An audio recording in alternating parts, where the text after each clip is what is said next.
Hold that for me, because I'm going to need it again in a minute. This is fun, isn't it? Yes, but I'm cold. We'll be inside in a minute, and it'll be all nice and warm. Don't you worry about that. I stopped, looked, listened, then moved over to the door. The next thing was making entry. The Americans are into pin tumbler locks in a big way. There are 3 main ways to defeat them. The first and easiest is just to get a duplicate key. The second is called hard keying. You get a titanium key the size of the lock, and the key has a bolt head that you whack with a mallet. The titanium key hammers in and gouges out all the soft steel. You then fit a special bar onto the bolt head, pull down, and it rips out the whole of the cylinder. Hard keying was no good for me tonight because I wanted to be in and out without anybody knowing. I'd have to use the third option. A lockpick gun is a metal lock-picking device in the configuration of a small pistol. It has both straight and offset pick options to accommodate different locks and keyways. The trigger of the gun is spring-loaded. You squeeze it rapidly, and this trigger movement causes the pick to snap upwards within the lock, and transfers the striking force to the pins that work the lock mechanism. When the pins are properly aligned, you use a separate tension wrench to turn the lock cylinder. Bad news for people with pin tumblers, but a lockpick gun can open most of them in under a minute. With the blanket over me, I turned on the mag light and put it in my mouth. I inserted the tension wrench into the bottom of the keyway, opposite the pins, and applied light pressure anti-clockwise, in the direction I expected the lock to turn. I then inserted the pick that protruded from the front of the lockpick gun. Once the gun and tension wrench were in place, I started squeezing the trigger rapidly. I gave it 5 shots, but the lock didn't open. So I increased the tension adjustment and tried again. I could hear it go clink, clink, clink as I squeezed. Again, I turned the tension adjustment so that the needle would strike the pins with just enough force. One by one, I heard the pins drop, and eventually the tumbler turned. I held the small tension wrench in the lock and pulled the door to take the pressure off the lock itself, because I didn't want to have too much torque on the wrench and bust it, leaving the telltale bit of metal stuck inside. I pulled the door and felt it give. I opened it a fraction, half expecting the sound of an alarm. Nothing. I grinned at Kelly, who was right up against the wall with me, very excited. I closed the door again to keep the light in. When we get in, you mustn't touch anything unless I tell you, okay? She nodded. There's a world outside which is full of mud and shit, and there's a world inside which is clean. And, if you don't want to be compromised, you don't combine the two. I took off the coveralls, turned them inside out, and put them in the bag. I then took off my shoes, and they also went in the bag. I put on a pair of trainers, which meant that not only could I move quickly and silently inside, but also I wouldn't be leaving a trail of mud everywhere. We were nearly compromised withdrawing documents from the offices of BCCI in London in 1991. We'd been sent into the bank 10 hours before the Serious Fraud Office were due to arrive to close the bank down, and Price Waterhouse came to sort out the books. The job was so rushed that the expert, a small, bald weasel of a man, had to come with us to look at the documents. He turned up totally unprepared. We had him walking in his socks. He left a trail of sweat stains along the polished floors that even Kelly could have interpreted.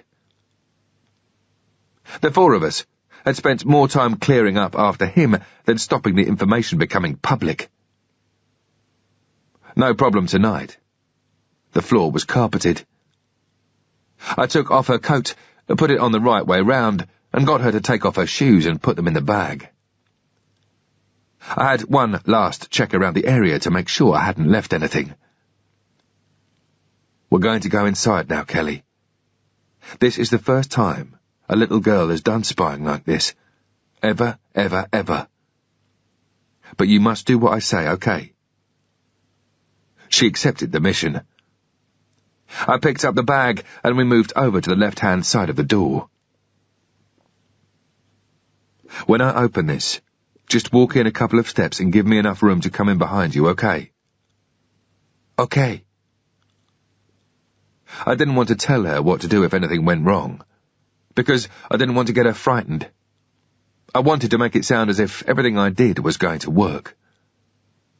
After 3. 1, 2, 3. I opened the door halfway and she was straight in.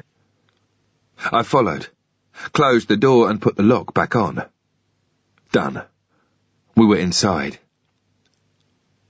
We followed the corridor, looking now for the staircase to the second floor. I had the bag on my left shoulder. Through glass doors at the end of the corridor, I could see the front part of the building.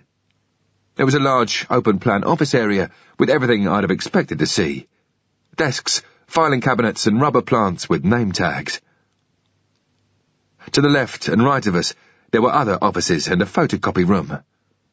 The air conditioning was still on. I found the stairs, behind unlocked swing doors on the left of the corridor.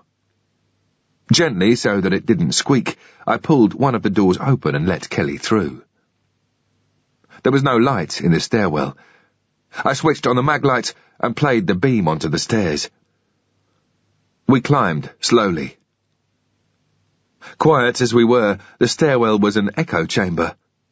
And to Kelly, the red lights must have made everything look scary. She said, "Nick, I don't like this." "Shh. It's okay. Don't worry about it. Me and your dad used to do this all the time." I grabbed her hand and we carried on. We got to the door. It would open towards us because it was a fire exit. I put down the bag, put my lips to Kelly's ear and went, "Shh," trying to make it all exciting. I slowly eased the door open an inch and looked out into the corridor. Same as downstairs, the lights were on and everything seemed deserted. I listened, opened the door a little more to let Kelly through, and pointed where I wanted her to go and stand. She was a lot happier to be in the light. I put the bag down next to her. "Wait there a minute." I turned right, past the toilets and a room without a door that housed the Coke, water and coffee machines. Next was a photocopy room. I went to the fire escape door, pulled it towards me, undid the latch and checked that it would open. I already knew there was nothing the other side to obstruct it, because I'd just been fucking about below it. If there was a drama, we had an escape route. I picked up the bag again and we started to walk along the corridor towards the front of the building. We came to the same sort of glass doors as on the floor below, which opened up into the open plan area. I could see all the workstations, and around the edge there were other offices, all glass-fronted. Obviously the managers liked to keep an eye on everyone. The windows that fronted the office block were maybe 50 feet away. Light from the street and the corridor gave the whole area an eerie glow. To the right, there was another glass door that led into another corridor. I knew what I was looking for, but I didn't know where I'd find it. All I knew was that it certainly wouldn't be in this part of the building. I looked down and smiled at Kelly. She was happy as Larry, just as her dad would have been. Keeping well away from the windows, we walked to the other side of the open-plan area towards the glass door. There was all the normal office stuff. A notice board with targets to be reached, pictures of Salesman of the Year, and a thank you card from somebody who'd just had a baby. Most desks had a small frame with pictures of the family, and everywhere I looked there were motivation posters, shit like, "Winners never quit, quitters never win," or, "You cannot discover new oceans until you have the courage to lose sight of the shore." I had to stop and read them. The only one I'd ever seen was of a big pen of sheep, all closed up together, and it said, "Either lead, follow, or get out of the way." It was on the wall of the HQ of the SAS, and had been there for years. It seemed to me to be the only one you needed. We went through the glass doors. The corridor was about 10 feet wide, with plain white walls and not a poster or pot plant in sight. Just a large fire extinguisher near the door. The sudden brightness of the strip lighting made me close my eyes until they adjusted. There were no more doors, but about 30 feet further down was a T-junction. I could see offices. As we walked towards them, I put the bag down and motioned Kelly to stay with it. "Remember, don't touch a thing." The handle on the door of each office was a large metal knob with a pin tumbler lock in the middle. I tested each one in turn, pulling the handle towards me so as not to make any noise, then gently trying to turn it. There were 7 offices in this corridor area, and all of them were locked. There was nothing special in itself. It just meant that I'd have to use the lockpick gun on each one in turn. I went back to the bag. Kelly was standing beside it, desperate for a job. I said, "Kelly, you've really got to help me now. I want you to stand where I tell you, and you've got to tell me if anyone's coming, all right? I've got to do exactly what I did outside, and I still need your help, okay?" I was getting nod after nod. I carried on. "It's really important. It's the most important job tonight. And we both got to be really, really quiet, okay?" Another nod. I moved her into position. "Your job is also to look after that bag, because there's a lot of important stuff in it. If you see anything, just tap me on the shoulder like before." She nodded, and I got out the lockpick gun. I got to the first door and started to squeeze. I opened it with a tension wrench and popped my head in, and made sure I couldn't see any windows and turned on the light. It was basically just one office, quite large, about 20 feet by 15 feet. A couple of telephones, a picture of the worker's wife, a couple of filing cabinets, very basic furniture. Nothing resembling what I was looking for. I didn't check the filing cabinets. The first look is nothing more than a once-over. You don't want to spend ages in one location only to find out that what you want is sitting on a desk in the room next door. I didn't re-lock the door because I might have to go back in. Leaving it ajar, I looked at Kelly, still at her post. I put my thumb up and she grinned. She had a big job to do. I made entry into office number 2. Exactly the same normal office shit, the year planner with different coloured bits of tape on, signs stating that there was a strict no-smoking policy and individual mugs for coffee. People's offices are a reflection of themselves. That's why on a job like this, it's so important that nothing is left out of place. They would notice. I carried on down the corridor and went to number 3. The same. 4, the same. I was starting to feel like I was on a wild goose chase. Now for the other 3 offices. I crossed over the T, and as I passed Kelly, she tried to look even more hard-working. I gave her another thumbs up and went to number 5. It was a much bigger office. There were 2 settees facing each other, with a coffee table in between and a neat scattering of magazines, a wooden drinks cabinet, smart wooden filing cabinets, framed diplomas and all sorts on the walls. But nothing that resembled the sort of thing I was looking for. However, behind a large desk and leather swing chair, there was another door. I got the lockpick gun working and inside found filing cabinets, a fantastically expensive-looking leather-topped desk and a swivel chair. On the desk was a PC. It wasn't connected to another computer, and it wasn't connected to a landline. There wasn't even a telephone in the room. This could be where the key point was. It could be a fibre optic cable that's controlling fixed Scud launching sites in northern Iraq. Or it could be just one small component in the control room of a nuclear power station. But a key point has to be protected. If it's damaged, everything else is inoperable. It might not take 100 pounds of explosives to destroy a target. If you can identify the key point, then sometimes one blow from a 2-pound ball hammer will do the trick. I quickly checked the remaining 2 offices and confirmed that this was the one I should be concentrating on. I went back to the bag and got out the Polaroid camera. Kelly was still working for her gold star for Best Spy.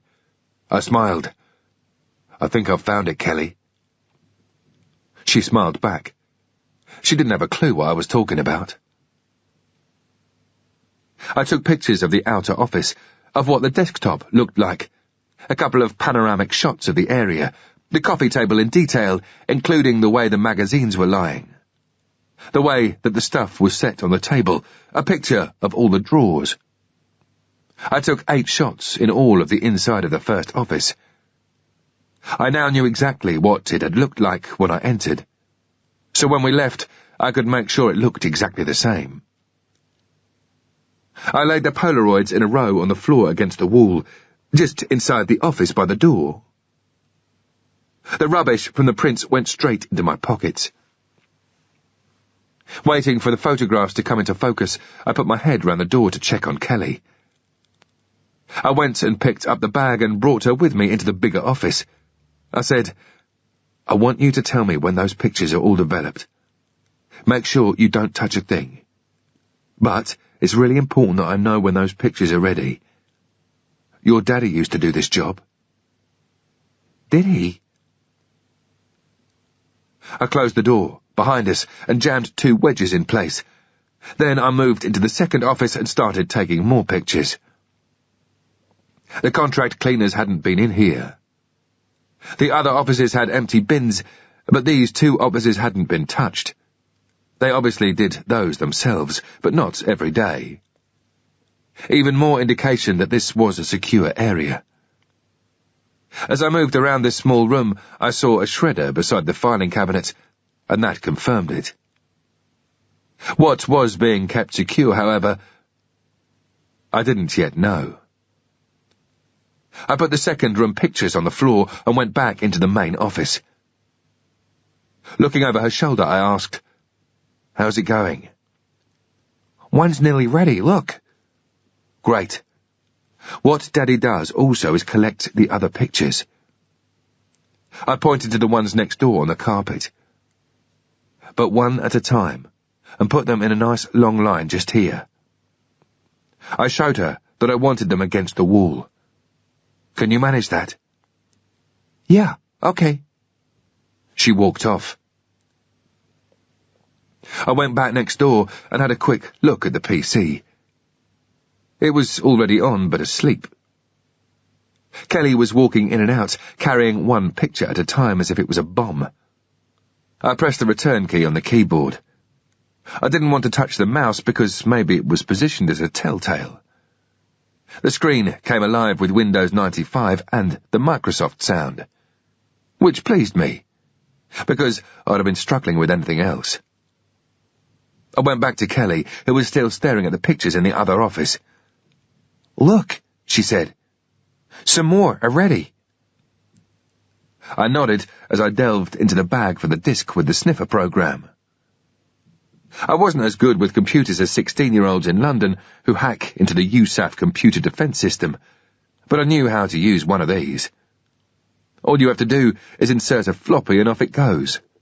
Routing into passwords, infiltrating programs. There's nothing they can't get into. I got up and turned towards the back office. "Won't be long," I smiled. "Come and tell me when they're ready to look at." Eyes glued to the pictures, she just nodded. As I walked back in, I looked at the tracks our feet had brushed in the carpet. I'd smooth it out again once we had finished. I put the disk in and started it. The wonderful thing about this particular program was that you had to answer just 2 questions. There was a whoop sound, and the first one came up. Do you want to proceed with X1222? Yes, Y, or no, N? I pressed the Y key. Off it went again, disk whirring and clicking. A progress bar came up as the machine clicked away. The next stage would take a few minutes. I looked at the filing cabinet. It was going to be a piece of piss to get into. I went to the bag and retrieved what was officially called the surreptitious entry kit, but which to me was just a pick and rakes wallet.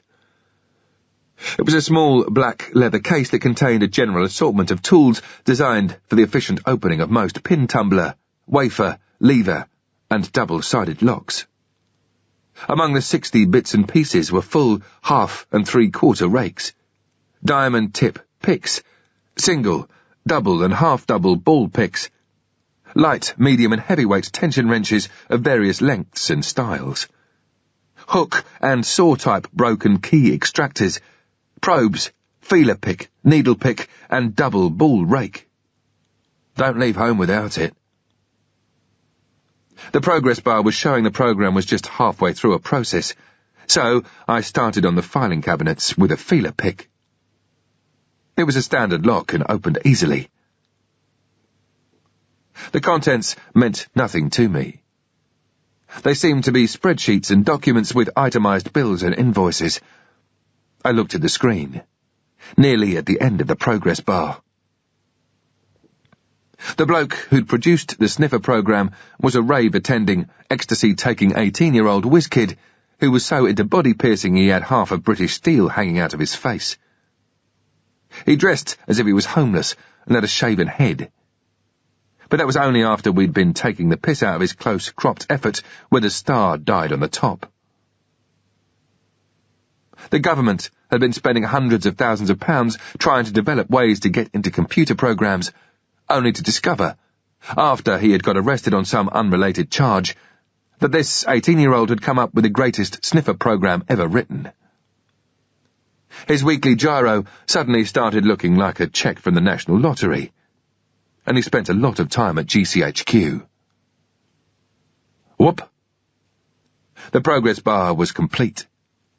Up came a little box which said, Password, SO0, open brackets, SSH1TIME,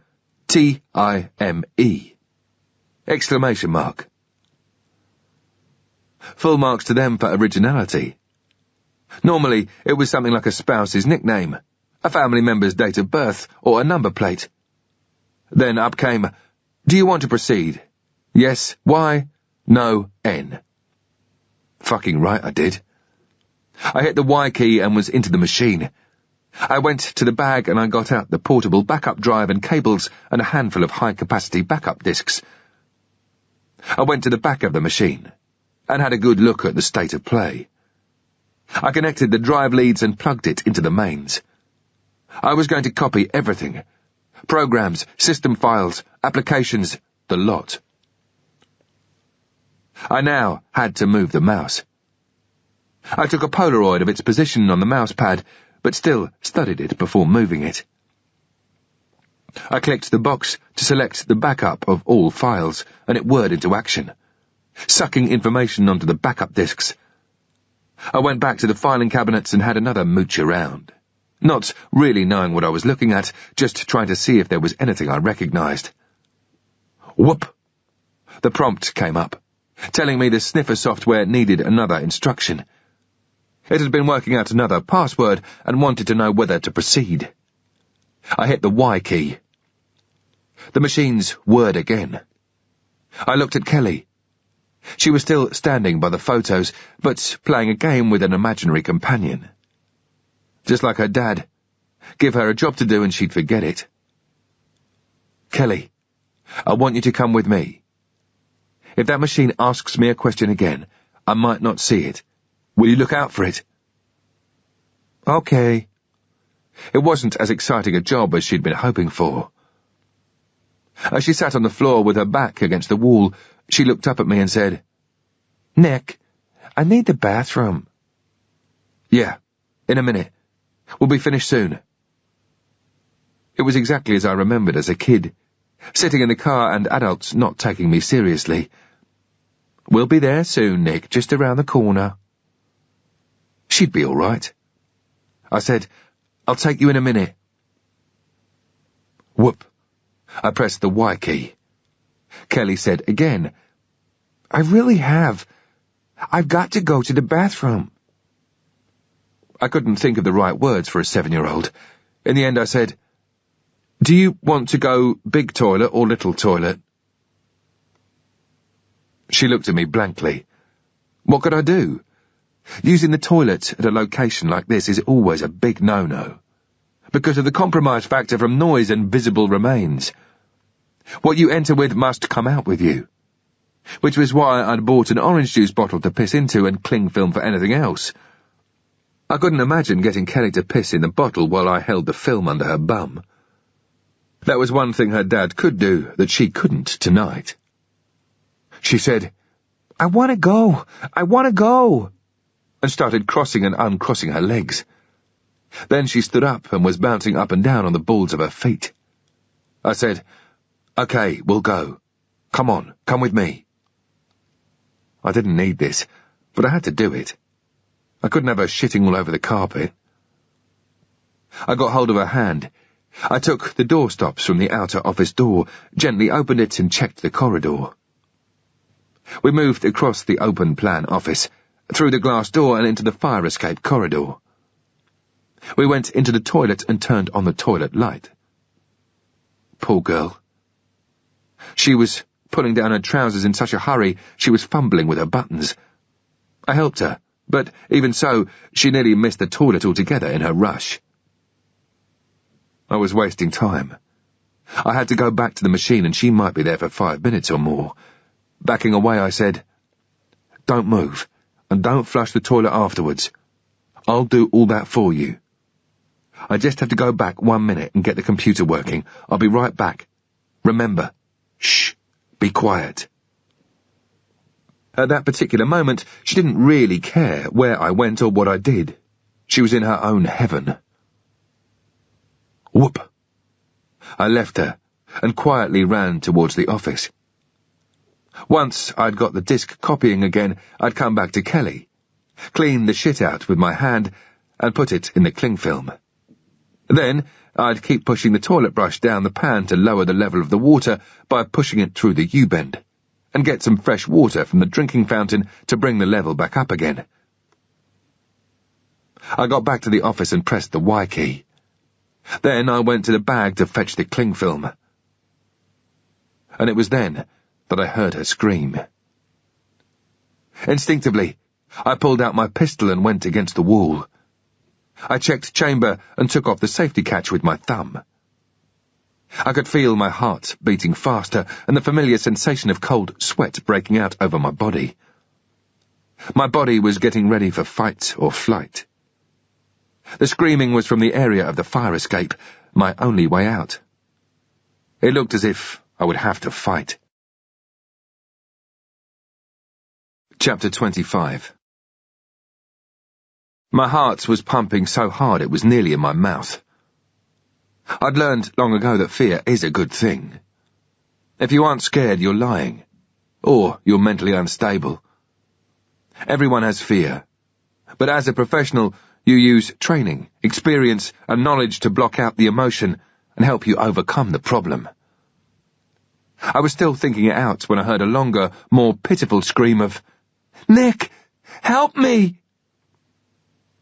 The sound went through me like a knife. Images flashed through my mind of her curled up in a ball in the hidey hole, of brushing her hair and playing that stupid video-watching game. I was by the office door leading out into the corridor. I heard a man's voice shout, "I've got her. I'll fucking kill her. Think about it. Don't make me do it." It was not an American voice, or Hispanic, or anything else I might have expected, but I knew it straight away. West Belfast. It sounded as if they were now in the main office area. He started to shout more threats at me above Kelly's screams. I couldn't make out every word, and I didn't have to. I got the message. Okay. I'm going to come into your view in a minute. My voice echoed in the semi-darkness. Fuck you. Throw your weapon into the corridor. Do it. Then I heard him shouting at Kelly. Shut the fuck up! Shut up! I came out of the office and stopped just short of the corridor junction. I slid my pistol out into the main corridor. Put your hands on your head. Walk out to the middle of the corridor. If you do anything else, I'll fucking kill her. Do you understand? The voice was controlled. It didn't sound like a madman. Yes, I'm coming out. My hands are on my head, I said. Tell me when to move. No, you fucker. Kelly's screams were deafening, even through the glass door. I started to walk and, in 4 paces, came to the corridor junction. I knew that if I looked left, I'd be able to see them through the door, but that wasn't the game just now. I didn't want eye to eye. He might overreact. Stop where you are, you fucker. I stopped. I could still hear the whimpering. I didn't say a word or turn my head. In films, you always hear the good guy give encouragement to the hostage. In real life, it doesn't work like that. You just shut up and do what you're told. He said, Turn left. I could now see them both in the shadows. Kelly had her back to me as he dragged her towards me with a weapon stuck in her shoulder area. He pushed the glass door open with his foot and came out into the light of the corridor. As I saw him, my heart dropped from beating in quick time to a slow thud. I felt as if a 10-ton weight had just been dropped on my shoulder. It was Morgan McGear. He was dressed very smartly in a dark blue 2-piece suit and a crisp, clean white shirt. Even his shoes looked expensive. It was a far cry from the Falls Road uniform of jeans, bomber jacket and trainers. I couldn't see exactly what sort of weapon he was carrying. It looked like some sort of semi-automatic. He was watching me, working me out. What was I doing here with a small child? He knew he had control. He knew there was fuck all I was going to do. He now had his left hand wrapped around her hair. What a pity I hadn't cut off more in the motel room. And he had the weapon stuck into her neck. This was not a meaningless gesture. He was capable of killing her. She looked hysterical, poor kid. She was panicking big time. He called out, Walk towards me. Slowly. Walk now. Come on. Don't fuck with me, you shite. Every noise in the corridor seemed to be amplified tenfold. McGear shouting with spit flying out of his mouth, Kelly screaming. It seemed to reverberate round the whole building. I did as he said. As I got nearer, I looked at her and tried to get eye to eye. I wanted to comfort her, but it didn't work. Her eyes were swollen with tears, her face was soaking wet and red. Her jeans weren't even done up yet. He got me within about 10 feet of him, and now I looked into his eyes, and I could see that he knew he was in a position of power, but flapping a bit. His voice might have sounded competent, but his eyes gave it away. If his job was to kill us, now was his moment. With my eyes, I said to him, Just get it over and done with. There are times when, after using plans A, B and C, you must accept you're in the shit, or shite, as this boy would say. He snapped, Stop! And the echo round the corridor seemed to reinforce the threat. I looked at Kelly, still trying to get that eye-to-eye contact to say, Everything's all right. Everything's okay. You asked me to help you and I'm here. McGear told me to turn round and now I knew it was time to flap. He said, On your knees, you fucker. Facing away from him, I went down so I was sitting back on my heels. If I had the chance to react, at least from here, I had some sort of springboard. "Up!" he shouted. "Get up! Get your arse up!" He knew what I was doing. This boy was good. "Kneel upright. More! More!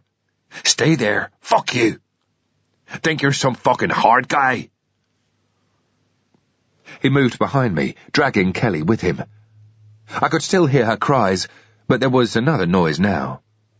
Something else was moving. It wasn't just their movements and Kelly's moans. I didn't know what it was, just that something unhealthy was going to happen. All I could do was close my eyes, grit my teeth and wait for it. He took a couple of laboured steps towards me. I could hear Kelly getting nearer, obviously still in tow. "Keep looking straight ahead," he said, "or I will be hurting the wee one. Do what I say or—" Either he didn't finish his sentence, or I didn't hear it. The bang on the top of my shoulders and head sent me straight down. I went into a semi-conscious state. I was awake, but I knew I was fucked, like a boxer who goes down and is trying to get up to show the referee that he's all right. But he's not. He's all over the place. I felt nailed to the floor. As I looked up, I couldn't see what had done the damage. It hadn't been a pistol. It takes a decent weight to knock a person over. Whatever it was, it took me down good style. The strange thing about the next bit was that I knew what was happening, but I couldn't do anything about it. I was aware of him pulling me over onto my back and jumping astride me, and I felt cold metal being pushed against my face and finally into my mouth. Slowly, it dawned on me that it was the pistol, and the jumble of words he was screaming became clearer and clearer. "Don't fuck with me! Don't fuck with me! Don't fuck with me!" He sounded out of control. I could smell the fucker. He'd been drinking. There was alcohol on his breath. He reeked of aftershave and cigarettes. He was sitting astride me with his knees on my shoulders and the pistol stuck in my mouth. He still had his left hand around Kelly's hair and had pulled her onto the floor. He was tugging her from side to side like a rag doll, either for the sheer hell of it or perhaps just to keep her screaming and make me more compliant. All I could hear was scream, scream, scream. "Don't fuck with me!" Scream, scream, scream. "Don't fuck with me! Think you're a fucking hard guy, do you? Think you're a fucking tough guy, huh?" Not good. I knew what they did to hard guys. McGear once got an informer into a flat in the Divis estate for questioning. His kneecaps were drilled with a Black & Decker. He was burned by an electric fire, then electrocuted in the bath. He managed to jump out of a window naked, but broke his back. They dragged him back into the lift and shot him. I felt as if I was drunk. I was aware of what was happening, but it was taking too long for the message to reach my brain. Then the software started to kick in. I tried to see if the hammer was back on the pistol, but all I could still see was bubbles of red light in front of my eyes and starbursts of white. All I could make out was a blur of screaming and ranting from him. "You bastard! I'm gonna fuck you up! Who are you?" And the screaming from Kelly. It was total confusion. I tried again to focus my eyes, and this time it worked. And I could see the position of the hammer. The hammer was back. It was a 9mm. But what about the safety catch? It was off. There was nothing I could do. He'd got his finger on the trigger. If I struggled, I was dead, whether he intended it or not. He said, "You think you're fucking hard, do you? Do you? We'll soon see who is the hard man." Then he jumped his weight up and down to crush my chest, forcing the pistol harder into my mouth. To add to the confusion, Kelly was still screaming with terror and pain. I didn't have a clue what was expected of me. All I knew was that I had a pistol stuck in my gob, and this guy was in charge. He started to regain his composure. The pistol was still shoved hard into my mouth, but he was beginning to ease himself to his feet. He did it by putting weight on the pistol and hand, and then against my face, and, as the pistol turned in my mouth, it twisted painfully up against my cheek and teeth, scraping them with the foresight. And all the time he kept a grip on Kelly's hair, pulling her round all over the place. He moved back, keeping the pistol aimed at my chest. "Get back up on your knees." "All right, mate. Okay. You got me, okay?" As I moved, I saw the fire extinguisher that had taken me down. The skin at the back of my head was split open. There was blood oozing out all over the place and matting all the way down the back of my head. There was fuck all I could do. You just can't stop capillary bleeding. I got back on my knees, my arse up in the air again, so I wasn't resting on the back of my feet, and I was looking at him, trying to sort myself out. He started to walk backwards towards the office and kept the weapon pointing at me. "Come on, hard man. On your knees." I got the hint he wanted me to follow him. By now Kelly was in shit state. There was a small trail of my blood being wiped along the floor. Kelly must have been kneeling in it before she was moved. She had her hands on his wrist, trying to support herself. She kept on tripping up, walking on her knees, trying to pick herself up, as if she was getting dragged behind a horse. All he was interested in was moving backwards with the weapon pointing at me. He said, "Stay where you are," and then shuffled backwards, past the door to the large office. I was trying to compose myself. I knew I didn't have long to live unless I took some action. "In there." I started to shuffle in. "Walk." I got up and walked into the room, my back still towards him. I walked slowly towards the coffee table and was just about to move off to the side to go round it when he said, "Stop. Turn round." I did as I was told. It was an unusual command because normally you want the person you're holding to face away from you so they don't know what's going on. If you can't see, it's difficult to react. As I turned, I saw Kelly sitting on the leather swivel chair that had now been dragged to the left of the desk. He was standing behind her. He still had his left hand wrapped around her hair and was pulling her back onto the seat and pointing the 9mm at me. The top half of a semi-automatic, the parts of the weapon on which the fore and rear sights are mounted, is called the top slide. It moves back when you fire to eject the empty case, then picks up a round on its return. If it's moved back by as little as 1/8 of an inch, the weapon can't fire. Which means that if you're quick enough, you can shove your hand hard onto the front of the muzzle, push the top slide back, and the trigger won't work. As long as you can keep it there. It's got to be really quick, really aggressive, but I had nothing to lose. Nothing seemed to be happening. There was a lull. Was he trying to make a decision about what to do? It was less than 20 seconds, but it seemed like forever. Kelly kept crying and whimpering. There were friction burns on her knees where she had been dragged earlier on. With his left hand, he hoiked her upright and said, "Shut the fuck up!" And just as he did that, we stopped having eye-to-eye contact, and I knew it was time. I leaped forward, shouting at the top of my voice to disorient him, got my right hand and pushed it as hard as I could against the muzzle, pressing down on the top slide so it moved back maybe 1/2 inch. He shouted aloud, drawn out, "Fuck!" half in anger, half in pain. I got hold of his wrist, pulled it towards me and pushed away with my right hand against the top slide. He tried, but it was too late for him. It didn't fire. I needed to grip my hand around the muzzle now to keep the top slide back. As this was happening, I was pushing towards the wall. Just push, push, push. He still had hold of Kelly, and she was being dragged around screaming at the top of her voice.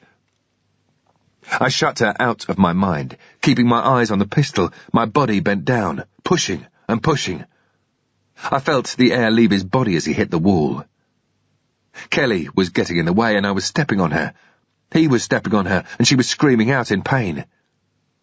He must have decided he needed 2 hands to sort me out because the next thing I knew, Kelly was running.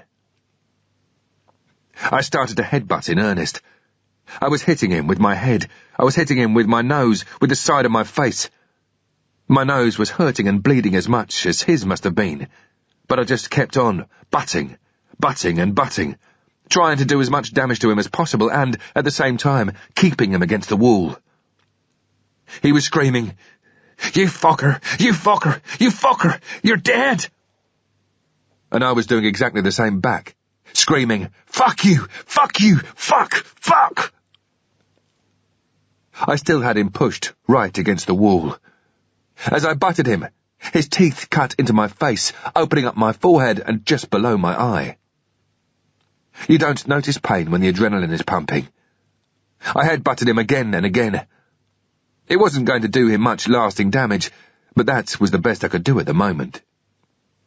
My hands were on the weapon, and I was shouting all sorts of shit at the top of my voice to scare him and, even more, to keep me psyched up. As his head came down, I bit the first thing that came into range. I felt my teeth on the taut skin of his cheek. There was that initial resistance, and then my teeth broke into what felt like warm squid, and I was ripping his face open. He screamed out even louder, but I was focused totally on what I was doing. All other thoughts went out of the window as I bit, gouged, and did whatever damage I could. My teeth sank in and in. He squealed like a pig. I had a mouthful of his cheek and was ripping and tearing. I saw terror in his eyes. By now, there was blood all over the 2 of us. I could taste the iron tang of it, and my whole face was drenched from the cuts on my face and his, all getting mixed in with our sweat. Trying to clear my mouth, I choked some of it up into the back of my nose. All the time, I was twisting the weapon away from me and trying to keep the top slide back. He was still pretty switched on and was squeezing the trigger, but fuck all was happening. For now. His other hand was pulling at my fingers, trying to prise them off the weapon. As long as I kept my hand gripped around that top slide, I'd be all right. I kept on pushing and pushing, keeping him up against something firm so I could lean against him, because all I wanted to do was move that pistol around. I was still biting and gnawing. I'd gone through the first part of his cheek and kept on going. I felt my teeth on his face bones. It gave me the same feeling as the gunmetal did before. By now, I was biting the top of his eyelid. I was biting his nose.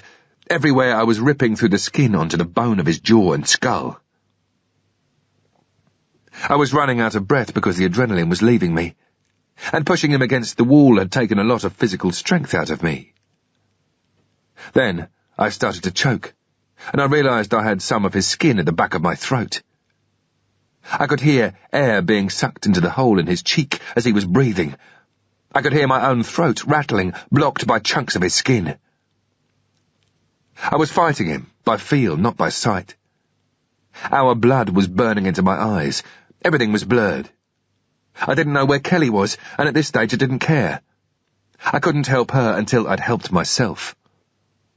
I was still trying to get the pistol into him somewhere. I didn't care where it went.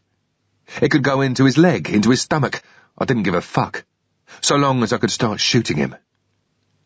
His screams increased as my finger wrapped around his on the trigger. I turned it round, let go of the top slide and squeezed. The first 2 missed, but I kept on firing. I moved it round again and got him in the hip, and then the thigh. He went down. Everything stopped. The sudden silence was absolutely deafening. After 2 or 3 seconds, I could hear Kelly's screams resounding off the walls. At least she was still in the building. She sounded as though she was throwing a fit. All I could hear was a high-pitched, continuous scream. I was too fucked to do anything about it. I was too busy trying to cough up his skin. I'd find her later. I pulled myself up. I was in pain. The back of my neck felt as though it could no longer hold my head. He writhed on the ground, bleeding and begging. "Don't kill me, man. Don't kill me. Don't kill me." I got hold of the pistol and did to him as he had done to me, jumping astride him, ramming it deep into his mouth. For several seconds, I just sat there trying to catch my breath. McGear's body might be dying, but his eyes were alive. "Why did you kill the family?" I said, pulling the pistol from his mouth so he could speak. "Tell me and you'll live." He was looking at me as if he wanted to say something but didn't know what. "Just tell me why. I need to know." "I don't know what the fuck you mean." I looked into his eyes and knew he was telling the truth. "What is on that computer?" There was no slow reaction this time.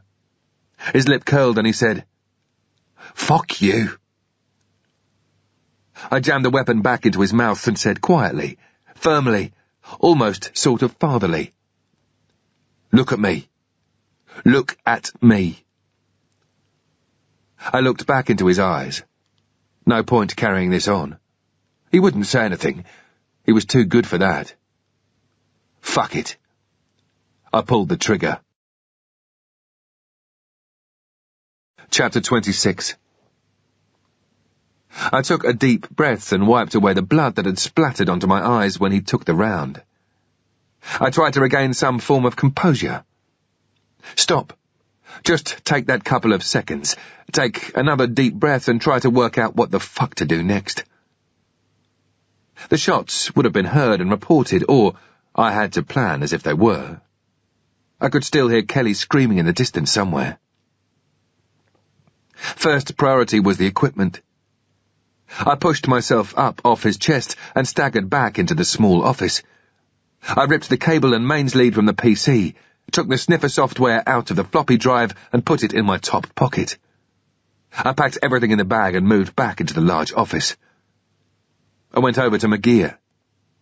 He looked like Kelly when she was sleeping, except this starfish had a face like a pizza and a large exit wound in the back of his head, oozing grey stuff onto the office carpet. I picked up the bag, slung it over my left shoulder and moved into the corridor to pick up my pistol. I had to find Kelly. Easy. I just had to follow the screams. She was fighting with the fire escape door, the back of her coat marked with blood. Probably mine from when McGear took me down. She was right up against the door trying to manipulate the handle, but in such a state that her fingers couldn't do it. She was jumping from foot to foot, screaming and beating her fists against the door in frustration and terror. I came up behind her, got hold of her arm and shook her. "Stop it! Stop it!" It wasn't the right thing to do. She was hysterical. I looked into her eyes under the tears and said, "Look, people are trying to kill you. Do you understand that? Do you want to die?" She tried to shake me off. I put my hand over her mouth and listened to her blocked-up nose fighting for oxygen. I got her face right up against mine. "These people are trying to kill you. Stop crying. Do you understand me? Stop crying." She went quiet and limp, and I let go of her. "Give me your hand, Kelly." It was like holding lettuce. I said, "Be quiet and just listen to me. You've got to listen to me, okay?" I was looking at her eyes and nodding away. She just stared through me, tears still running down her cheeks, but trying to hold back. I pushed the fire exit bar and cold, damp air hit my face. I couldn't see anything, but that might be because my night vision was fucked. I dragged Kelly by the hand, and the clunks of our footsteps echoed down the metal stairs. I didn't care about the noise. We'd made enough already. Running towards the fence, I slipped on the mud. When she saw me fall, Kelly let out a cry and burst into tears again. I shook her and told her to shut up. As we got to the fence, I could already hear sirens on the highway. I had to assume they were coming for us. After a moment I could hear more noise coming from the car park area.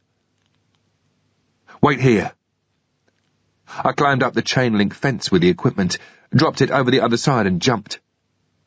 They were getting closer, but I couldn't see them yet.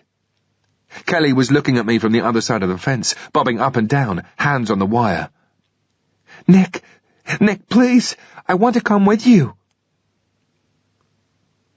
I didn't even look where I was digging. My eyes were fixed on the gap between the two buildings. Coming from my right to left, flashing blue lights on the highway lit up the sky. Kelly's whimpers turned to sobs. I said, we'll be all right. Just stay where you are. Look at me. I got eye to eye. "Stay where you are." The lights and noise were now on Bull Street. I got hold of my documents and put them in my pocket. All the vehicles had stopped, their sirens dying. The blue lights were still flashing, reflecting on Kelly's face that was wet with tears. I looked at her through the chain link and whispered, Kelly! She was in a daze of fear. "Kelly, follow me now, do you understand? Come on!" I started moving along the fence. She was whining and wanted her mummy. She sounded more and more desperate. I said, "You've got to keep up, Kelly. You've got to keep up, come on!" I was moving fast and she slipped and fell into the mud. I wasn't there to pick her up this time. She lay there sobbing. "I want to go home. Please take me home." By now, there were 3 police cars on target. We weren't even 200 meters away yet. Very soon, they would start using their searchlights and ping us. "Get up, Kelly. Get up!" The target now seemed surrounded by a haze of blue and red lights. Torchlights were jerking in the darkness at the rear. We carried on until we got level with the alleyway. The sound of sirens filled the night. I climbed over the fence, the bag nearly landing on top of her as I let it fall. I grabbed her right hand with my left and started towards the alley. I needed to find a car that was parked in shadow and of the right age to have no alarms. We emerged from the alley and turned left, following a line of parked cars. I found an early 90s Chevy. I put down the bag and ordered Kelly, "Sit by this."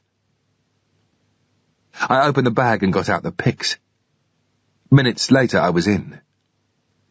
I wired up the ignition and the engine fired.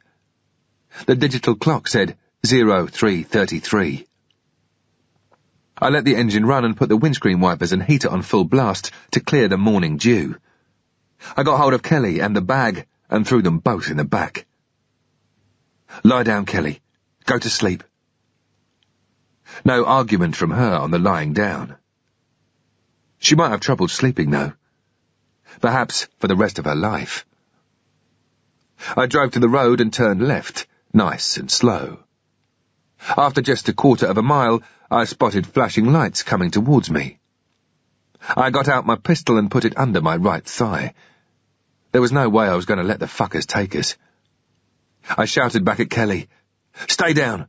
Do not get up, do you understand?" There was no reply. "Kelly?" I got a weak, "Yes." If I had to kill these policemen, it would be unfortunate. But at the end of the day, this was the sort of thing they got paid for.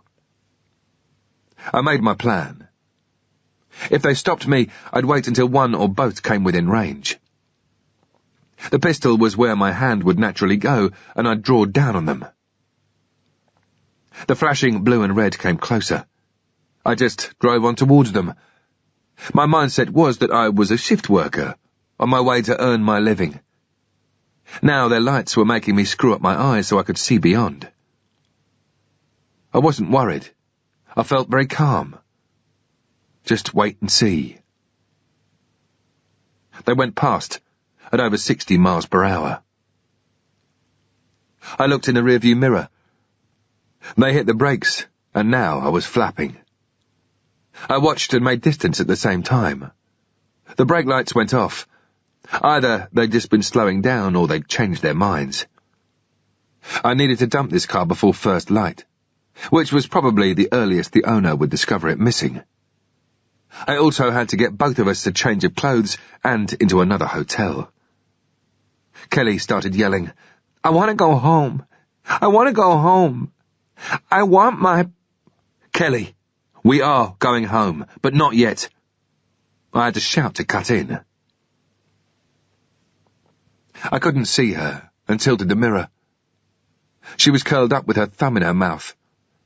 My mind flashed back to the 2 other times I'd found her like that, and I said quietly, "We will. Don't worry." We were following a road that seemed to parallel the Potomac, on its west side. After about half an hour, I found a 24-hour mart and parked up. There were maybe 20 or 30 vehicles outside. At that time of the morning, most of them probably belonged to employees. Kelly didn't ask why we were stopping. I turned round and said, "I'm going to go and get some more clothes. Do you want anything? Shall I see if they've got a deli and we'll get some sandwiches?" She whimpered, "Don't go. Don't leave me." She looked as if she'd been slapped. Her face was bright red, with puffy eyes and wet hair stuck to her face. You don't take a beaten-up 7-year-old with blood on her clothes into a supermarket at just after 4 in the morning. I leaned over into the back, unzipped the bag and took out the coveralls. I said, "I've got to leave you here. I need somebody to look after everything." I pointed to the bag. "Can you do that for me? You're a big girl now, a great spy." She nodded reluctantly. I started to get the coveralls on while still sitting in the car seat. "Nick?" "What?" I was busy fighting with a leg. "I heard a gun. Is that man dead?" "Which man is that?" I didn't want to turn round, didn't want to face her. "No, he's not. I think he made a mistake and thought we were someone else. He'll be okay." I was now arching my back to get the top half on.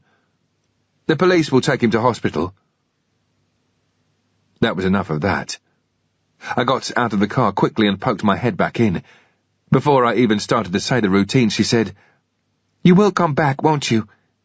I want to go home and see Mommy." "Definitely. I will come back, no problems. And you will see Mummy soon." I turned the interior light on. I moved the rearview mirror so I could see my face. The deep cuts on my forehead and under my eye were still wet, the plasma trying hard to get a scab going. I spat on my hand and used the cuff of the coveralls to wipe the rest of the blood off, but there wasn't much more I could do. Industrial accident. I signalled to Kelly to lock the door and lie down. She nodded and complied. I picked up a trolley and went through the electric swing gate. I got money from the ATM, then 2 sets of everything for Kelly and me, plus washing and shaving kit and a box of wipes, and some painkillers for my neck. It was hurting badly now. I could only look left or right by turning my whole body. I must have looked like a robot. I threw in some Coke, crisps and biscuits. There weren't many shoppers. My cuts drew the odd glance, but no stares. I got back to the car and tapped on the window. Kelly looked up. The windows were now covered in condensation, and she had to wipe it with her sleeve. Through the circle she'd created I could see she'd been crying, and she was rubbing her eyes. I pointed at the lock, and she opened it. I was all big smiles. "Hiya, how's it going?" There wasn't much of a reply.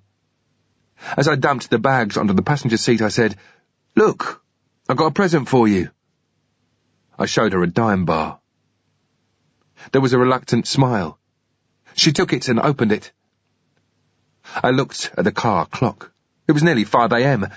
We started driving towards the Beltway, then headed west. I saw the sign for Dulles International and slowed down for the off-ramp. We had to dump the car soon. I had to assume that its owner was an early riser. Kelly was lying in the back, staring at the door. It seemed she was in a dream world. If not, she was damaged mentally by what she had seen. At the moment, I didn't really care which. We were about 8 miles from Dulles, and I started to keep a lookout for hotels. I saw the sign for an economy inn. Absolutely perfect, but, first, we had to get ourselves cleaned up.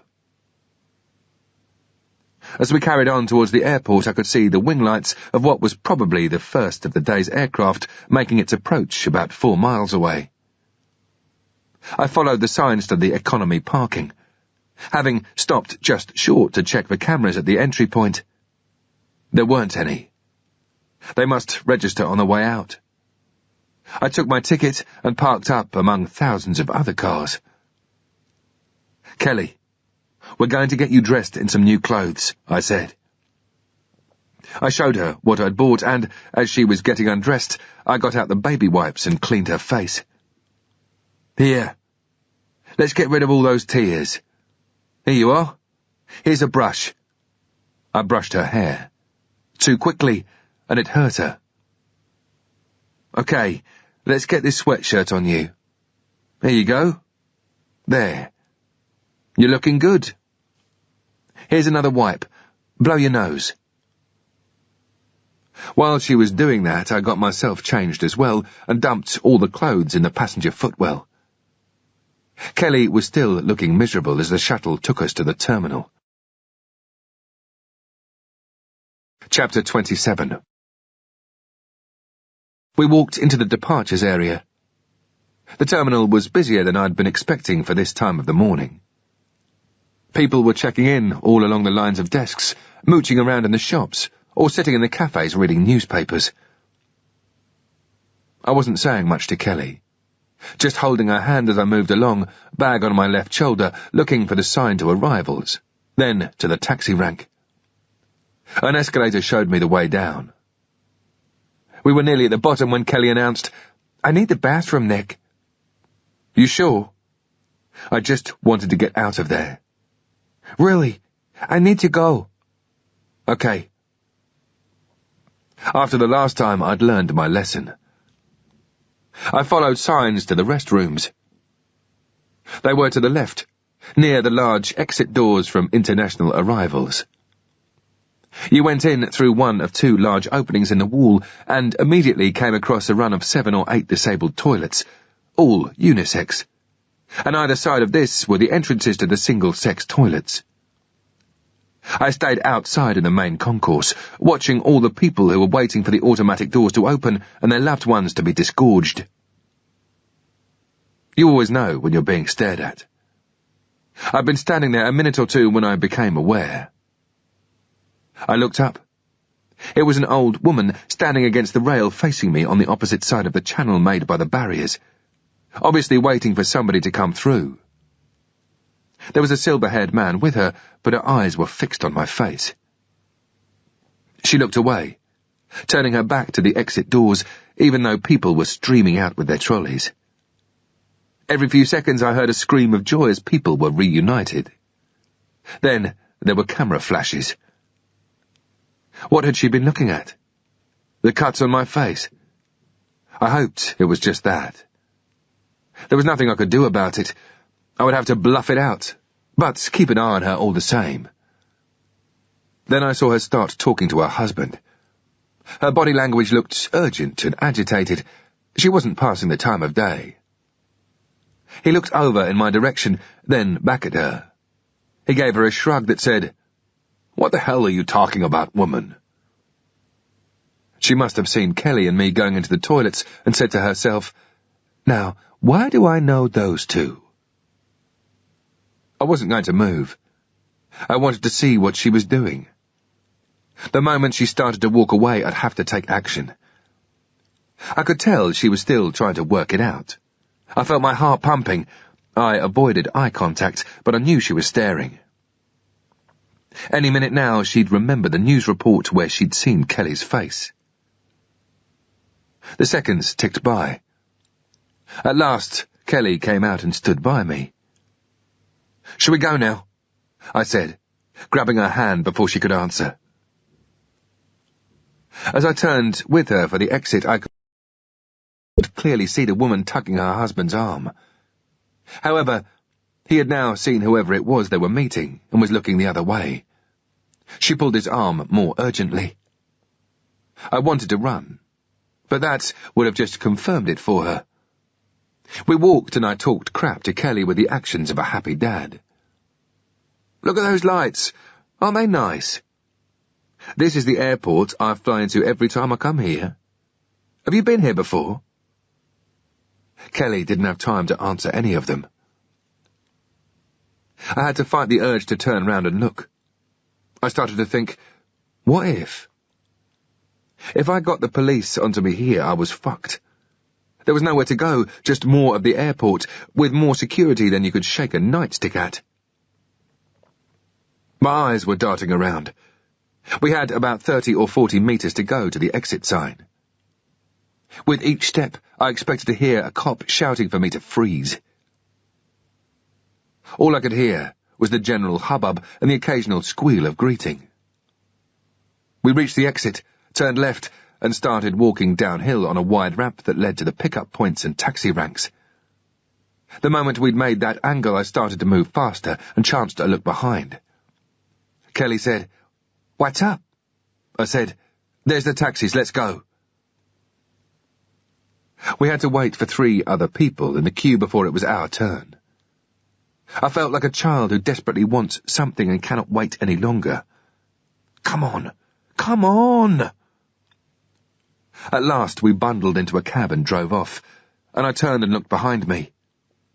Nothing. I still couldn't relax.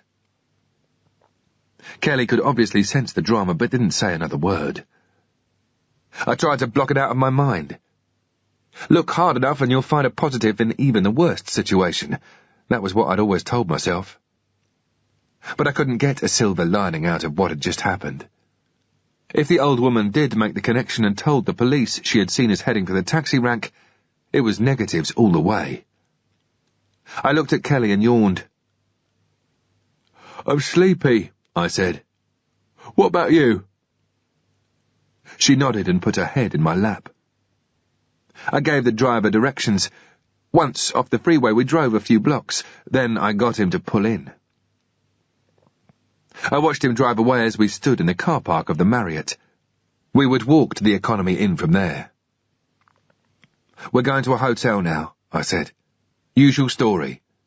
I'll be saying a lot of things that aren't true. And all you've got to do is be quiet and look really tired, okay? If you do what you're told and it works out, we can all go home." We walked towards the reception. There was a young black guy on the desk, his head buried in a textbook. We went through all the same routine, only this time I'd been beaten up during the robbery. He looked embarrassed. "All of America's not like this, you know. It's beautiful." He started talking about the Grand Canyon. After making a promise that I'd make a point of visiting it this trip, I turned and walked out. We got to the room and I started helping her off with her coat. As she turned so that her other arm came away out of the sleeve, she questioned me without warning. "Are we going to see Mummy and Daddy now?" "Not yet. We've still got stuff to do." "I want my Mummy, Nick. I want to go home. You promised." "We will go soon, don't worry." "You sure Mommy and Daddy and Aida will be there?" "Of course they will be." She didn't look convinced. It was crunch time. I couldn't carry this on anymore. If we got out of this mess, I couldn't bring myself to let her be dumped on her grandparents or whoever, and for her to find out what a lying bastard I'd been all this time. "Kelly."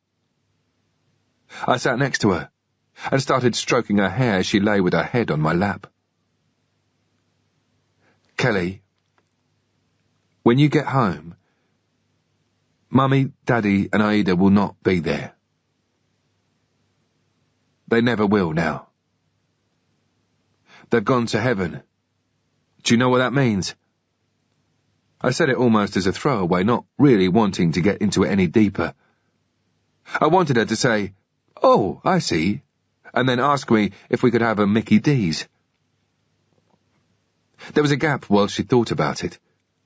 All I could hear was the hum of the air conditioning. Her face creased into a frown. Is it because I was a bad girl and didn't help Daddy? I felt as if somebody was stabbing me. But it wasn't too hard a question. I felt okay answering that one. Kelly, even if you had tried to help Daddy, they would still have died. She was crying quietly into my leg. I rubbed her back and tried to think of something to say. I heard, I don't want them to be dead. I want to be with them. But you are. I was fumbling for words. She lifted her face and looked at me. You are with them. Every time you do something that you did with them means they are with you. She was trying to work this one out. So was I. Every time I eat a pizza with mushrooms, I think of your mummy and daddy because I know mummy liked them.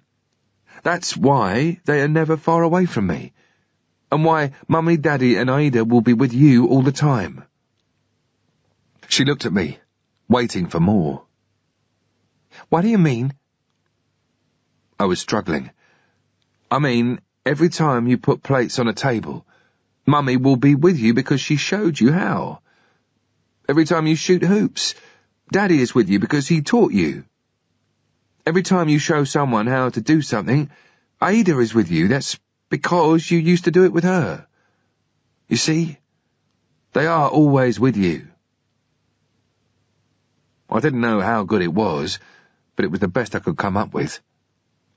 She was back on my leg and I could feel the heat of her tears and breath. But I want to see them. When will I see them, Nick? I hadn't got through. I didn't know who was more upset, me or Kelly. A large lump was swelling in my throat. I had got into something I couldn't get out of. They aren't coming back, Kelly. They are dead. It's not because of anything you did or didn't do. They didn't want to leave you. Sometimes things happen that even grown-ups can't avoid or fix. She lay there listening. I looked down. Her eyes were open, staring at the wall. I stopped stroking her and put my arm around her. People need to show sadness and loss. Maybe this was the time for Kelly to do that. If so, I wanted to reach out, not cross the street. I just didn't know if this was how you did it. You will be with them one day, but not for a long time. You will have children first, just like Mummy. Then your children will be sad when you die, just like you are now. They all loved you very much, Kelly. I only knew your Mummy and Daddy for a few years. Just think, you knew them all your life. I saw a small smile moving the sides of her face. She pressed her body closer into my legs. I want to stay with you, Nick. That would be nice, but it wouldn't work. You have to go to school and learn how to be a grown-up. You can help me do that. If only she knew. I didn't even have a garage to keep a bike in, let alone somewhere to look after a child. Your weapon, your kit, and only then yourself. That's the order of things. I wanted to ease my magazine springs. It wasn't strictly necessary, but I felt that I needed to do it to mark the end of one phase and the beginning of a new one. By now, Kelly was sound asleep. I plugged in the telephone to keep it recharged. It was my lifeline. Then I tipped all the kit from the bag and sorted it out. The new clothes were put to one side, and I packed the CTR stuff back into the holdall. I was pissed off about having to leave the video camera on the roof. It would be found, and a connection inevitably made between us and the shooting. Plus, the videotape was lost, and that might have been of use to Simmons. It might even have been enough to guarantee me a future. I repacked the kit and lay back on the bed, hands behind my head. Listening to the low drone of the air conditioning, I started to think about this whole fucking game, and how people like me and McGear were the ones that got used time and time again. When I realised I was starting to feel sorry for myself, I cut it. McGear and I both had a choice, and this was what we chose to do. There were a few good things that had come out of last night's drama. At least I didn't have to worry about dumping all the blood and piss-stained clothes that were in the blue holdall. The police would no doubt match the blood to the browns, but that was nothing compared with the trouble I was already in. And, best of all, I had confirmed a definite connection between Kev, Pyra, the building, and whatever it was that I'd copied from that computer. I wasn't going to attempt to get the laptop out and start faffing about with it. I was too tired. I'd make mistakes and miss things. Besides, the adrenaline had gone now, and the pain across my back and neck was even more intense. I had a hot shower and tried to shave. McGear's bite marks on my face were scabbing nicely. I left them to sort themselves out. I dressed in jeans, sweatshirt and trainers, and reloaded my mags. I needed rest, but I had to be ready for a quick move. The plan was to have a couple of hours sleep and something to eat, and then sit down and see what was on the laptop. But it wasn't working out. I was tossing and turning, snatching a bit of sleep, waking up. I turned on the TV and flicked through the channels to see if McGear was news yet. And he was. The cameras panned to the front of the Pyra building, with the obligatory backdrop of police and ambulance crews. Then a man fronted to camera and started gobbing off. I didn't bother turning up the volume. I knew the gist of what he'd be saying.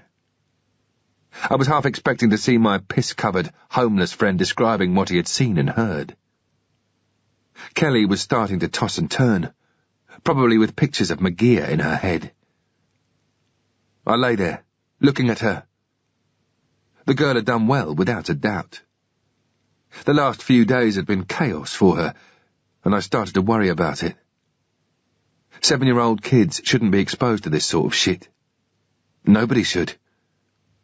What would become of her? It suddenly occurred to me that I was worrying more about her than I was about myself. I woke with the TV still on. I looked at my watch. 9:35. At midday, Pats would be calling me. I hit the off button. I wanted to start mincing about with the laptop. I started to get up and found I could hardly move. I felt like an OAP as I lifted myself off the bed, my neck as stiff as a board. I made a racket getting the laptop out of the holdall and plugging everything in, and Kelly started to wriggle around. By the time I'd got it up and running and connected to the backup drive, she was propped up on one elbow, watching me. Her hair looked like an explosion. She listened for a while as I cursed at the laptop for not accessing the backup drive, then said, "Why don't you just reboot and then look at the program?" I looked at her as if to say, "You fucking smart-ass." Instead I said, maybe. I rebooted, and it worked. I turned round and smiled at her and got one in return. I started to scroll through the files. Instead of the business-like file names I'd been expecting, the documents had code words like weasel, boy, guru. A lot of them turned out to be spreadsheets or invoices. I could see what they were, but I didn't know what they meant. To me, the whole 40 or so pages might just as well have been in Japanese. I then opened up another file called Dad. It was just dots and numbers across the screen. I turned to Kelly. "What's that then, smart guy?" She looked. "I don't know. I'm only 7. I don't know everything." It was 5 minutes to noon. I turned on the phone and carried on flicking through the files, trying to make sense of them. 12 o'clock came and went. By 1:15, the call still hadn't happened. I was flapping. "Come on, Pat. I need to get out of the US and back to Simmons. I have enough information. Maybe. The longer I stay now, the higher the risk. Pat, I need you. For Slack to miss an RV, there must be a major drama. Even when he was high, he'd come up with the goods. I tried to block dark thoughts out of my head by telling myself that he'd call at the next arranged window. But as I carried on half-heartedly on the laptop, I started to feel almost physically sick. My only way out had been lost. I had that awful, sinking feeling that everything was going to go horribly wrong. I needed to do something. I closed down the laptop and put the backup disk in my pocket. Kelly was half buried under the covers, watching TV. I joked, "Well, you know what I'm going to do in a minute, don't you?" She jumped out of bed and threw her arms around me, frowning. Don't go. We'll watch the TV together, or I can come with you." "You can't do that. I want you to stay here." "Please." What could I do? I felt her pain at being scared and alone. "Okay, come with me. But you've got to do what I say." Okay. She jumped up and went to get her coat. "No, not yet." I pointed to the bathroom. "First things first, get in that bath, wash your hair, come out and I'll dry it. Then you can get changed into your new clothes and then we'll go out, okay?" She was trembling with excitement, like a dog about to go for walkies. "Yeah, okay." She skipped to the bathroom. I sat down on the bed and shouted into the bathroom as I flicked through the news channels. "Kelly, make sure you brush your teeth or they'll all fall out. And you won't be able to eat when you're older." I heard, Yeah, okay." There was nothing more about McGee on the TV. After a while, I walked into the bathroom. The toothpaste tube hadn't been opened. "Have you brushed your teeth?" She nodded, looking guilty. I said, "Well, let's have a smell." I bent down and put my nose near her mouth. "You haven't? Come on. Do you know how to brush your teeth?" "I know how to brush my teeth." "Show me then." She picked up the toothbrush. It was way too big for her mouth, and she was brushing from side to side. I said, "That's not the way you've been taught, is it?" She said, "Yes, it is." I shook my head slowly. I knew that she would have been taught properly. I said, "All right, we'll do it together." I put some toothpaste on the brush and made her stand in front of the mirror. I stood beside her and she watched, as I pretended to brush. Looking after kids was easy after all. It was all down to EDI. Explanation, demonstration, imitation. Just that. Instead of doing it with a weapon to a room full of recruits, I was doing it with a 7-year-old. "Now, with me. Like this, then brush round in little circles. And let's make sure we do the backs." And then it got stupid. She started to laugh at the sight of me pretending to brush my teeth, and, as she laughed, all the toothpaste sprayed from her mouth and onto the mirror. I laughed with her. She finished her bath and changed into her new jeans and sweatshirt. I'd also bought us matching baseball hats at the mart, black denim with the words Washington, D.C. I wet my hair and washed, and we both looked sparkly clean. She put on her new blue coat and trainers, and we were ready to go. My plan was to get to the vicinity of Pat's apartment. When he rang at 6 o'clock, we'd be able to meet straight away. What was I going to do with the backup disk? I decided to hide it in the room because I was going to split my gold. If the backup stayed here and Kelly came with me and we were lifted, at least they wouldn't have the job lot. The long, dark wood sideboard with a TV on top covered a third of the room. It was about 2 feet high and rested on little half-inch legs. I lifted one corner, gaffer-taped the disc to the underside and positioned a couple of telltales. One last look around the room and we left. It was still drizzling and was slightly colder than earlier in the morning. Kelly was on cloud 9. I reciprocated her smiles and happy noises, but underneath I was flapping about Pat. As we crossed the grass to avoid reception, I wondered about phoning Ewan. I decided not to. Not yet, anyway. I might need him later. He was a card to keep up my sleeve. The whole area was dotted with hotels. We walked across the road to one about 400 metres away, and I went into the lobby and ordered a taxi. Kelly waited outside under the awning. As I came out again, I said, "When we get into this taxi, I'm going to put your hood up, and I want you to rest against me as if you're sleepy. Remember, you promised you'd do exactly what I said." The taxi turned up and took us to Georgetown. Kelly leaned against me, and I got her nuzzled in on my lap with her hood up, so it hit her. We got out on Wisconsin. It was 4 o'clock, and everybody around us looked so normal as they chatted, strolled and enjoyed their shopping. We spent the next hour or so walking and snacking. By 5:30, the Georgetown Mall where we were sitting was quite warm, and we were both feeling sleepy. I was having a coffee, she was having a milkshake, which she wasn't touching because by now she was full of burger. I looked at the display of my watch every half minute until it was 5:55. Then I switched on the phone. Good battery level, good signal strength. 6 o'clock came. Nothing. A minute passed. 2 minutes passed. I sat there almost paralysed with disbelief. Kelly was absorbed in a comic she'd picked out for herself.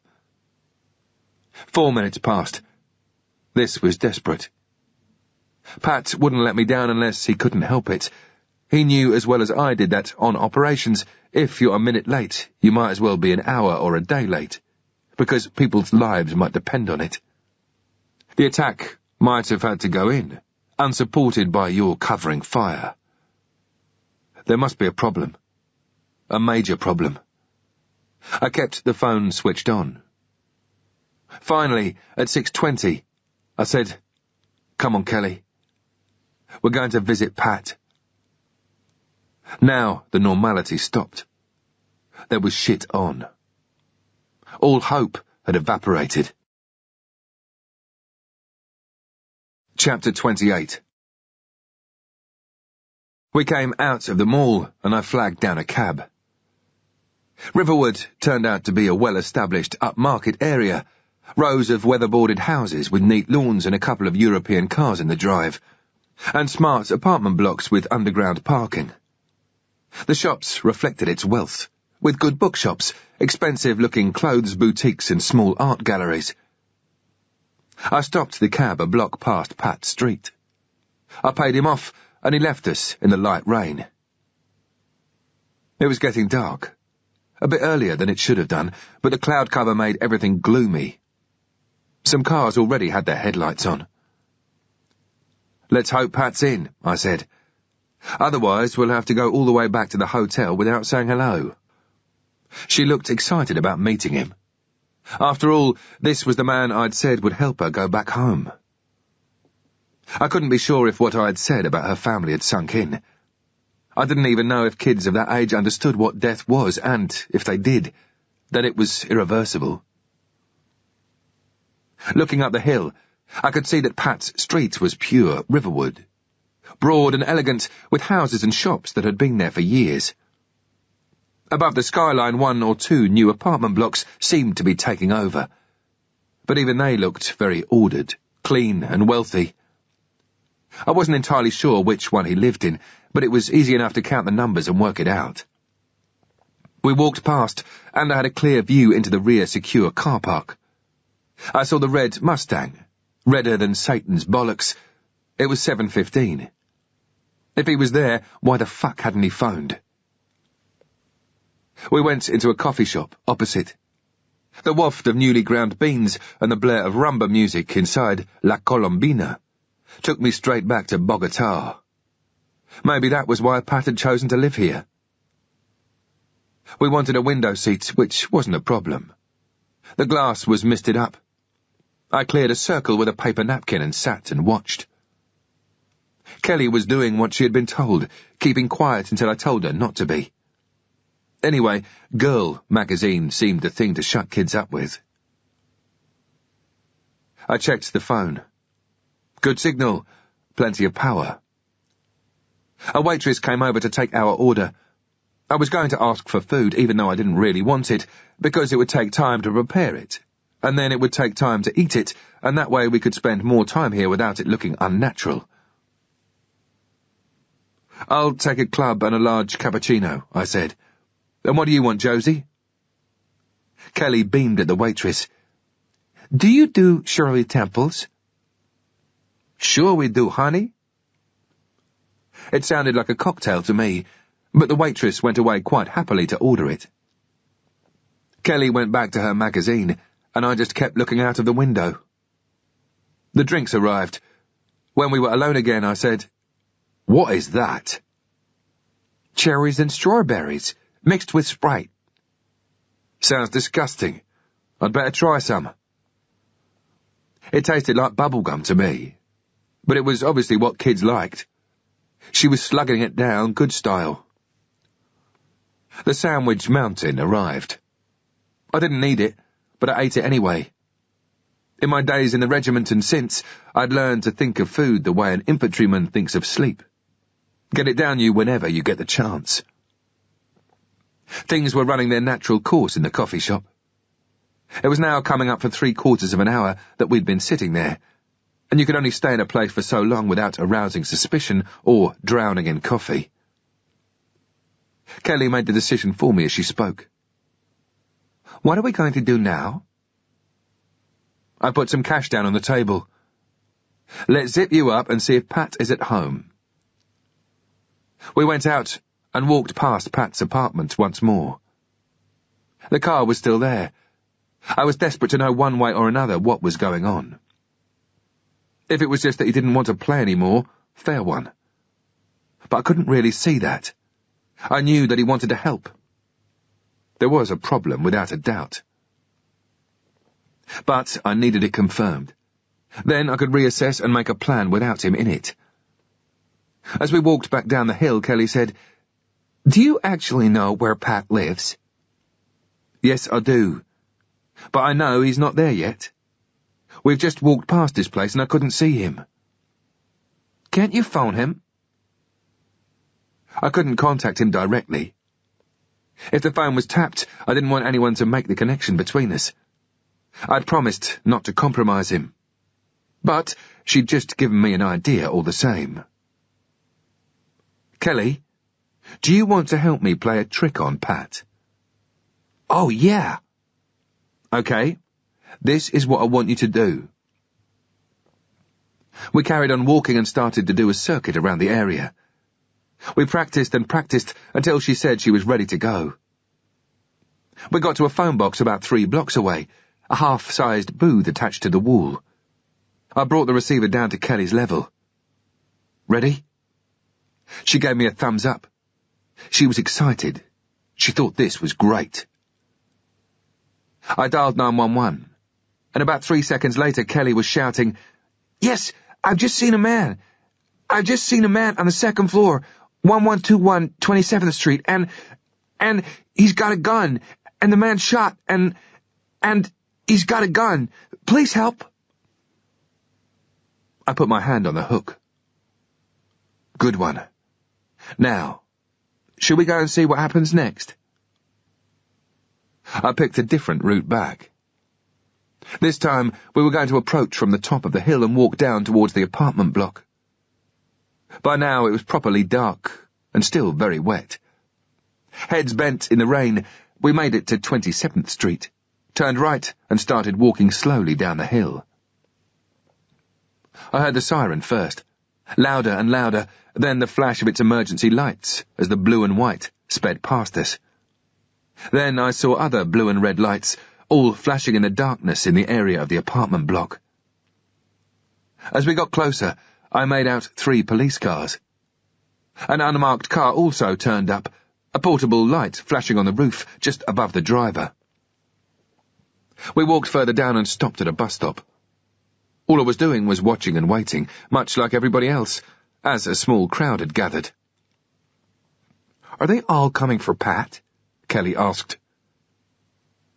I was too busy feeling depressed to answer. The sight of an ambulance arriving had poleaxed me. I stroked her head over her coat hood. "I'll tell you about it in a minute. Just let me watch what's happening." We waited like everyone else. A quarter of an hour went by. By now, local TV news crews were turning up. Then I saw them come out. 2 boys with a trolley, and on top was a corpse in a body bag. I didn't have to see the face to know who was inside. I only hoped it had been quick for him. But, judging by the condition of the Browns, I had a terrible feeling that it hadn't. I said quietly, "We're going to go now, Kelly. Pat's not there tonight." I felt as if one of my most treasured possessions had been stolen from under my nose, and I knew that I'd never get it back. Our friendship had been rekindled after all these years, and this was the price he had paid for it. I felt lost and desperate, as if I'd got detached from the rest of my patrol in hostile territory, without a map or a weapon, and no hint of which way to go. He had been a true friend. Even after all these years of not seeing each other, I would miss the man with no arse. As Pat was being loaded into the ambulance, I forced myself to cut away from the emotion. I turned and started to walk back down the way we'd come, to avoid the police. One of the cars had now left with its siren going, and the ambulance was just about to. I imagined the scene of the crime people inside the apartment, putting on their coveralls and unpacking their gear. Again, I tried to cut away, make myself look at the situation logically. Pat was gone. Now all I had left was Ewan. But it was much harder to do than it normally was. We took the first left to get off the main drag, and I listened as the ambulance siren twice went off to manoeuvre in the traffic. We carried on along the road. It wasn't a main thoroughfare and was residential on both sides. Large houses with wide stone staircases leading up to the front doors. I had Kelly's hand and we were walking without talking. Feelings about Pat had no place in my mind at the moment. What mattered was what information he could have given about us to whoever had zapped him. Pyra or Luther and Co. Who could tell? It had to be one or the other. Assuming his death was connected with me, of course. Fuck knows what else he could have been up to. However, I had to work on the basis that whoever killed him wanted to know where we were. All Pat knew was the phone number, and that I was planning on going into the Pyra office. OPSEC might have saved our lives. I was thinking so hard that at first the voice didn't really register. Then I thought it was Kelly, and I was going to give her hand a bit of a squeeze and tell her to be quiet and let me think. But then it spoke again. A man's voice, low and resolute, and this time there was no mistaking the words. "Freeze. If you move, I'll kill you. Stay exactly where you are. Do not move." It wasn't a druggy voice. It wasn't a young, nervous voice. It was a voice that was in total control. Chapter 29. I kept my hands where they were. Kelly flung her arms around my waist. "It's okay. It's all right. They aren't going to hurt you." I lied like a cheap watch. His footsteps moved from behind me and to the left. He must have come from the service alley that ran behind the houses we'd just passed. He said, "You have 2 choices. Get smart by keeping still. Get dead by moving." The voice was late 20s, early 30s, precise, well drilled. It was pointless trying to draw down on him. He would kill me the instant I made a move. I decided to take choice 1. More footsteps came from the other side and somebody was tugging Kelly away. She cried out, "Nick! Nick!" But I could do nothing to help, and her grip was no match for theirs. She was dragged behind me and out of sight. I still couldn't see anything of the guys who'd caught us. I made myself calm down and accept what was happening. The voice started to give me commands in the same no-nonsense, almost pleasant voice. He said, "I want you to raise your hands slowly and put them on top of your head. Do that now." When I'd complied, he said, "Now, turn around." I turned slowly and saw a short, dark-haired man aiming a pistol at me in a very professional manner. He was standing about 10 meters from me at the entrance to the alleyway. He was breathing heavily, probably after running round the streets to find us both. He was wearing a suit, and I saw Velcro. I now knew who had got to Pat. "Walk towards me. Do it now." I couldn't see Kelly. She must already have been taken down the alleyway. They had got her at last. I pictured Aida's savaged little body as I came towards him. "Stop. Turn left." Very low, very calm and confident. As he said it, I heard a car pull up to my right, and out of the corner of my eye I could see it was the Caprice from the first motel. "Walk." I moved into the alleyway. Still no sign of Kelly. I heard, "Get on your knees." I knelt down. I'd never been particularly worried about dying. We've all got to check out sometime. When it did happen, I just wanted it to be nice and quick. I'd always hoped there was an afterlife, but not as reincarnation back on Earth. I'd hate to find myself back here as something low down the food chain. But I wouldn't mind a spiritual thing, where you just become aware of everything, from the truth about the creation of mankind to the recipe for Coca-Cola. I'd always had the feeling that I was going to die young, but this was just a bit too early. Nothing was happening, and nothing was said. Then what must have been that Caprice drove into the alley behind me, its headlights illuminating the backs of the houses. Each had facing garages and 3 or 4 cars parked along the sides of the alley. I could see my kneeling shadow cast against the wet tarmac. The engine was still running, and I heard the doors being opened. There was radio traffic from a different voice. This one had an accent that should have been selling hot dogs in New York. He was giving a location. "Affirmative. We're in the service road for Dent and Avon. We are on the south side. You'll see our lights. Affirmative. We have both of them." I stayed on my knees with my hands on my head in the rain while we waited for the others to arrive. I heard footsteps coming towards me from the car. I clenched my teeth and closed my eyes, expecting to be given the good news. They walked slightly past me to my right and stopped. I didn't hear the second one come up behind me. I just felt a heavy hand grip my own firmly on my head as the other felt for my weapon. The hand pulled out the cig, and I watched him check the safety catch in front of my face. Then he released his grip on my hands and, in the same movement, produced a clear plastic bag. I could smell coffee on his slightly laboured breath.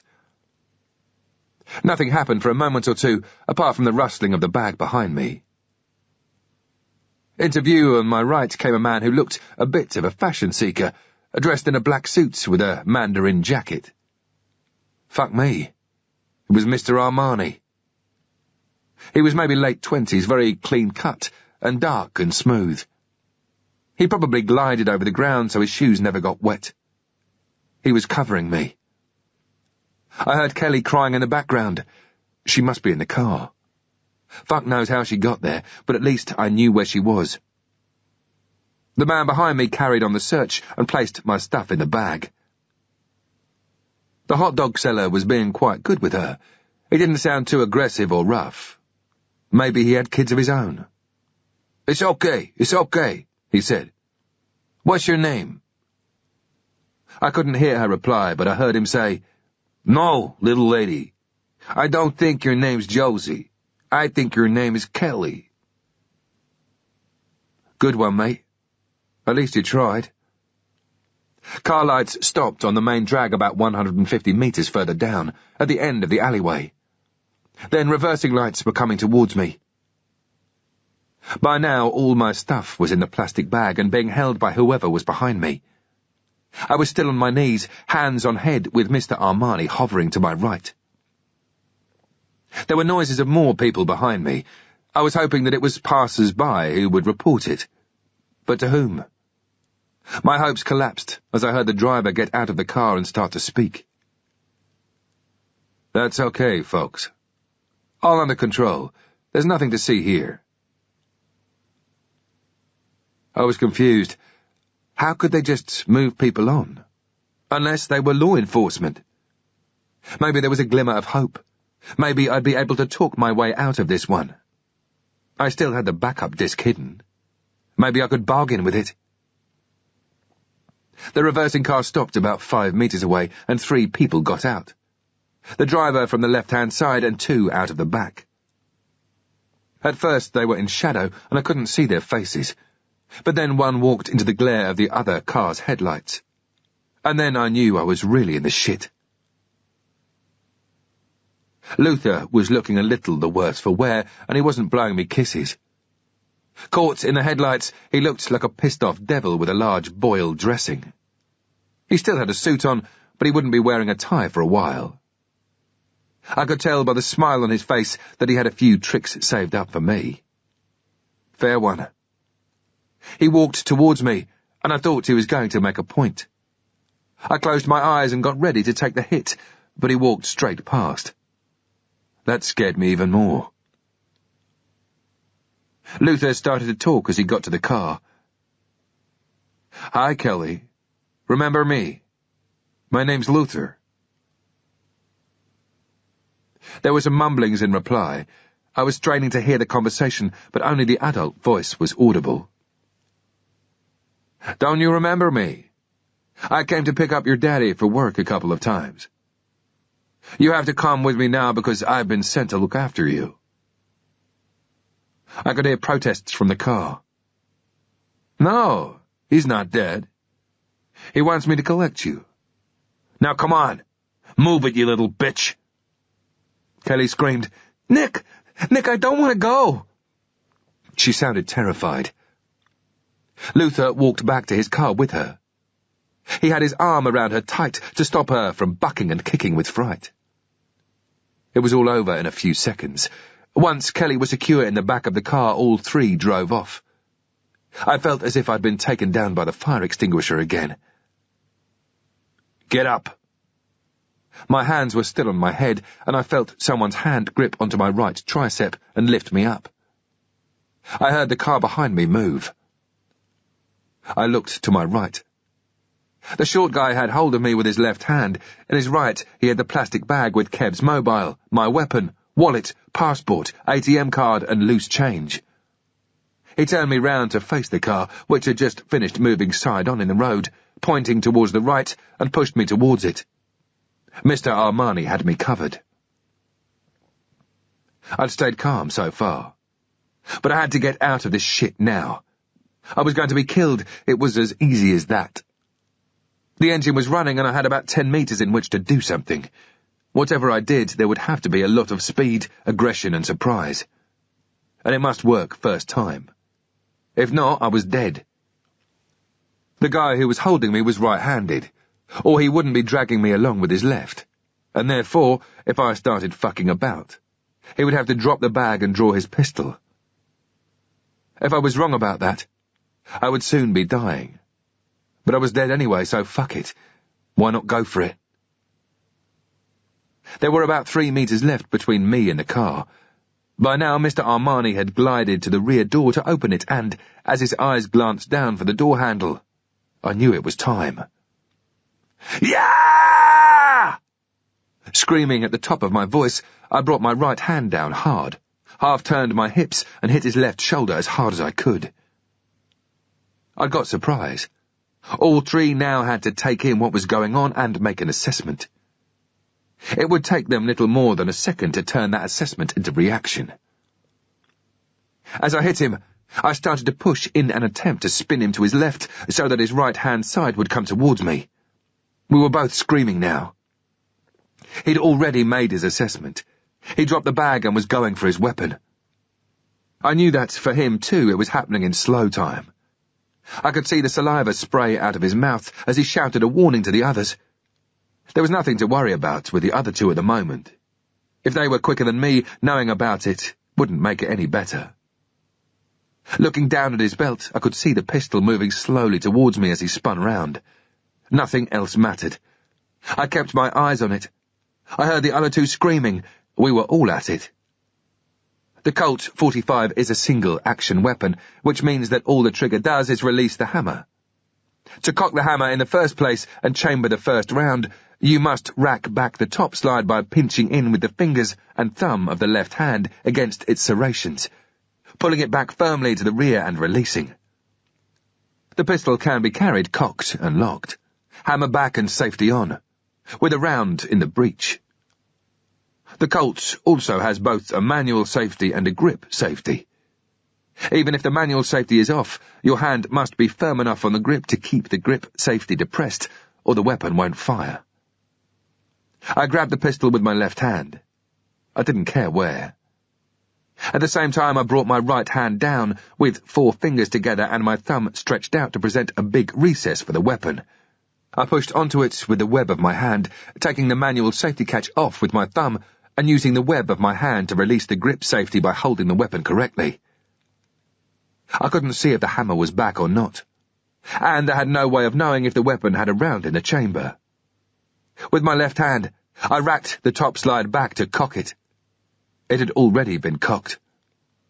A brass round spun out of the ejection port, glinting as it tumbled in the streetlights. It didn't matter losing 1 round. At least I wouldn't get a dead man's click. I knew the first threat was Mr. Armani. He had a weapon in his hand. I carried on turning in the direction the shoulder hit had taken me, and, as I did, I came up into the aim, firing low because these fuckers wore armor. Armani went down. I didn't know if he was dead or not. I carried on spinning and dropped the short guy, moved forward and looked at the driver. He was still in his seat, but in a crouched position, screaming and writhing. I ran to his side of the car, pointing the pistol. "Move over! Move over! Move over!" I pulled the door open and, keeping the pistol at the aim, kicked him with my right leg. I wasn't going to start dragging him out. It would take too long. I just wanted to get in the car and go. I shoved the muzzle into his cheek and pulled out his weapon, kept it and threw mine out. I didn't know how many rounds were left. The injury was to his upper right arm. There was a small entry hole in the material, but not much blood around the site. He must have taken one of the rounds aimed at Armani as I spun round. His hand, however, was red and dripping from where blood was coursing down his arm. The 45 round is big and heavy and doesn't fuck around. The massive exit wound would have blown away most of the underside of his arm. I would be having no problems from this boy. As I drove off, I screamed at him, "Where are they going? Where are they going?" His answer was half a cry, half a shout. "Fuck you! Fuck you!" His dark grey suit was turning brown with blood. I jabbed his leg hard with the pistol. "Where are they going?" We were in a narrow residential road. I took off both wing mirrors in the process of turning to question him. He told me to fuck off again, so I fired. I could feel the air pressure change as the gases left the barrel, and then the smell of cordite filled the air. There was an explosion of material and flesh as the round ploughed a 12-inch furrow along and down into his leg. He howled like a stuck pig. I didn't know where I was heading. The driver's screams quickly subsided, but he kept thrashing about. His convulsions left him on his knees in the footwell, with his head on the seat. He was starting to go into shock. He was probably wishing he did sell hot dogs in New York. "Where are they going?" I demanded again. I didn't want him to pass out before I got the information. "They're heading south," he moaned. "I-95 south." We were speeding on the elevated section of the highway that took us to the interstate. I looked across. "Who are you?" His face screwed up in pain as he fought for breath. He didn't reply. I hit him on the temple with the pistol. He gave a low moan and moved his fingers sluggishly from his leg to his head. We passed the Pentagon. Then I saw the sign for the Calypso Hotel. It seemed like a bad dream. "Who are you? Tell me why you're after me." I could barely hear his reply. His mouth was dribbling blood and he was finding it hard to breathe. "Let me go, man. Just leave me here, and I'll tell you." No way was I falling for that one. "You're going to die soon. Tell me and I'll help you. Why are you trying to kill us? Who are you?" His head lolled. He didn't reply because he couldn't. I found them just short of the Beltway, in the middle of the 3 lanes. It was easy to pick them out in my headlights, and I could see it was still 3 up. 1 in the front, 2 in the back. No sign of Kelly. But there was enough space between the 2 boys in the back to have another body between them. She was only a little fucker. Her head wouldn't be showing. I couldn't do anything on the freeway, so now was the time to calm down and get my head around the next plan. What was I going to do? Whatever it was, it had to be soon, because I didn't know their destination. And I-95 goes all the way to Florida. Much nearer, however, about 30 minutes away, was Quantico, the FBI and DEA Academy. It was starting to make sense. Luther and the black guy coming to the house, both knowing Kev. They were all the same group. But why would they kill Kev? And if they were the killers, what connection then did bad DEA have with my friends over the water? Was there something happening here between these 2 groups that Kev had discovered and got fucked over for? I thought again of Florida, and it gave me an idea. I tucked it away for later.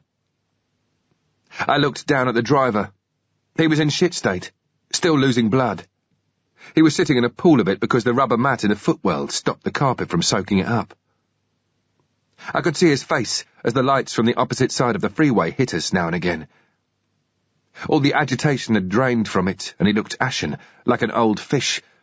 Life was slowly going out of his eyes, which was staring into space. He was going to die soon. Tough shit.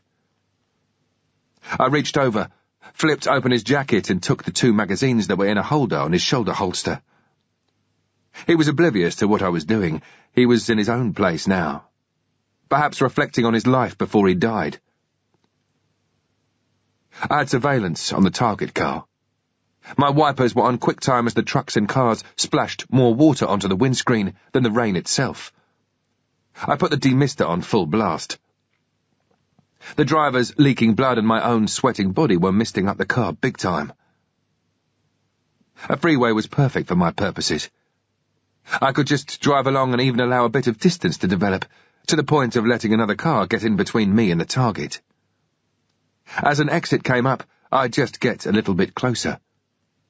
If he was going to turn off, I could then filter in naturally and come up behind him. After about another 5 minutes, I saw a sign saying, "Lawton, 1 mile." They started to indicate that they were getting into the filter lane to take the off-ramp. They weren't going to Quantico after all. There was no time to think about that. This was the time to hit them. I glanced down, changed mags, and checked chamber. As I came across to get in lane, I realized for the first time that we were driving through heavily wooded terrain. The tires throbbed rhythmically as they hit the joints in the concrete freeway. By now the driver had slumped completely into the footwell with his back against the door. It was only the body armor under his shirt that gave him posture. He was dead. I was now in the filter lane and just 20 meters behind their vehicle, close enough to be on top of them, but far enough away so that, if they looked behind, they'd just see headlights. I saw no heads turning round. They weren't looking aware. I started to take deep breaths and spark myself up. The Lawton exit ramp was a slight uphill with a gentle right-hand bend. The tall trees each side gave the impression of a tunnel. I planned to do it at the first junction. My brain was in overdrive, getting me into a mindset, trying to take the fear away. I could see traffic lights in the middle distance and put my foot on the gas to close up even more. Their brake lights came on, then their right-hand indicator. A truck thundered past from left to right. It looked like it was a wide major road ahead. The car started its right turn. Pushing myself back into the seat, I put my foot down hard on the accelerator and braced my arms on the wheel. I must have been doing about 45 miles per hour and was still accelerating as I drew level and yanked the wheel hard right. My right wing hit the front of theirs. There was a massive jolt. My airbag exploded as the car slewed round into the main drag. The other car spun sideways. I heard glass shattering and the screech of tortured rubber. The moment the vehicle came to a halt, I stabbed at the seatbelt release and opened the door. The air felt freezing. At first, all I could hear was the hiss of the radiator and the ping, ping, ping, warning that the door was open and the lights on. Then came the sound of muffled shouts from inside the other vehicle. The first priority was the driver. The car had to be immobilized. He was still fighting his seatbelt. I fired through the windscreen. I didn't know where I hit him, but he was down. As I looked into the back, I could see Kelly, or at least her shape. She was low down in the footwell, hands over her ears. Luther was getting his first rounds down on me. His door was half open, and he was starting to roll out. I'd have been doing the same because a car draws fire, so get out of the way. As he rolled, I kept on firing, just below the level of the door. He screamed. I'd got him. I couldn't tell whether it was a direct hit or the splash of the round off the tarmac. But it didn't matter. The effect was the same. I moved from behind the bonnet of my car to take on the third guy. He was out now, but had had a change of heart. He put his hands up and yelled, "Don't do it! Don't do it!" His eyes were like saucers. I double-tapped him in the head. Kelly was still curled up in a ball in the footwell. She wasn't going anywhere. I searched the two bodies for wallets and magazines. I left Luther for last. He was on the ground behind his car, hands clutched to his chest. "Help me! Help me! Please!" He'd taken a round in the armpit as he rolled on the floor, and it must have carried on into his chest cavity. I thought of Kev, Marcia, and Aida, and kicked. He opened his mouth to scream, but all that came out was a gurgle. He was on his way out. Good. Let it happen slowly. I ran back for Kelly and lifted her out of her hiding place. I had to shout at her above her screams. "It's okay, Kelly, I'm here. It's okay." I held her tight in my arms. She was nearly deafening me. "It's all over now, it's okay." It wasn't. The police would be here soon. I looked around me.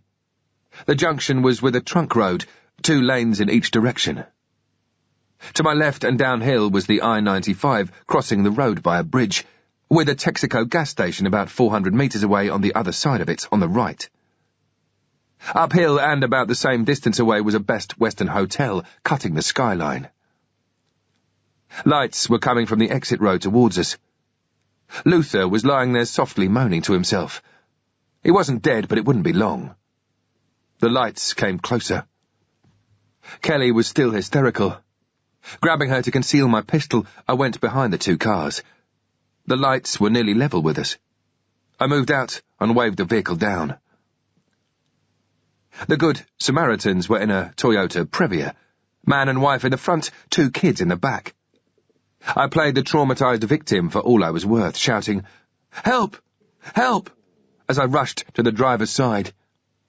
The woman was at the wheel. She opened her door. "Oh my gosh! Oh my gosh!" Her husband already had his mobile out for an ambulance. I put the safety catch on and held the gun against her face. "Everybody out, now! Get out!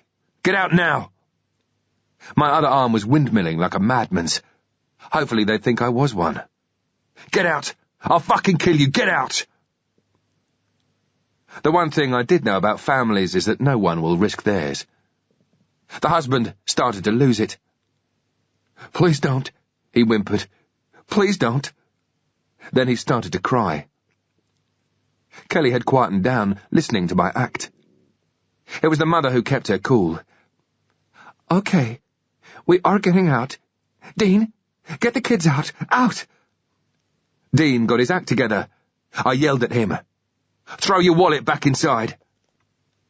I bundled Kelly through the sliding door, slammed it shut, ran round to the driver's side, climbed up, and we were off. I wanted to get away from the initial danger area, then sort myself out. The freeway was out because it would be too easy for the police to pick me up. I drove up onto the junction and turned left under the freeway bridge past the garage. The road became a normal 2-lane carriageway and I put my foot down. This was no time to explain stuff to Kelly. She was curled up on the back seat, sobbing. My adrenaline rush was slowing down, but my face was soaked with sweat and I was lathering up. I took deep breaths, trying to get more oxygen into my body and calm everything down. I felt unbelievably angry with myself for losing control back there. I should have killed Luther straight away, not fucked about. I realised we were heading south, away from the airport. I'd have to stop and sort myself out instead of just running in a blind panic. I pulled over and checked the map book. Kelly didn't look good, but I didn't have too much of a clue what to say to comfort her.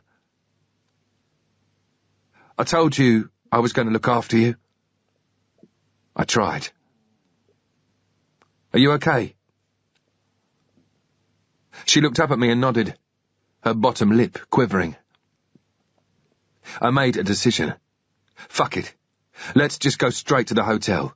Get the backup disc and clear off. I swung the Previa around in a U-turn, heading for the freeway. We stayed on it until we hit the Beltway. Blue lights flickered towards us. There must have been 10 of them. I wasn't worried. Even if they did ID me, they'd have to get across the central reservation. It took us just under an hour to get to the Economy Inn. We drove straight into the car park and I told Kelly to wait where she was.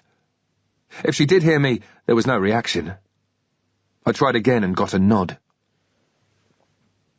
I went upstairs, got out my pistol and made entry.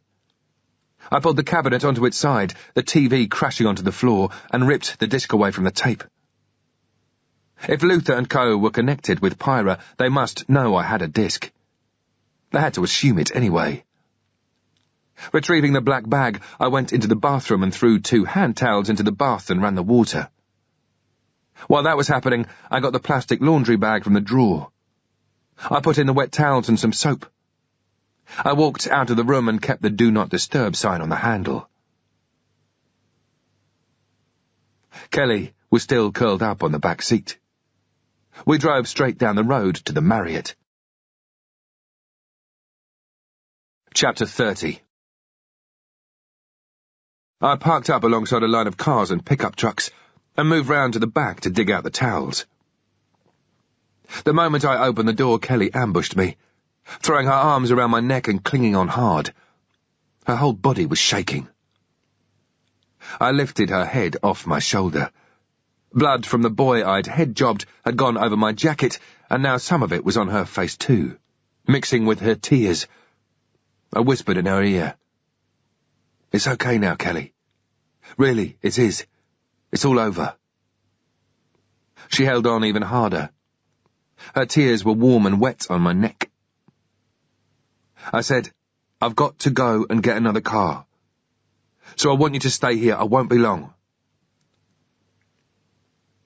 I started to lift her away from me, to put her back on the seat, but she resisted, burying her face in my shoulder. I could feel the heat of her breath through the material of my jacket. I put my hand on the back of her head and rocked gently. For a moment, I didn't know who was clinging to whom. The idea of what was happening and who might be behind it scared me shitless. I had to confirm with Kelly what Luther had said, and now was as bad a time as any. "Kelly, do you know Luther?" Was it true what he said about him coming to pick up Daddy? I felt her head nod slowly against my shoulder. I'll never leave you alone again, Kelly. Let's just clean ourselves up a bit, shall we? I tried to sound happy as I used one of the wet hand towels to wipe her face. If you're going to come with me, I'd better give you a really important job. I want you to look after the bag while I go and get a car, okay? Okay. As she dried herself, I checked the wallets.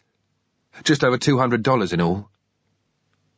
The car park surrounded the whole hotel and was lit only by borrowed light from the street. The area dividers that made it easier for people to find their cars were waist-high bushes and shrubs, with small trees around the main perimeter. There was plenty of shadow. I positioned Kelly in a clump of shrubbery with the bag. Stay hiding until I stop the car and get out to fetch the bag, okay? Will I be able to see you? She whispered as she put up her hood. Her coat was already wet from the leaves. I want to see you. I had my eye on a family Dodge in the long lines of cars. I said, see that big blue car over there? That's the one I'm going to pick up. I didn't actually want to tell her I was going to steal it, which seemed mad after what had just happened. It took about 5 minutes to break in, but the vehicle started first time. I put the windscreen wipers and demister on full, wiping the inside of the screen with my sleeve. I reversed back to the bushes, stopped, and got out. She climbed into the front with a big smile, and we started driving off. I stopped. Seatbelt. She put it on. We headed south on I-95. About 20 miles before the Lawton exit, we came across temporary traffic signs warning us that the junction was closed off. As we crossed the bridge, I looked down to my right and got a bird's-eye view of the shooting.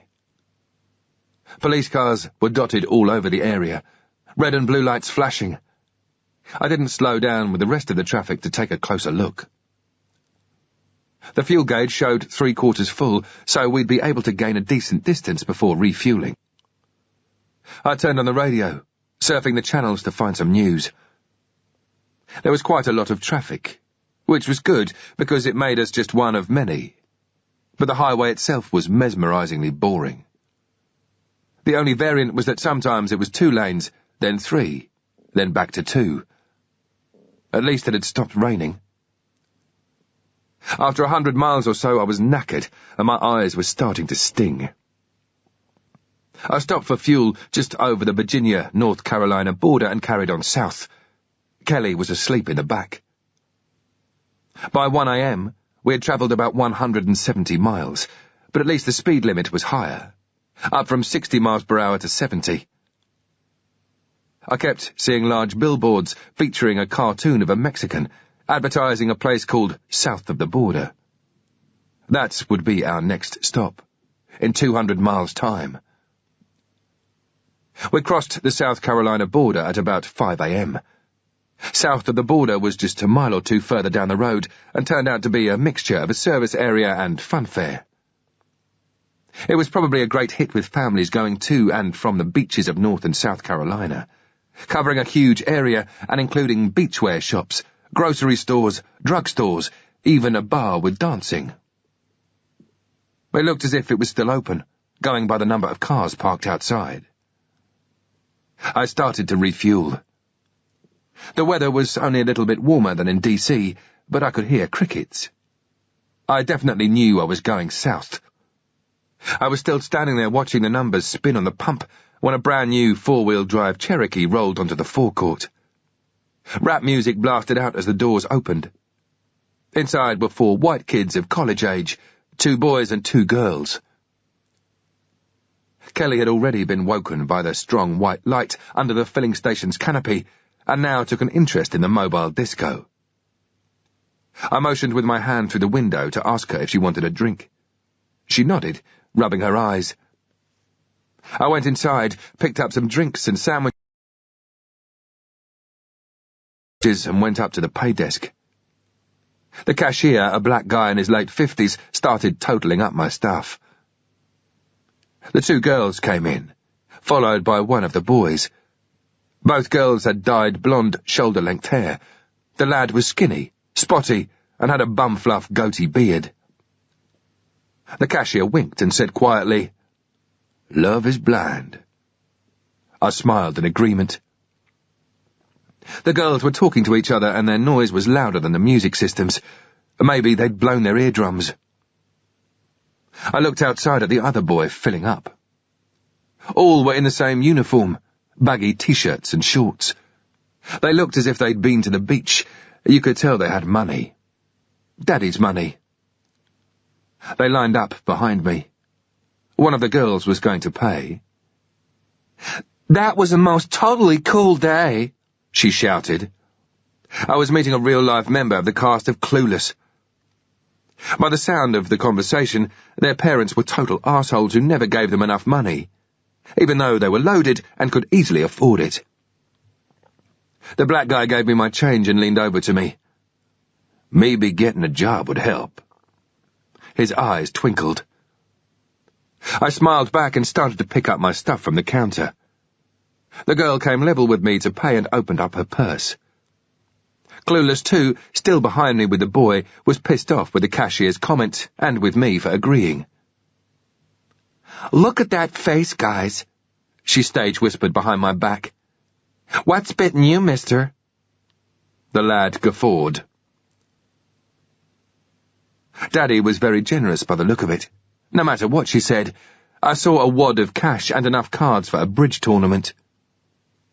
The others behind me were holding the beers they'd got from the fridge and giggling. I left. Our vehicles were facing each other on the forecourt. Sitting in the front of the Cherokee was the fourth member of the group, who'd finished filling up and was now air-drumming along to whatever the shit was on the CD. Kelly was lying on the back seat. I went over to her window, hiding just below it, then tapped. Kelly sat up, startled, and I held up her Coke. The other three were now coming out of the shop. Clueless, too, was still pissed off. As they got in their car, I heard one of the girls shriek, "Fucking asshole!" "Is that the black asshole or the white asshole?" her friend replied, and they closed the doors to gales of laughter. I got into the Dodge and drove over to the airport. The story was now being told to the driver, and I could see them all getting worked up about it. The boys had to show how hard they were, and the girls didn't like being shown up in front of their beaux. There was a lot of chemistry driving out of the garage. As the Cherokee rolled off the forecourt, it caught me in its headlights, chatting away with Kelly as I checked the tyres. They slowed right down and looked at us. Clueless one must have made a funny about my appearance, because they all laughed and the driver gave me the finger to make himself look good, and then zoomed off into the night. I gave it about a minute, backed out, and followed. I didn't want to do it on the highway unless I had to. Sooner or later, I guessed they'd turn off the main drag so they could drink those beers out of sight of highway cops and maybe spread a couple of blankets on the ground. After just 5 miles, we followed the big Jeep onto a potholed tarmac road that seemed to go through the middle of nowhere. "Kelly, see that car ahead? I have to stop and ask them something. I want you to stay in the car, okay?" "Okay." She was more interested in the Coke. I didn't want to force them off the road or anything drastic. It had to look natural in case another car drove past. We passed a roadside shop that was closed, then a large truck park, then a trailer home site and a big stretch of dark nothingness, then an isolated house. I was beginning to think I'd fucked up when at last it happened. I saw a stop sign 400 yards ahead. Accelerating, I got a bit closer and checked for other car lights. I drove up level on their left-hand side, bipping my horn. I waved at them with the map book and gave a big smile.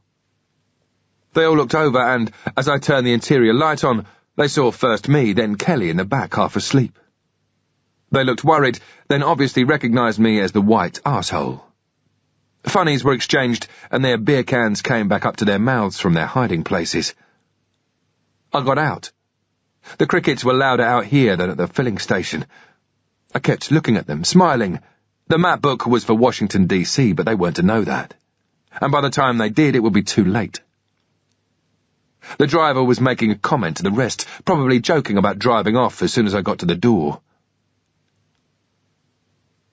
I said, "Hiya, can you help me? I'm trying to get to Raleigh," which was a place I'd seen signposted on the freeway way back in North Carolina. As the electric window rolled down further, I could hear whispered giggles from the back seat for the driver to fuck me off. I could see he had other ideas, maybe to send me anywhere but Raleigh. "Sure, man, I'll show you." I put the map book through the open window and into his hands. "I don't know how I got lost. I must have taken the wrong turning after I got some gas." He didn't need the map book. He started to give directions, pointing down the road. "Hey, man, just turn left and go for about 20 miles until you see—" The girls were liking this one, working hard to stifle their snickers. I got hold of his head with my left hand, pulled my pistol up, and stuck it into the young flesh of his cheek. "Oh, shit! He's got a gun! He's got a gun!" The other three fell silent, but the driver's mouth went into freewheel. "I'm sorry, man. It was a joke, just a joke. We're drunk, man. It's the bitch in the back who started it. I got nothing against you, man." I couldn't even be bothered to answer him. I shouted into the back, "Throw your purses out, now!" My American accent was quite good, I thought. I just hoped I was looking scary enough. The girls passed over their handbags. By now the driver was trembling and quiet tears rolled down his cheeks. The girls cuddled each other. I looked at the front passenger. "You." He looked at me as if he was one of 100 I could be talking to. "Yes, you. Give me your money. Out of this window." It took all of 2 seconds for him to comply. Now it was the driver's turn, and he beat his pal's record. I reached in, took the keys, and put them in my pocket. It didn't look too clever now.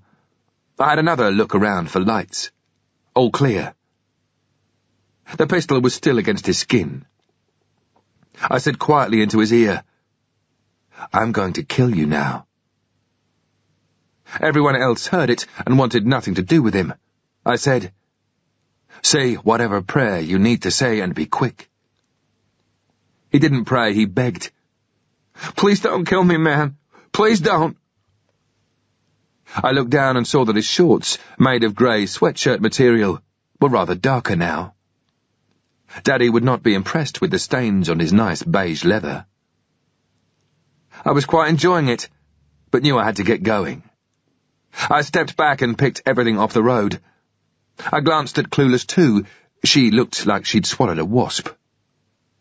"What's bitten you?" I said. I got in the car, did a 180 and drove off. Kelly said, "Why did you make those people give you their things?" She sounded confused. "Because we need loads of money, and we're much nicer than they are, so they wanted us to have it." I looked at her in the rearview mirror. She knew damn well I was lying. I said, "You want a job?" "What?" "Count this money." She opened up the bags and wallets and piled all the notes in her lap. "More than $1 million, she said at length. "Maybe count it once more to check." 5 minutes later, I got the more realistic figure of $336. The Clueless girls were wrong. Daddy was a diamond. We started seeing signs for Florence. That would do me fine. The town was 60 miles away, and it was about 5:20 in the morning. It would be getting light by 7-ish, and, if possible, I wanted to be in a town before dawn. I'd dump the Dodge, and we'd have to find some other transport. Whatever, we needed to get to Florida. About 10 miles short, I saw a sign for a lay-by picnic area with toilets and an information kiosk. I pulled in and took a free map of the town and surrounding area. Kelly was semi-awake as we parked up. I opened the door and got out. The birds were singing, and I could just make out the pre-dawn. There was a little nip in the air, but you could tell it was going to be a nice warm day. It felt great to have a stretch. I stank of sweat and had a layer of grease on my skin. My eyes were stinging and no doubt were bloodshot and swollen from lack of sleep. The pain in my neck still made me walk as if I had a plank of wood strapped to my back. The map showed a train station in the town, not necessarily helpful, but it was a start. I got back into the car and started to get the bags and wallets together to dump. All were expensive leather. A couple were even monogrammed. Inside, one of them I found heroin and a lump of pot in tin foil. The spoiled brats had obviously been Easter breakers, college kids using up all their hormones before the next term. Mummy and Daddy worked their asses off and provided for these kids, and they thought the world owed them a living. Fuck 'em. I was glad I'd robbed them. I laughed. There was a good chance they'd be too embarrassed even to report it. They were probably still sitting there blaming each other and trying to think of a way of getting piss stains off leather upholstery. I dumped everything in the bins. We drove towards the station. It looked as if the town centre was terminally ill, but big efforts had been made to keep the patient alive. The old historical centre had been rejuvenated, but it seemed that every shop sold scented candles, guest soap, and potpourri. There was nothing there for real people. No life in it at all. We got to the station, and it could have been any station in any American town, full of the homeless who stayed there because it was warm. It reeked of bodies and decay. Drunks were sprawled on benches that nobody in their right mind would go near in case they got their head bitten off. I looked at the destination boards.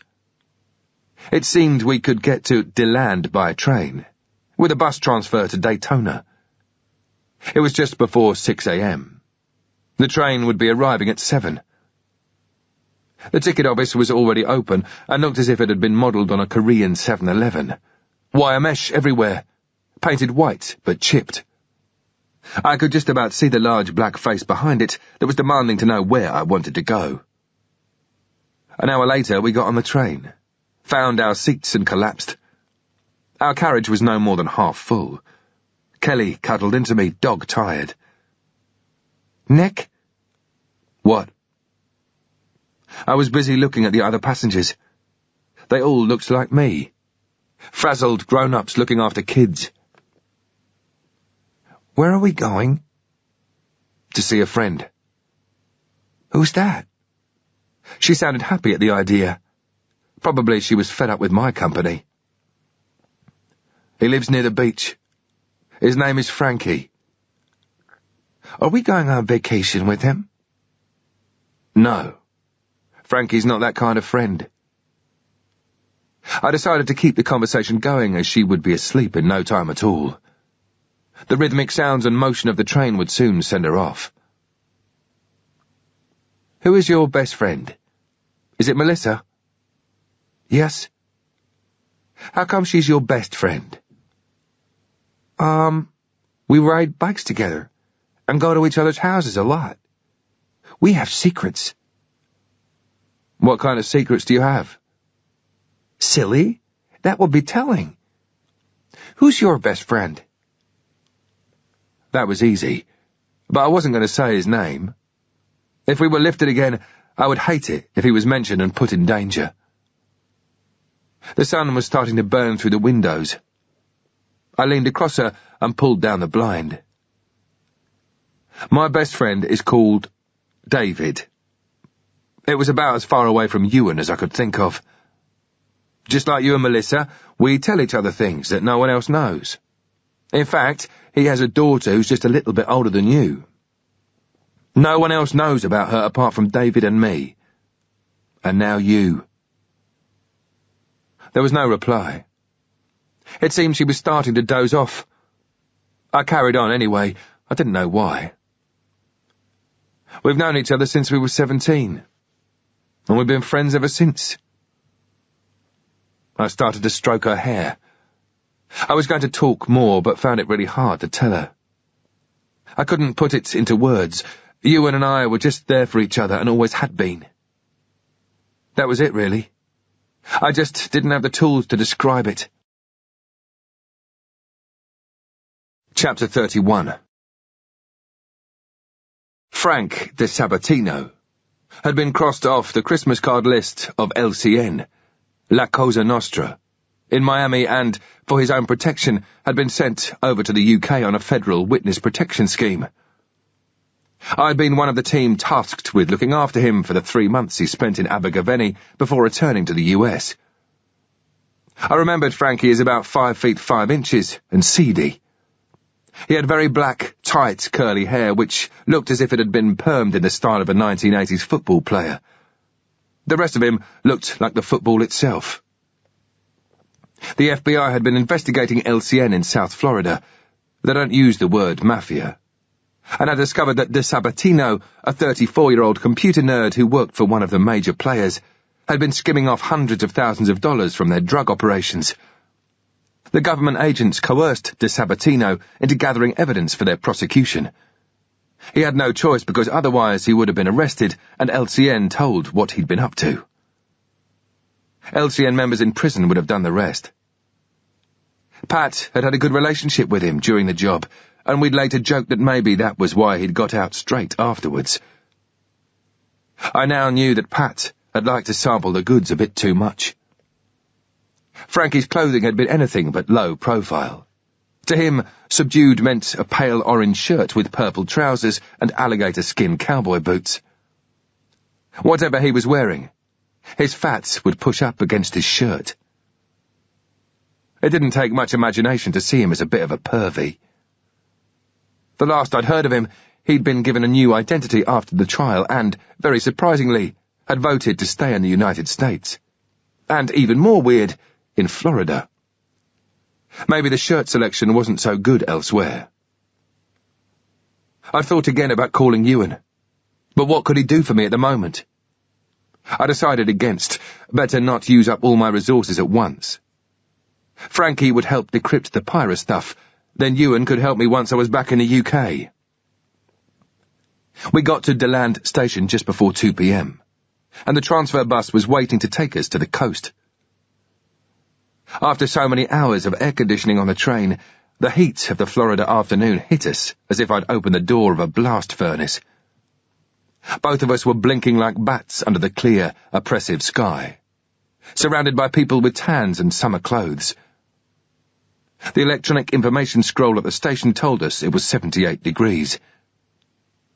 We boarded the hot bus, sat down and waited for the PVC to stick to our backs as we chugged along the highway to Daytona bus depot.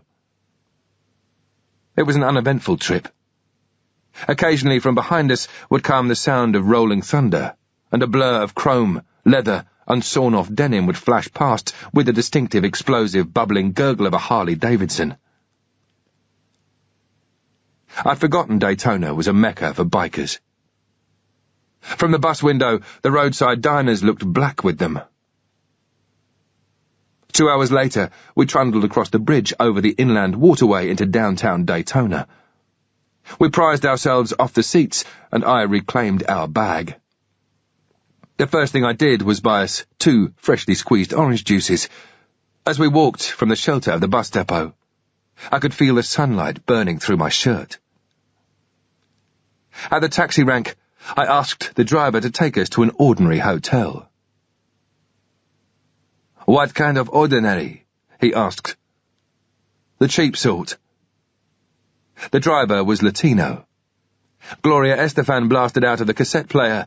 He had a little statue of the Virgin Mary on the dashboard, a picture of his kids hanging off the mirror, and he was wearing a big, loud, flowery shirt de Sabatino would have died for. I wound down my window and let the breeze hit my face. We turned onto Atlantic Avenue, and I found myself staring at a massive white ribbon of hard-packed sand that stretched to infinity. We drove past diners, beachwear and biker shops, Chinese restaurants, oyster houses, 7-Elevens, parking lots, tacky hotels, then yet more diners and beachwear shops. This whole place was built for holidays. Everywhere I turned I saw hotels with brightly coloured murals. Nearly all had signs that said, "Breakers welcome," There was even a cheerleaders' convention going on. I could see scores of girls in skimpy outfits strutting their stuff on a playing field outside the convention centre. Maybe Frankie was there, sitting in a corner, ogling. "Are we there yet?" Kelly asked. The driver said, "2 blocks more on the left." I saw all the usual chain hotels, and then ours, the Castaway Hotel. Standing on the sidewalk outside, listening to Gloria's singing disappearing into the distance, I looked at Kelly and said, "Yeah, I know. Crap." She grinned. "Triple-decker crap with cheese." Maybe, but it looked perfect for us. What was more, it was only $24 a night, though I could already tell from the outside that we'd only get $24 worth. I came out with the same old story, plus us being determined still to have our Disney holiday. I didn't think the woman at the desk believed a word I was saying, but she just didn't care, so long as I gave her the cash that went into the front pocket of her dirty black jeans.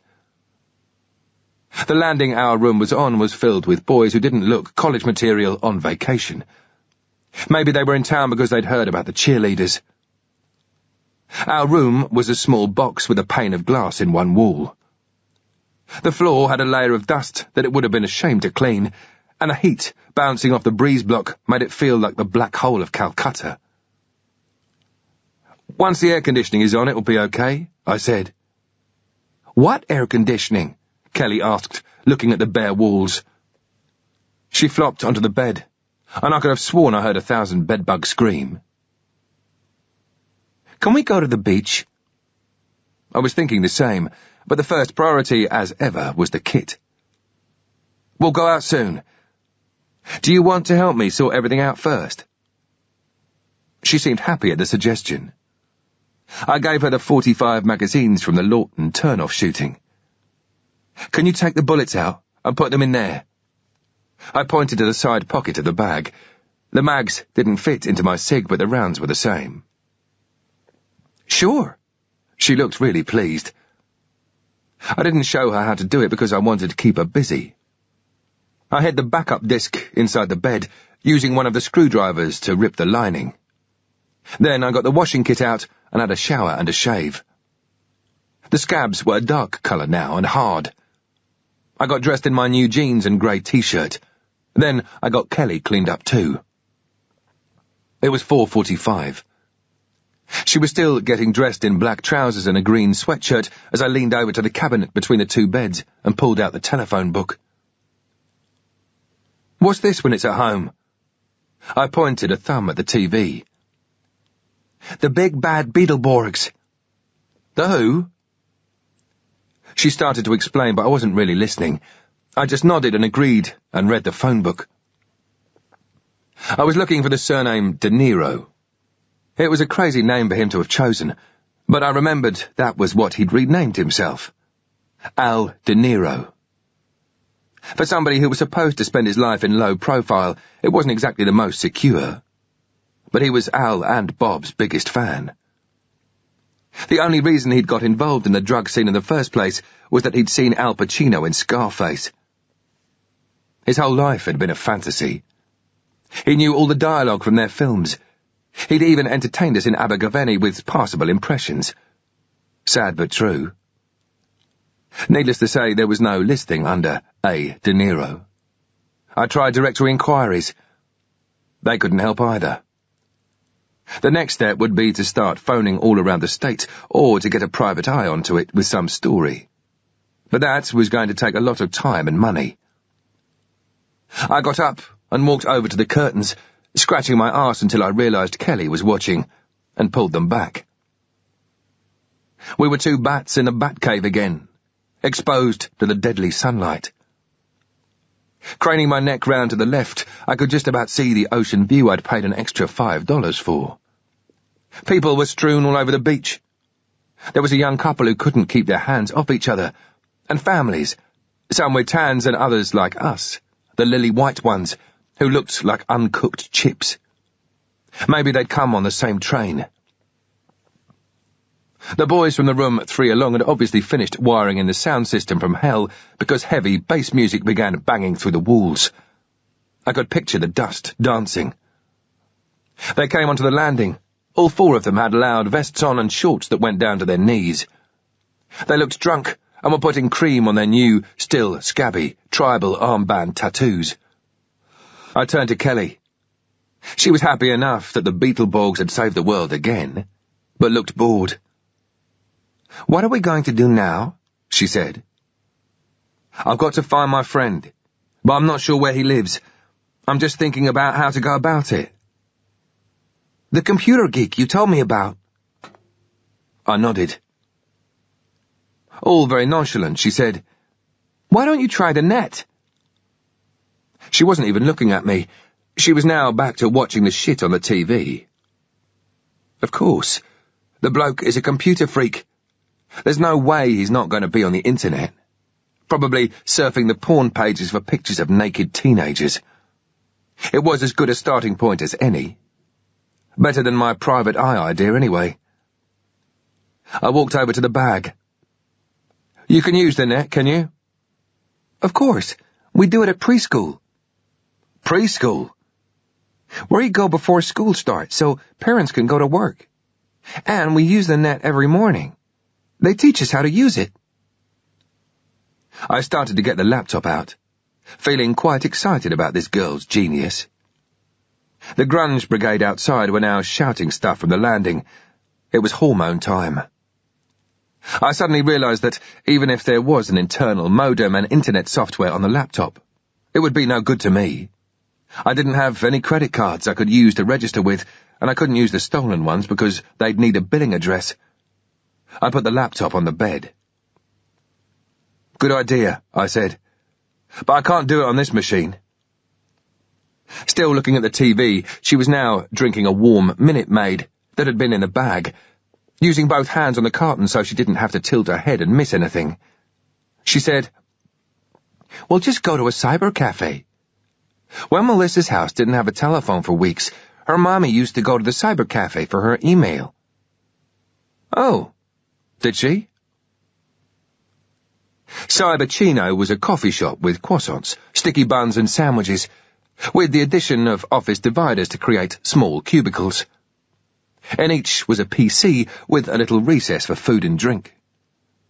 Pinned on the dividers were notices about session times, how to log on, and little business cards advertising various sites. I bought coffee, Danish pastries and Coke and tried to log on. In the end, I handed the controls to a more skilled pilot. Kelly zoomed off into cyberspace as if it was her own backyard. "Is he AOL, MSN, CompuServe, or what?" she demanded. I didn't have a clue. She shrugged. "We'll use a search engine." Less than a minute later, we were visiting a site called InfoSpace. She hit the email icon and a dialog box appeared. "Surname?" I spelled out De Niro. "First name?" "Al." "City?" "Better leave that blank. Just put Florida. He might have moved." She hit search and, moments later, up came his email address. I couldn't believe it. There was even a send mail icon, which she hit. I sent him a message saying I wanted to contact Al De Niro, or anyone who was a Pacino De Niro fan and knew Nicky 2 from the UK. That was the nickname De Sabatino had given me. There were 3 Nicks on the team. I was the second one he'd come into contact with. When we met, he would do his Godfather thing, holding out his arm saying, "Hey, Nicky 2, as he gave me a kiss and a hug. Thankfully, he did that to everyone. The cafe would be open the next day at 10 a.m. Our session fee included the use of the Cyberchino address, so I signed off by saying that I would log on at 10:15 tomorrow to retrieve any messages. The risk was small that his email was being monitored, and somebody could make a connection between me and Nicky 2. By now I was hungry, and so was Kelly, and for more than sticky buns. We walked back towards the main strip and stopped at our favourite restaurant. We ordered to go and ate our Big Macs on the walk back. The temperature was still in the 70s, even at this time of the evening. "Can't we play mini-golf?" Kelly said. She pointed to what looked like a cross between Disneyland and Glen Eagles, with trees, waterfalls and a pirate ship, all made to look like a floodlit treasure island. I actually enjoyed it. There was no danger and the pressure release was tremendous, even if Kelly was cheating. She started to putt on the 11th hole. A dragon behind us was blowing out water rather than fire from its cave. "Nick." "What?" I was busy working out how to negotiate the 90-degree angle I needed to hold the ball. "Will we see your friend? You know, David." "Maybe someday." I putted, and it didn't work. I was stuck on the water obstacle. "Have you got any sisters or brothers?" It felt like 20 questions. "Yes, I have." "How many?" I marked my card after 6 attempts on a par 3 hole. 3 brothers. I decided to cut the interrogation. They're called John, Joe, and Jim. "Oh? How old are they?" She got me on that one. I didn't even know where they lived, let alone how old they were. I don't know, really. "Why not?" I found it hard to explain because I didn't really know the answer. Because I positioned the ball for her to putt. "Come on, or we'll hold everyone up." On the way back, I felt strangely close to her, and that worried me. She seemed to have latched on to me as a stand-in parent, and we'd only been together 6 days. I couldn't take the place of Kevin Marsha, even if I wanted to. The prospect was too scary. It was ice cream for breakfast. Then we logged on at 10:15. There was a message waiting for us, telling us to visit a chat room. Kelly hit a few keys and there we were.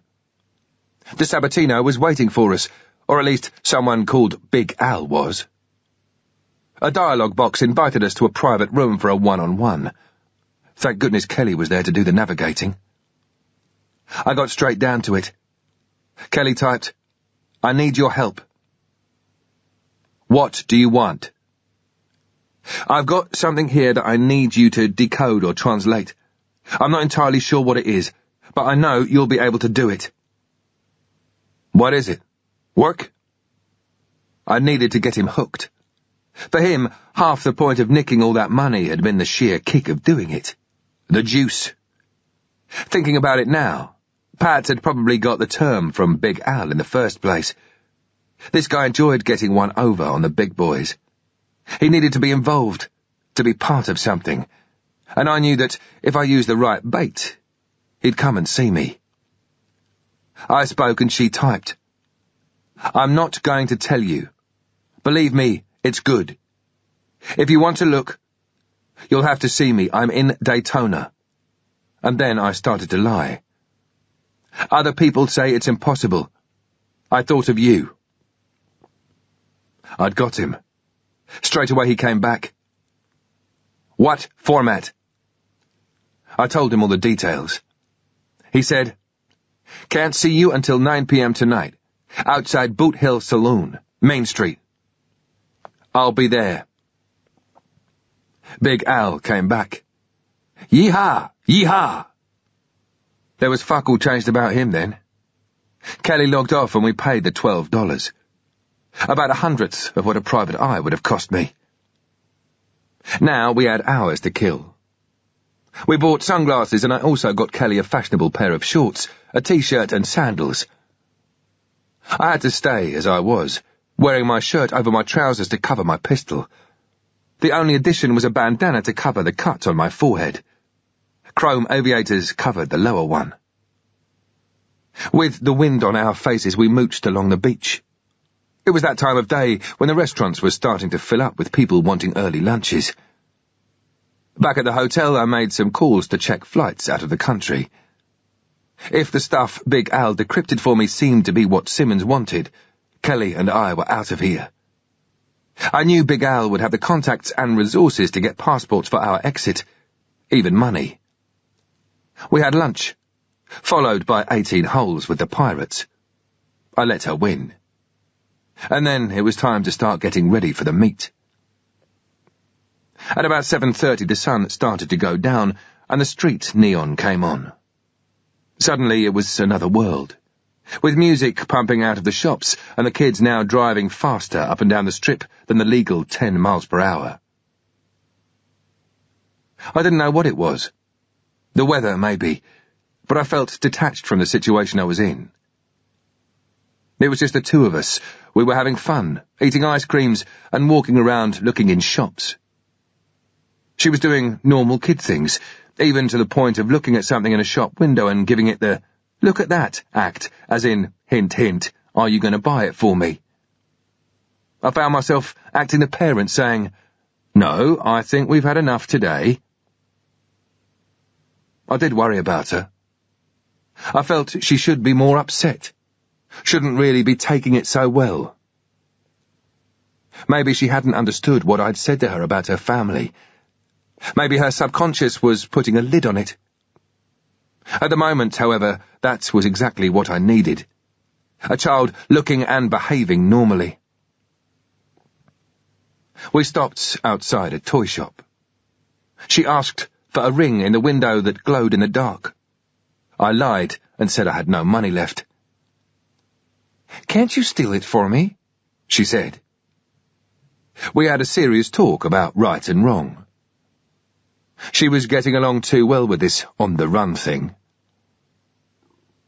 It was round about 8:45 by now. We'd had a pizza and, at that time of night on holiday, the next thing you should always have is a Haagen-Dazs. Afterwards, we started to wander to the RV with Big Al.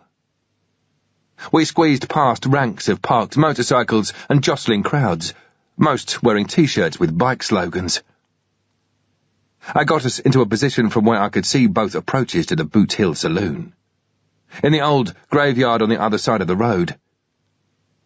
It was all that remained of the original town that was there in the 1920s, the only thing that couldn't be ripped apart and have a hotel built on it. As bikers parked up and opened the doors, loud rock and roll thundered from the bar. It collided head-on with the Latin and rap that were blaring from the vehicles cruising up and down. It was that body fluid time of night, and groups of breakers were hanging out of jeeps and pickups with banks of 6 or 7 speakers in the back. Some even had electric blue lights fitted under the car. As they drove past, they looked like hovering spaceships playing music from Mars. I thought about our friends in the Cherokee. I wondered if they'd got home yet. Kelly and I just waited, eating our ice creams and sitting on a bank next to Mrs. J. Mostyn, who went to our Saviour on the 16th of July, 1924. God rest her soul. Chapter 32. Main Street wasn't, in fact, the main drag, but a road that led from the sea to a bridge over the inland waterway. Daytona has a bike week each year, and this was the street on which the thousands of bikers descended. It was a one-theme street, and that theme was Harleys. If it wasn't a bike bar, it seemed to be a shop selling spare parts, helmets or leathers, and, even when the convention wasn't on, bikes with helmets on the seats were lined up by the dozen outside bars with names like the Boot Hill Saloon, Dirty Harry's, or Froggy's, where there was even a bike made of dusty bones in the window. I could spot Big Al a mile off as he shambled towards us from the direction of the bridge. He was wearing a blue, white and yellow Hawaiian shirt, and pale pink trousers, both straining against a body that was even fatter than I remembered it. His outfit was set off by white shoes and the same shaggy hairstyle, looking like an out-of-work extra from Miami Vice. In his left hand, he carried a briefcase, which was a good sign. He'd brought with him the tools of his trade. I watched him duck into the Main Street cigar store and emerge chomping on a huge Corona. He stopped outside the saloon, Harleys all around him. He put down his briefcase between his feet and stood there sucking his cigar as if he owned the place. Behind him was an enormous mural of a biker on the beach. which covered one entire wall of the saloon. A board announced, "No colours, club patches or insignias." I nudged Kelly. "See that man over there?" "Which one?" "The one with that really big flowery shirt on. The big fat man." "You mean the Geekazoid?" "What?" "Next one up from Geek." "Whatever." I grinned. "He's the man we're going to see." A metro bus passed between us. Splashed along its side was an ad for SeaWorld, showing a giant orca leaping out of the pool. Kelly and I looked at the bus, then at each other, and burst out laughing. She said, "Why didn't we wait over there for him?" No, what you do is stand off and watch. See what I'm doing? I'm looking up and down the road just to make sure there's no bad guys following him. Then I know we're safe. What do you think? Reckon it's okay?" Suddenly she'd become all-important. She looked up and down and said, "All clear." She didn't have a clue what she was looking for.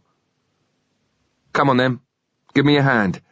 We've got to be careful with these cars driving so fast." We left Mrs. Mostyn and stopped at the edge of the curb. I said, "When we go and meet him, I might have to do stuff that looks horrible, but actually it's not. It's stuff that we do all the time. He understands it." As we dodged through the traffic, she said, "Okay." After what she had seen lately, this would be kindergarten stuff. We got closer, and he was certainly looking older. He recognized me from 20 yards away, and was suddenly starring in The Godfather again. Cigar into his right hand, arms thrown out wide, head cocked to one side. He growled, "Ah, it's Nicky too."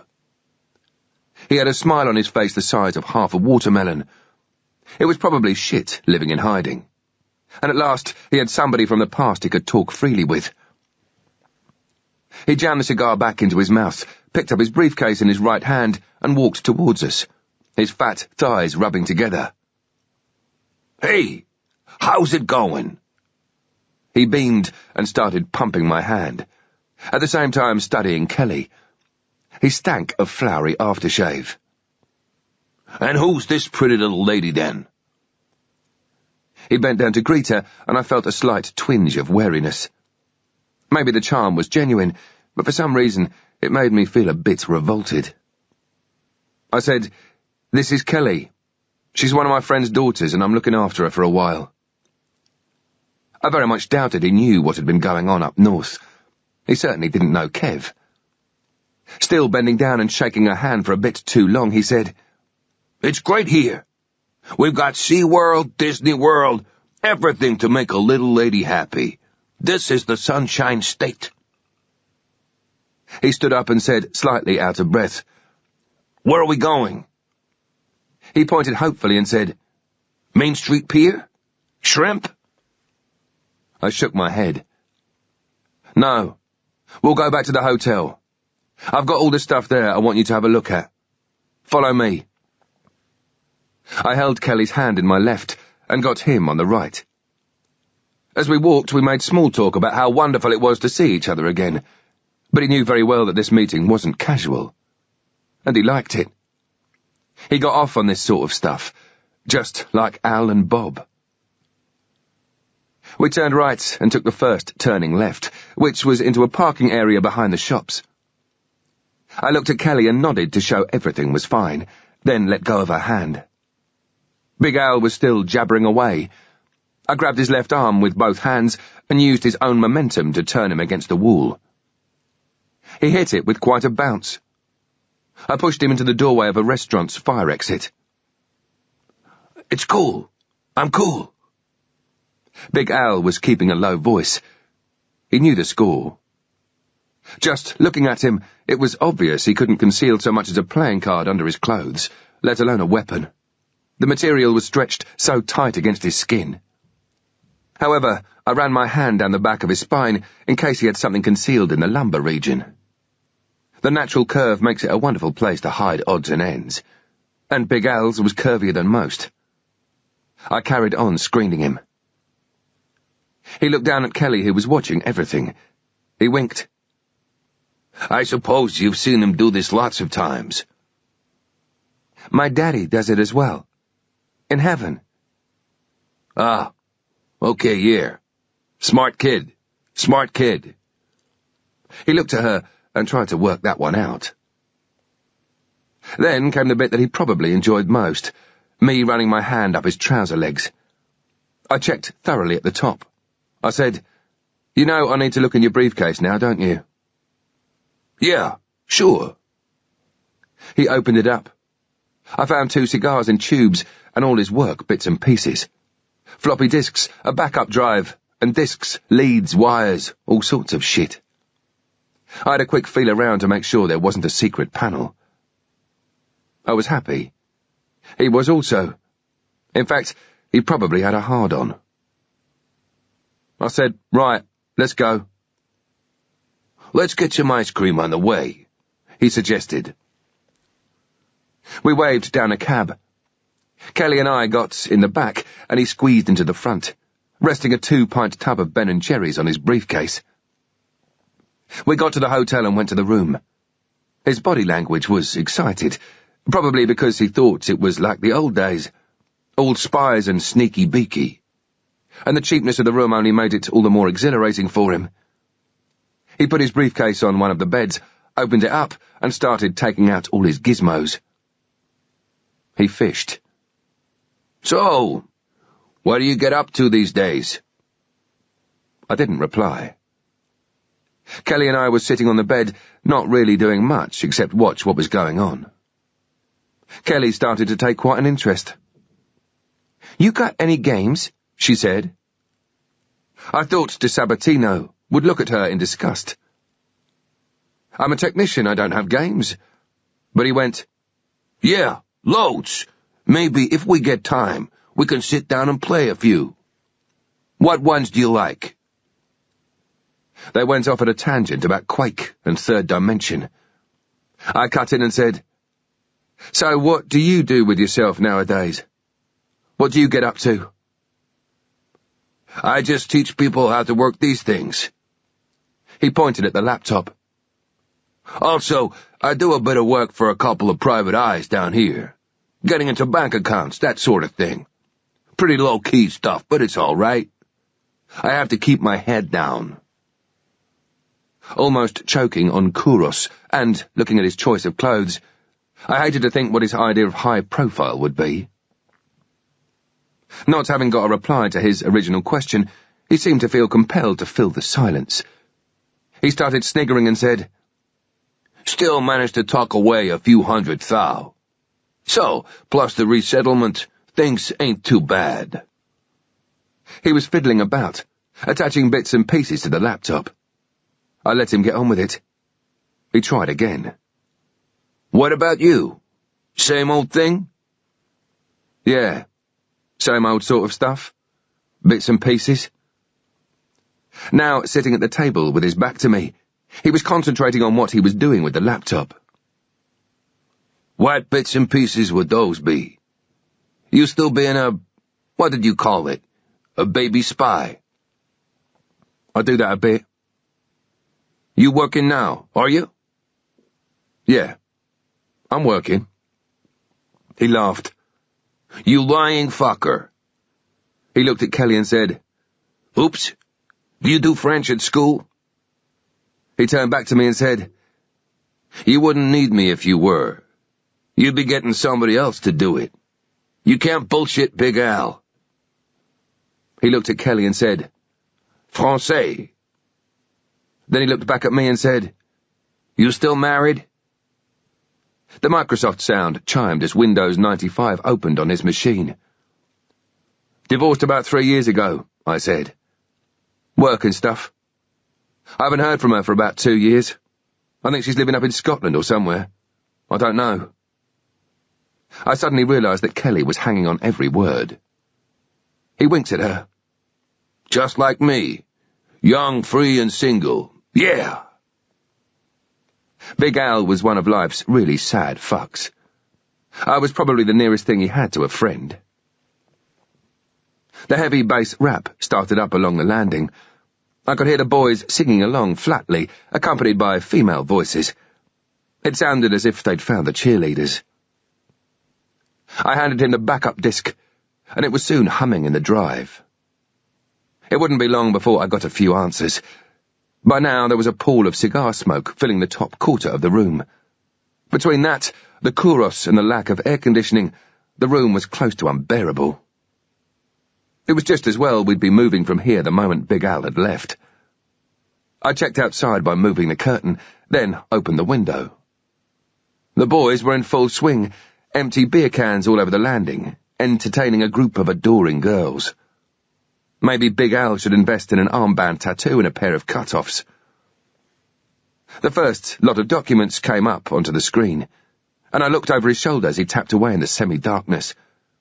I pointed at one of the spreadsheets. This is where I've got a problem. I haven't got a clue what that means. Any idea? I'll tell you what we have here. His eyes never left the screen. These are shipment and payment records. Of what, I don't know. As he pointed to the screen, his finger touched it and squidged the liquid underneath. Never touch the screen. He scolded himself as if he was telling off one of his students. He was loving it. He was really getting into this. See these here. His voice had changed from that of a no-hoper to that of someone who knew his stuff. I looked at columns headed by groups of initials like UM, JC, PJS. He said, They refer to shipments. They're telling you what's going where, and to whom. He started to scroll down the pages, confirming it to himself. As he was looking through, he nodded emphatically. These are definitely shipments and payments. How did you get into this anyway? You're not exactly the world's most computer-literate person. There's no way this stuff wasn't passworded. I had a sniffer program. Wow. Which one do you have? The computer nerd was coming back. Mexi 21, I lied. That's shit. Oops, garbage. There's stuff now that does it at 3 times the speed. He looked down at Kelly. That's the problem with the Brits. They're still in the steam age. He was now out of the spreadsheets and looking at more file names. I said, This is another lot of files I was having problems with. Can you decrypt them? I don't understand, he said. Which files are you having trouble with? Well, they're in code or something. Just a lot of random letters and numbers. Any chance of you sorting it out? He made me feel like a 10-year-old child having to ask for his shoelaces to be tied. He scrolled down the file names. You mean these GIFs, he said. They're graphic files, that's all. You just need a graphics program to read them. He tapped a few keys, found what he was looking for, and selected one of the files. They're scans of photographs, he said. He leaned over and pulled open the tub of ice cream, got one of the plastic spoons, and started to tuck in. He threw a spoon to Kelly and said, You better get in here before Uncle Al finishes it all. The first picture was now on the screen. It was a grainy black and white of 2 people standing at the top of a flight of steps that led to a grand old building. I knew both men very well.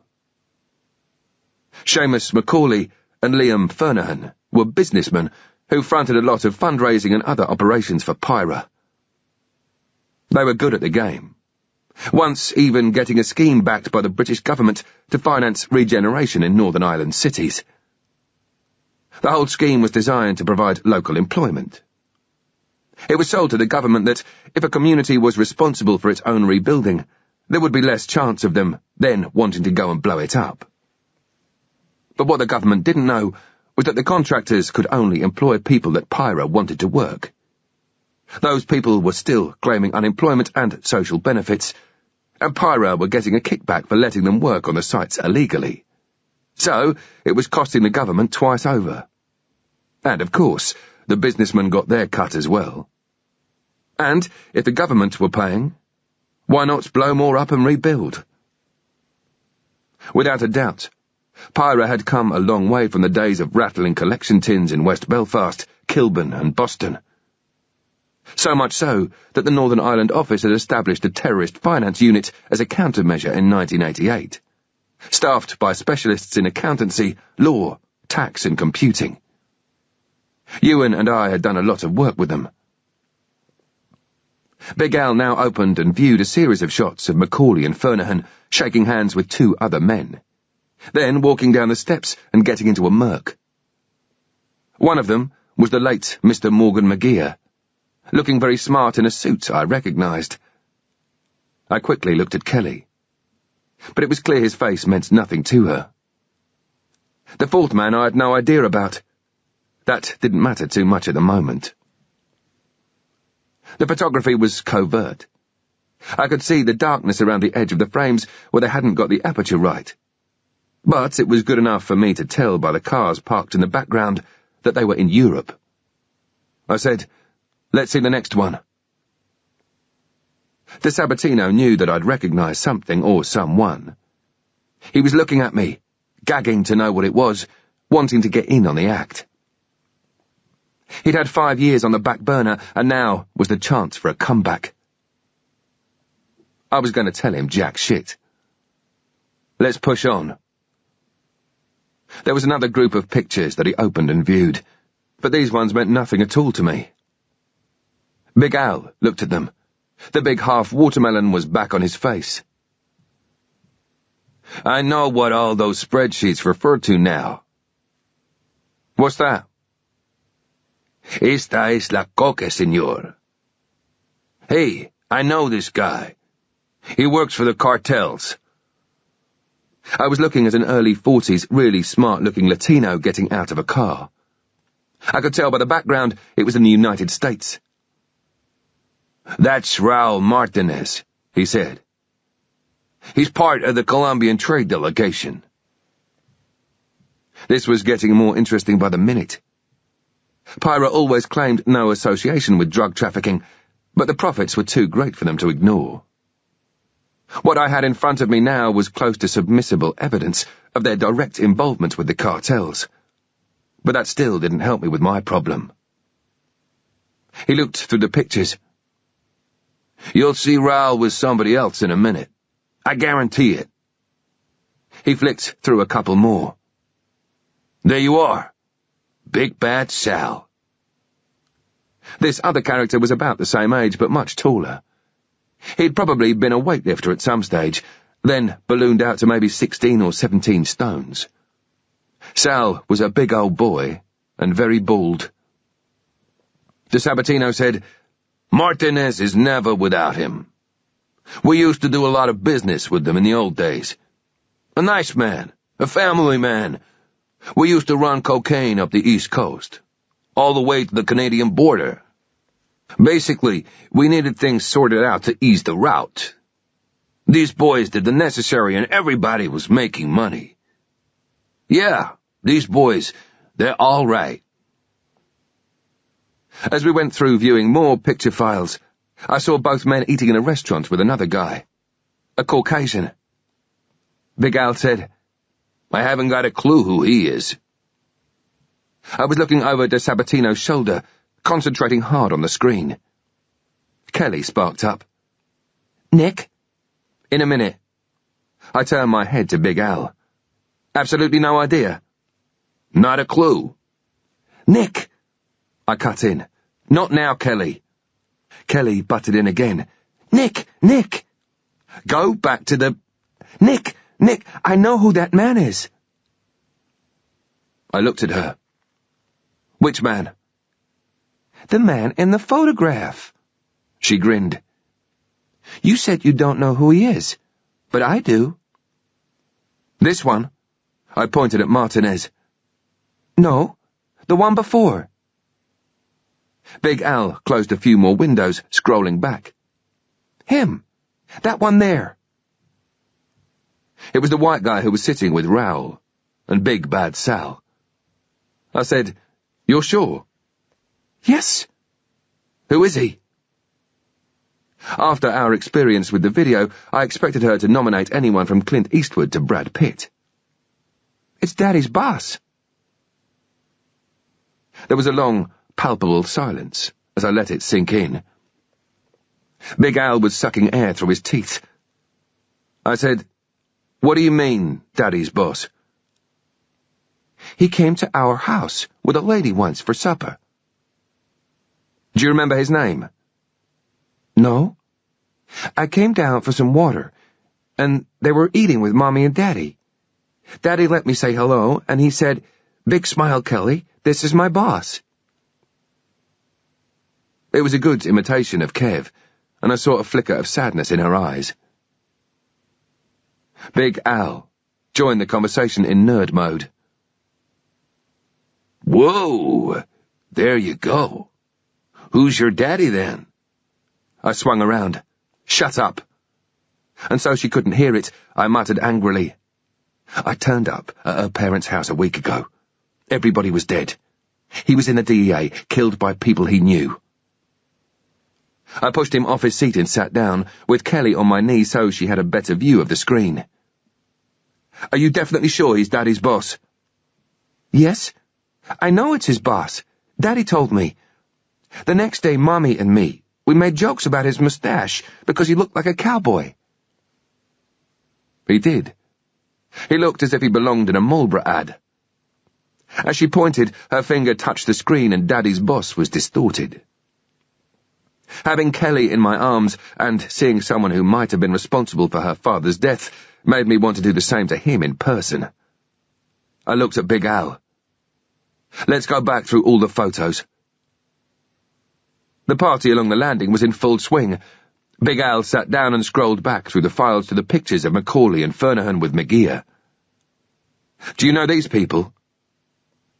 Kelly answered my question with a no, but I wasn't really listening to her now. I was in my own world. I'd noticed 2 other cars parked up on the other side of the road. I looked hard at the number plates, and then I knew where the pictures had been taken. Gibraltar. I couldn't help mouthing it aloud. Big Al pointed to Macaulay and Co. "Are these terrorists from Ireland?" "Sort of." There was a gap while I tried to work this one out. Big Al sparked up. "It's obvious to me what's going on." "What's that?" "I knew the Irish terrorist boys were buying cocaine from the Colombians. It came by the normal routes to the Florida Keys, then the Caribbean and North Africa. They then used Gibraltar as the jump-off point for the rest of Europe. They made fortunes, and at the same time we took our cut for letting them move it through South Florida. All of a sudden, though, at the end of '87, it stopped going through Gibraltar." "Why was that?" I was finding it hard to stay calm. Big Al shrugged. "Some big drama with the locals. I think they now run it from South Africa instead, into the west coast of Spain, something like that. They're linked in with some other terrorists up there." "ETA?" "Search me. Some bunch of terrorists or freedom fighters. Call them what you like. To me, they're all just dealers. Anyway, they help the Irish now. No doubt, old Raoul sorted things out stateside with Daddy's boss to ensure that the route to Florida stayed open for the Irish, because otherwise the Colombians would have given it to someone else." "You make it sound like allocating air routes or something." Big Al shrugged again. "Of course. It's business." He spoke as if all this stuff was common knowledge. It was news to me. So who the fuck were Pyra talking to in Gibraltar? Were they there in an attempt to keep the drug trafficking going? It came back to me that in September 1988, Sir Peter Terry, who'd been instrumental in pressing for a crackdown on drug smuggling and who'd been governor of Gibraltar until earlier that year, had narrowly survived an assassination attempt at his home in Staffordshire. A gunman, who'd never been caught, had given him the good news with 20 rounds from an AK-47. Something, as it happened, that Mr. McGear was not unaccustomed to doing. Maybe the fourth man in the photograph was getting a similar warning. And was there some sort of connection between the ending of the drug runs and the shooting of pirate players there just a few months later? Whatever. It confirmed that there were some strange things going on with some members of the DEA, including Kev's boss. Maybe they were getting a cut of the action from Pyra, and Kev found out. Big Al sucked through his teeth once more. "You got a brilliant package here, my man. So, which one are you gonna blackmail?" "Blackmail?" "Nicky. You got a senior figure in the DEA, talking with Big Cheese cartel members, the terrorist boys and Gibraltar government, law enforcement, whatever. You're not trying to tell me these pictures aren't for the purposes of blackmail. Get real. If you're not gonna use them, then whoever took these photographs certainly is." Chapter 33. We went through all the pictures one more time. Kelly didn't recognize any more of the people. I asked de Sabatino if there was any way we could enhance the photography. "What's the point? You seem to know everybody." He was right. I just wanted Kelly to look at Daddy's boss more closely. There was silence for about 3 minutes, as we just kept on flicking through. "What else do you know about Gibraltar?" I asked. "Not much. What more do you want?" His second cigar was well on its way, and Kelly was waving away the smoke. "It's common sense. If you got enough money, do a deal with the Colombians and get the stuff into Europe. Every other bunch of badasses is doing it, so why not your Irish boys?" Big Al was looking at me as if what we'd stumbled across was very mundane. And I had to admit, it didn't seem enough for Kev and his family to have been murdered for. There was too much silence. Big Al had to inject something. "Whatever. Someone is definitely in the blackmail biz." I wasn't so sure. Maybe it was some kind of insurance for Pyra. If Kev's boss or the Gibraltarians decided not to play anymore, maybe this was what would keep them in the game. I looked at Kelly. "Can you do us a favour? Will you go and get some cans of drink?" She looked happy to get out of the smoke. I followed her to the door and pulled the curtain so I could see the machines. The landing was clear. The boys' door was closed, but the music still hammered through the thin plaster walls. Inside, no doubt, the cheerleaders were running through a few routines. I watched Kelly until she reached the machines, then sat down on the bed. Big Al was still playing with the laptop. I pointed at the screen. "First Kev is killed. Now we've got Daddy's boss mixing with the cartels. It's reasonable to assume that what we've got here is corruption within the DEA, involving drug movements via Florida to Irish terrorists, who've been getting it into Europe via Gibraltar. Only now it seems there were some problems for them in late '87. Big Al wasn't really listening. The thought of a corrupt DEA officer had taken him to another planet. "Way to go.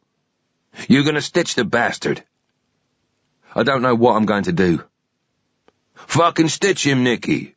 I hate cops. I hate the DEA. I hate every fucker who's ruined my life. I have to live like a fucking hermit. Federal witness program, kiss my ass." I was worried that 5 years of frustration were about to explode out of him. I had no time for that. "Frankie, I need a car." He wasn't listening. "They use me. Then they just fucked me over. I need a car." He slowly came back to earth. "Sure. Okay. For how long?" 2 days, maybe 3. And I need some money." "When do you want it by?" "Now." Big Al was weird, and a sad fuck. Too soft and stupid to be in this sort of world. But I felt sorry for him. Me turning up must have been the best thing that had happened to him in years. Life must be shit with no friends, and always worrying about being hit. But that was how mine was going to be if I didn't get this stuff back to Simmons. Big Al used the room phone to call a car hire company. It would take about an hour to deliver a vehicle, so the three of us strolled to an ATM. He drew out $1,200 from 4 different accounts. "You never know when you're going to need mucho dinero in a hurry." He grinned. Maybe he wasn't so stupid after all. Back in the room, waiting for the car, I could sense there was more to come from him. He'd definitely been brooding on something for the last half hour. "Would you like to make some money, Nicky? Real money?" I was checking my bag to make sure I hadn't left anything. "Why's that? Are you going to give me some?" "Sorta." He came and stood by me as I zipped the bag closed. "On those files, there are some account numbers stuffed with lovely narco dollars. Give me 2 minutes to access the stuff I need, and then I can hack in. I can do that shit in my sleep." He put an arm round me. "Nick, 2 minutes on my laptop, and we could be talking serious enrichment. What do you think?" His head was nodding at 1,000 RPM, his eyes never leaving mine. I let him sweat a bit. "How do I know that you'll pay me my half?" I thought I'd let him know how much I wanted. "I can transfer it anywhere you want. And don't worry, once I moved it, they'll never know where it's gone." I had to smile. The one thing Frank DeSabatino was good at was hiding money. "Come on, Nicky, too. What do you say?" He had his arms wide open and was looking at me like a child who'd done wrong. I gave him the time he needed with the laptop and wrote down the account number for him to transfer my share to. Fuck it. Kelly was going to need money for school and stuff. And I wanted a payback for working against these people for so many years. It felt good. And anyway, it was just business. He finished. There was a serious, down-to-work look on his face. "Where are you going now?" he asked. "I'm not going to tell you. You know the score. People that I've been in contact with are now dead, and I don't want that to happen to you." "Bullshit." He looked at Kelly and shrugged his shoulders. "You just don't want me to know, in case I go blurting after somebody." "That's not the case," I said, though in fact it was. "If you did that, or didn't send the money, you know what I'd do." He raised an eyebrow. I looked at him and smiled. "I'd make sure the right people know where you are." The colour drained from his face for a while, then back came the watermelon. He shook his head. "I may have been out of the loop for a while, but I see nothing has changed." The telephone rang. The blue Nissan was waiting outside reception. Big Al signed for it and gave me the customer copy of the agreement for when I dropped it off. Kelly and I got in. Big Al stayed on the sidewalk with his briefcase. I pressed the switch to open the windows. The bass rap still played in the background. "Listen, Al, I'll email you to make sure you know where the car's been dropped off, okay?" He nodded slowly. It was sinking in that he was about to lose us. "Do you want a lift anywhere?" "No. I got work to do. By the morning, we could be rich. Big time." We shook hands through the open window. Al smiled at Kelly and said, "Make sure you come and visit Uncle Al in about 10 years' time, little lady. I'll buy the ice cream." We set off slowly down the strip. It was still packed. There was so much neon the street's lighting was superfluous. Kelly was in the back, staring out of the window, then gazing into space, lost in our own little world. I didn't tell her that ahead of us lay a 700-mile drive. Soon Daytona was behind us, and we were back on the long open road. As I drove, I mulled over Kev's words again. "You won't believe the stuff I've got here. Your friends over the water are busy." And it also said, "I've just started the ball rolling on something. but I'd be interested to know what you think. Did that mean he'd spoken to his boss? Had his boss then got him zapped? But there was no way Kev would have been talking to anyone in the DEA if he suspected corruption. So, who the fuck did he call? I had some valuable stuff from the pirate office, a lot of which I didn't understand. But maybe Kev had more. The more information I got hold of, the better it was going to be for me when I got it back to Simmons. And that was why we were going back to Washington. Once on the interstate, I put the car onto cruise control and my mind into neutral.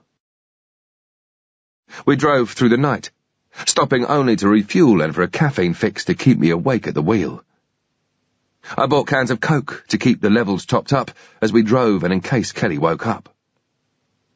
At first light, I could begin to make out changes in the terrain, proof that we were moving north into a more temperate climate. Then the sun came up, a big burning ball in my half-right position, and my eyes started to sting. We stopped at another gas station to fill up. This time Kelly stirred. "Where are we?" She yawned. "I don't know." "Well, where are we going?" "It's a surprise." "Tell me about your wife," she said. "It seems so long ago I can hardly remember." I looked in the mirror. She'd slumped back down, too tired to pursue it. Or maybe she was suffering from terminal boredom, and who could blame her? I wanted to have one hit on Kev's, to see what he had, and I wanted to make entry at last light tonight. I knew there'd be a secure area somewhere in the house. Exactly where, we'd have to find out.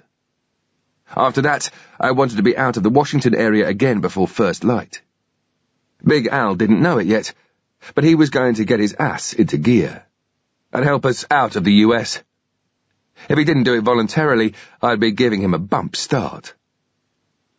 By mid-morning, Kelly was wide awake, reading a magazine I'd got her at the last stop.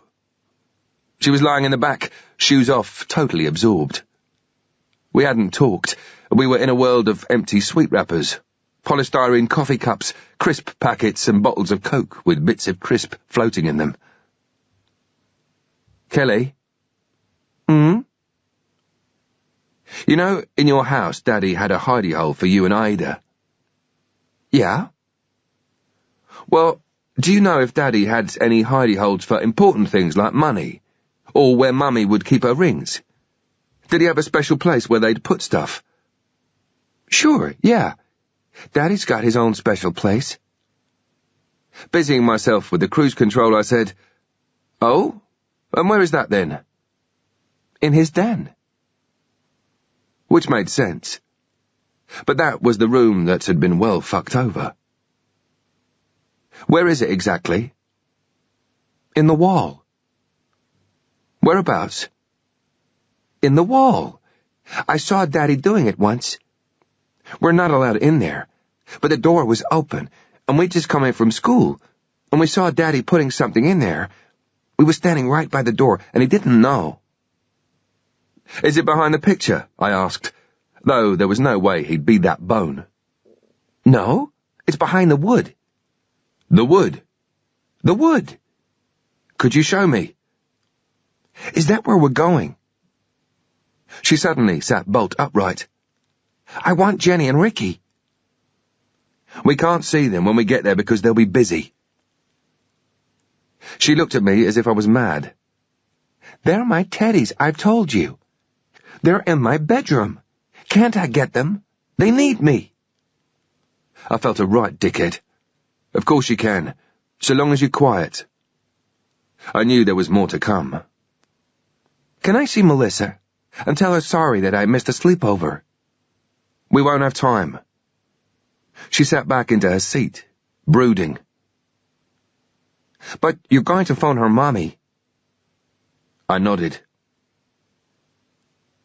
I started to see signs for Washington.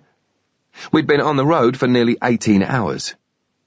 My eyes were smarting worse than ever, despite the air conditioner being on full blast.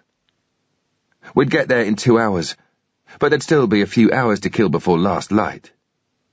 I pulled in at a rest area and tried to sleep. It would be a busy night.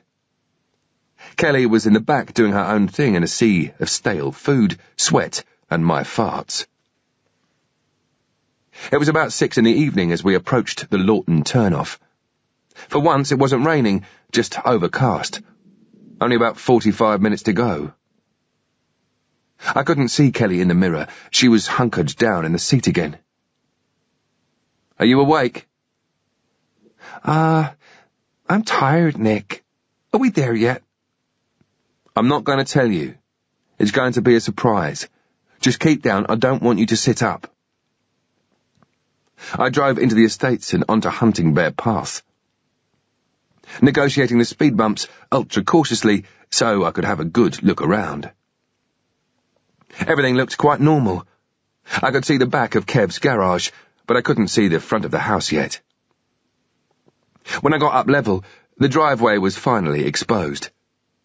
Parked up outside the front door was a blue and white. No problem. Just look ahead. Act normal. I drove on, checking in the rearview mirror. The side lights were on and it was 2 up. They were basically just there to keep rubberneckers away. The house hadn't been boarded up yet, but it was still cordoned off with yellow tape. I drove straight on. I couldn't tell if they were looking at me. Even if they did a plate check as I drove past, it wouldn't matter.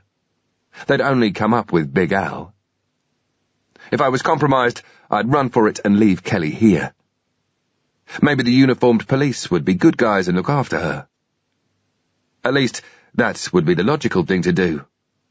But there was a conflict. I'd promised that I wouldn't leave her. That promise shouldn't mean much, but it did. I went down to the bottom of the road and turned right, to get out of sight as quickly as possible, then drove a big square to get back in behind them. I reached the small parade of shops. The car park was about a quarter full, so we could pull in without attracting attention. Kelly shrieked, "We're at the stores!" "That's right. But we can't buy anything because I haven't much money left. But we can go to the house." "Yes! Can I get my Polly Pockets and Yak Bags from my bedroom, too?" "Of course you can." I didn't have a clue what she was on about. I went round to the back, opened up the boots and got out the bag, then opened her door. I threw the bag in beside her and leaned in. "Are we going to my house now?" I started to sort out the kit I'd been needing. "Yes. I want you to help me because I want you to show me Daddy's hidey hole. Can you do that? It's important. He wanted me to check something. We've got to sneak in because there's police outside. Are you going to do everything that I say?" "Yeah, I'll do that. Can I get Pocahontas as well?" "Yep." I didn't give a fuck. I'd have nodded and agreed to anything so long as she showed me the cash. "You ready? Let's put your hood up." It was dark and cloudy, and thankfully the road wasn't exactly built for pedestrians. We shouldn't encounter any Melissas en route. With the bag slung over my shoulder, I held her hand and we set off towards the house. It was nearly 7 o'clock and the streetlights were on.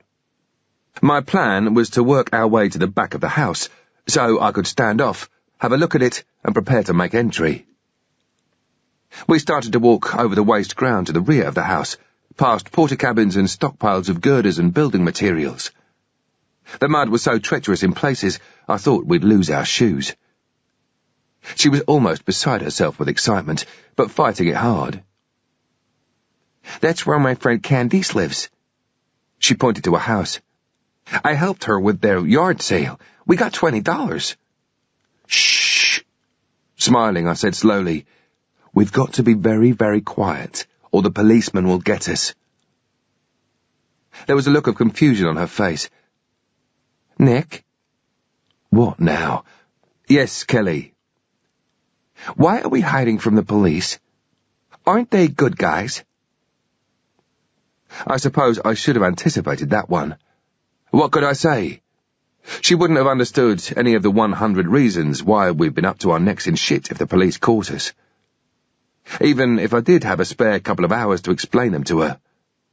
Nor did I want to undermine forever her confidence in the authorities at this early stage in her life.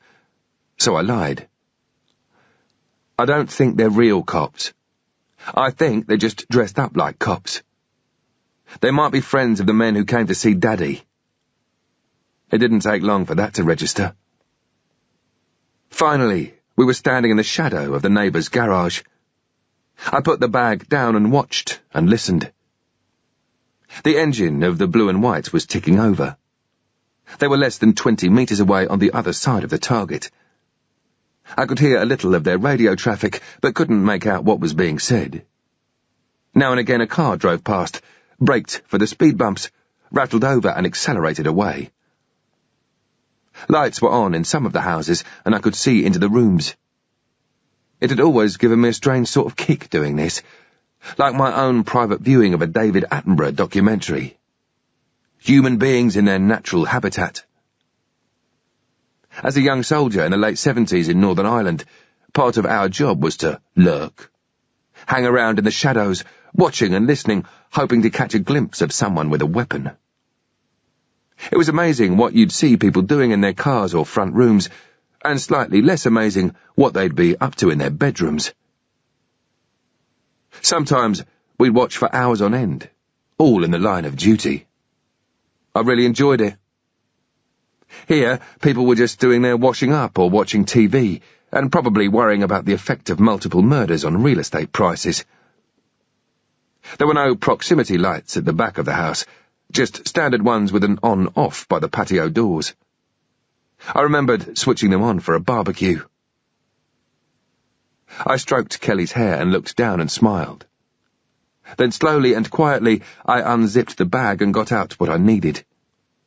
I put my mouth right to her ear and whispered, "I want you to stay here. It's really important that you look after this kit. You'll see me over there, okay?" She nodded. Off I went. I reached the patio doors. First things first, make sure they're locked. They were. I got my mag light and checked to see if there were any bolts at the top and bottom of the frame. It's no good defeating a lock if there are also bolts across, and that's one of the reasons why you try to attack a building at the point of last exit, because you know they can't have bolted up again from the outside. Normally the next thing to do would be to look for the spare key. Why spend an hour with a lock-picking kit if there's one hidden only feet away? Some people still leave theirs dangling on a string just the other side of the letterbox, or on the inside of a cat flap. Others leave it under a dustbin or just behind a little pile of rocks by the door. If there's a lamppost in the garden, it always pays to feel around the base because it's a natural marker. If a key is going to be left, it will nearly always be somewhere on the normal approach to the door. But this was Kev's house. I wouldn't find spare keys lying around. I put the photographer's blanket over my head and shoulders and, with the maglite in my mouth, got to work with a lockpick gun. It didn't take long. I opened the doors gently, moved the curtain aside and looked inside the living room. The first thing I noticed was that all the other curtains and shutters were closed, which was good for me because once inside we'd have cover. The second thing that hit me was an overpowering smell of chemicals. Chapter 34. I tiptoed back to Kelly and whispered, "Come on then." Our shoes were caked with mud, so we took them off on the concrete terrace and put them in the bag. Then we stepped inside and I pulled the doors closed. I held the maglights with my middle finger and forefinger over the lens to contain most of the light, and kept it close to the floor so we could see our way through the living room. The carpet and underlay had been taken up, and all the furniture was pushed to one side. All that was left were the chipboard sheets that the builders had used instead of floorboards. Someone had done a good job of scrubbing the bloodstains where Kev had been lying, which explained the chemical smell. The murder mop people had been in. Once forensics finished, it was up to the commercial companies to clear away the mess. We reached the door that led into the front hall. Kelly stood still, an old hand at this stuff now. I got on my knees, eased it ajar and looked through. The front door was closed, but light from the street lamps shone through the stained glass flower set into the window above it. I switched off the torch and stationed Kelly by the bag in the hallway. I stopped and listened and generally tuned in. The engine was still idling. I felt Kelly pulling my jacket. Nick! Shh! Where's the carpet gone? And what's that horrible smell? I turned round and half crouched down. I put my finger on her lips again and said, "We'll talk about it later." There was a beep, beep, beep from the blue and white's radio. The guys inside were probably drinking coffee, pissed off to be on guard duty all night. Some radio traffic came on the net. Whoever was controlled sounded like Hitler with a dress on. She was giving somebody a bollocking. Indicating that Kelly should stay where she was, I moved across to the study and gently opened the door. I went back, picked up the bag and guided Kelly into the room, propping the door open with the bag to let the light come through from the hall. Everything looked very much the same as before, except that the stuff that had been strewn all over the place had now been arranged in a neat line along one wall. The PC was still on its side on the desk, the printer and scanner in position on the floor. They had all been dusted for prints. I took the photographer's material and a box of board pins from the bag, and lifted the chair near to the window. Taking my time, I climbed up and pinned the fabric along the top and down the sides of the entire wooden window frame. I could now close the door and put on the torch, taking care not to shine it in my face. I didn't want to scare her. I'd done a job once, which involved getting a mother and her child out of the Yemen, and the child went apeshit because we were working with torches in our mouths, and it made us look like the devil at work. I felt quite pleased with myself for remembering this and sparing Kelly. Maybe I knew something about kids after all. I went over to her. Even above the reek of solvents and cleaners, I got a waft of greasy hair, Coca-Cola, bubble gum and chocolate. I whispered into her ear, "Where is it? Just point." I shone the torch all around the walls, and she pointed at the skirting board behind the door. This was good shit. Nothing seemed to have been disturbed. I immediately started prizing the wooden strip away from the wall with a screwdriver. A vehicle passed the house, and I heard laughter from the police car, probably at Control's expense.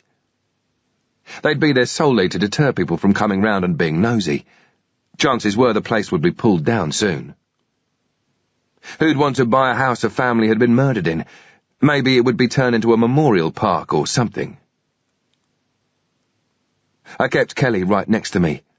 I wanted to keep her reassured. She was interested in what was happening, and I smiled at her now and again to show that everything was fine. With a small creak, the section of board started to give way. I pulled it right off and put it to one side. Then I bent down again and shone the torch inside. The beam glinted on metal. What looked like a gun safety box, about 18 inches square, was recessed into the wall. The lock was a lever, very similar to a UK Chubb. It was going to need decoding. It could take hours. I got out the black wallet and set to work, trying to remember to grin at her and let her know it wouldn't be long. But I could see she was getting restless. 10 minutes went by. 15, 20. Finally, it was all too much for her. In a loud whisper, she said crossly, "What about my teddies?" "Shh." I put my finger to her lips. "The police." What I meant was, fuck the teddies, we'll get them when I'm ready. I carried on decoding. There was a pause then, no longer a whisper. "But you said—" It had to be cut. Obviously being Mr. Smiley wasn't working. I turned on her and hissed, "We'll do it in a minute. Now shut up." She was taken aback, but it worked. I was luckier than I might have been with the decoding. I'd just finished. had put the tools away and was opening the box, when I heard a low moan from her. I don't like it here, Nick. It's all changed. I turned round, grabbed her and covered her mouth with my hand. For fuck's sake, shut up! It wasn't what she expected, but I didn't have time to explain. With my hand still clamped hard over her mouth, I picked her up and slowly walked over to the window. I listened, waited, but there was nothing. Just a bit of banter and laughing and the crackle of their radio. As I turned back, however, there was a short, sharp, metallic dragging sound. Then, for a split second, nothing. Then, as Kev's pewter tankard of pens and pencils fell from the desk and hit the bare flooring, there was a resounding crash. The noise went on as bits and pieces scattered in all directions. As I'd turned, Kelly's coats must have caught on the sharp points of the pencils and dragged the tankard off the table. I knew the noise was magnified 20 times in my head, but I also knew they would have heard it. Kelly chose that moment to start to lose it. But there was no time to worry about that. I just left her where she was, went to the doorway and listened to the sound of car doors opening and a sudden increase in radio traffic. Pulling the pistol from my jeans and checking chamber, I moved out of the study. 3 strides got me across the hall and into the kitchen. I closed the door behind me, took a couple of deep breaths and waited. The front door opened and I could hear both of them in the hallway. There was a click and light spilled under the kitchen door. Then footsteps, and I could hear nervous breathing from the other side of the 4-ply and the jangle of keys on a belt.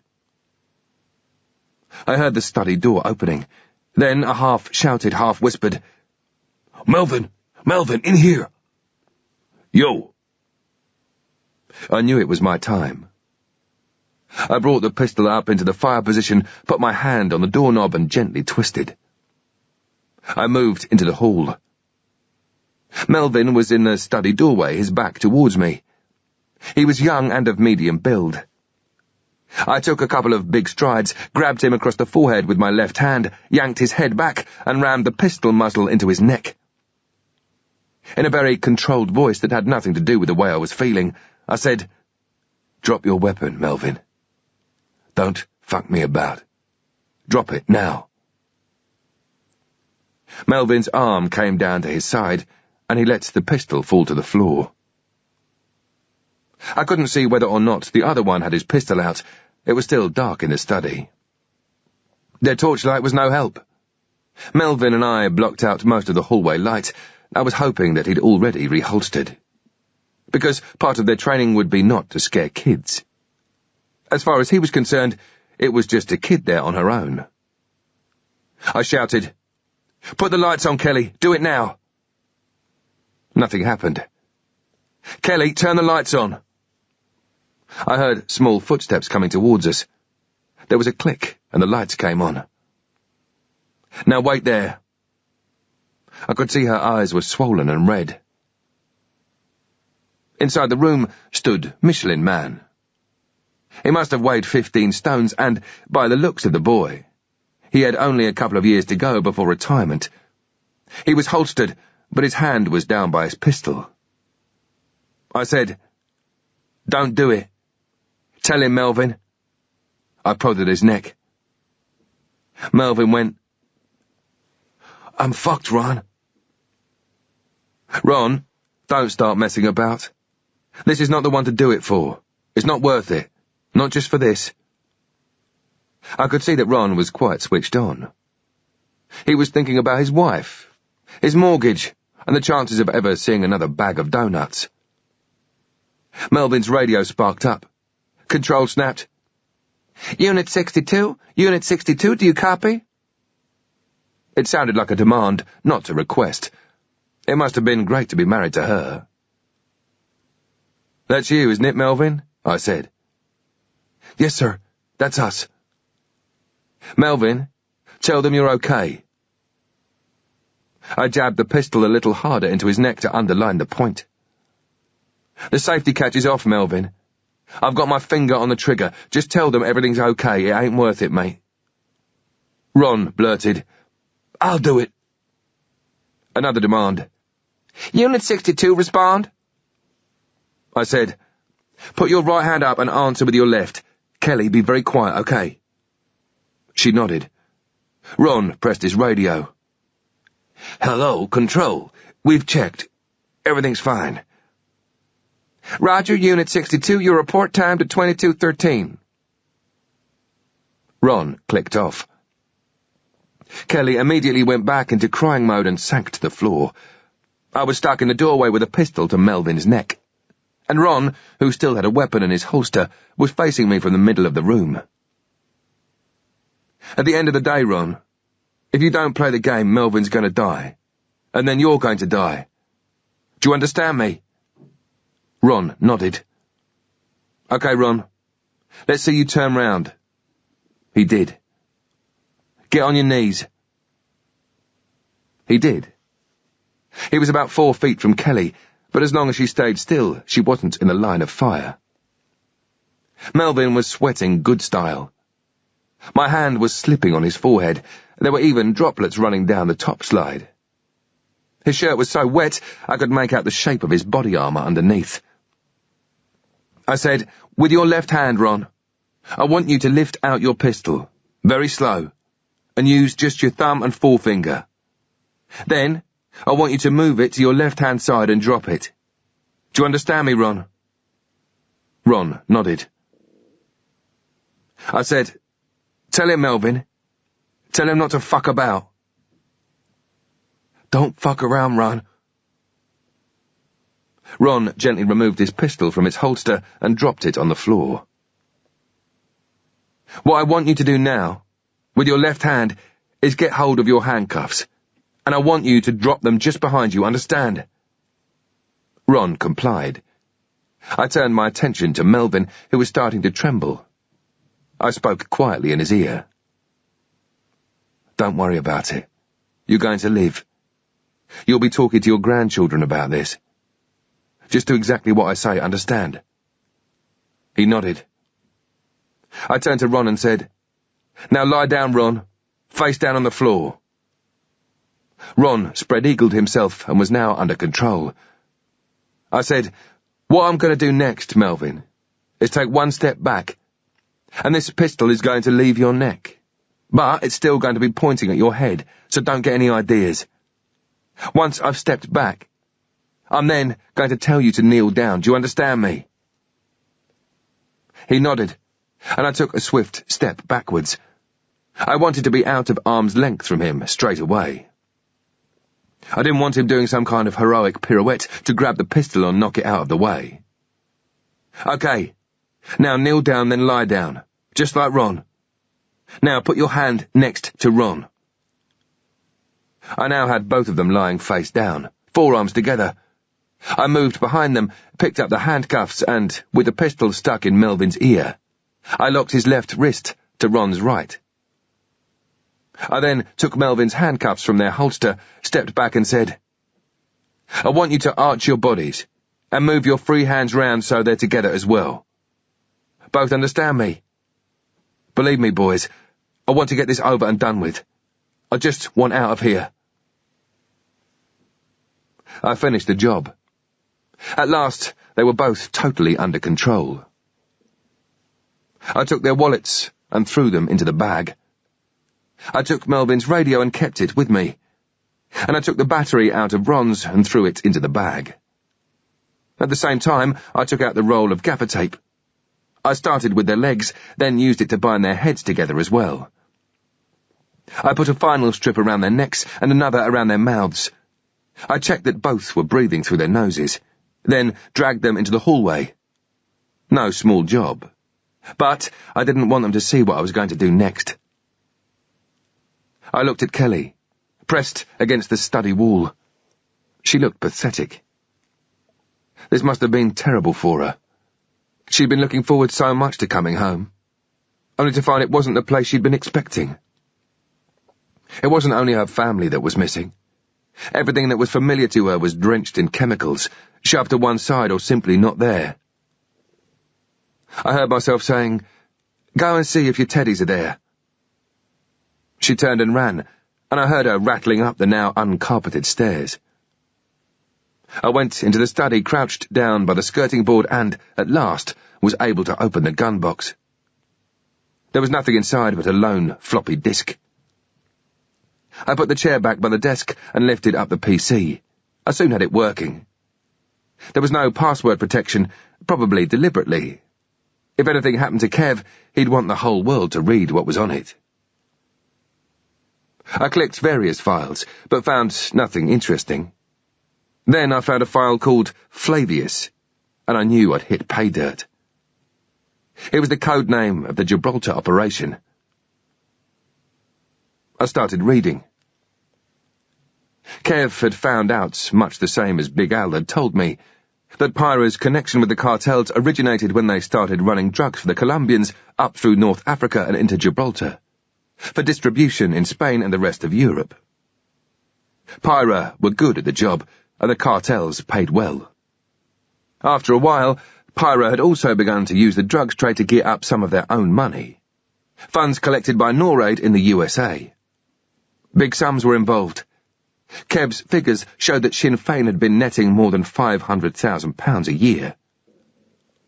These donations had been invested in narcotics, transported to Europe, and then bartered for arms and explosives in the old Eastern Bloc countries. It was a business marriage made in heaven. Pyra had the drugs, the East had the weapons. The downfall of the USSR and the rise of the Russian mafia couldn't have been better timed. I had to get back into work mode. I couldn't just sit here reading. I was in a house with 2 policemen and 1 pissed-off little girl. I ejected the floppy disk and put it in my coat pocket. The controller from hell came back on the net. "Unit 62, do you copy?" Shit. I went into the hall. "Ron, time to speak up." Ron looked at me, and I knew he was going to fuck me off. His face was a picture of defiance. I moved over to them and pulled the tape off their mouths. Ron was the first to talk. "You answer it, because we can. You won't kill us, not for that." Control went up an octave. "Unit 62! Ron had a point. Kelly, where are you?"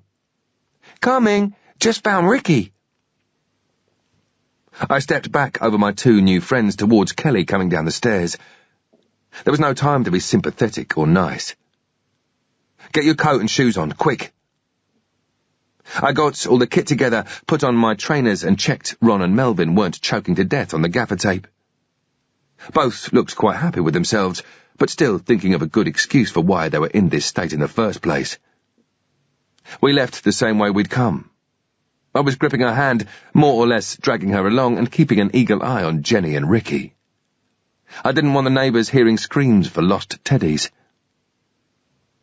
As we drove, bursts of light from the street lamps strobed into the back of the car, and I could see her in the rearview mirror.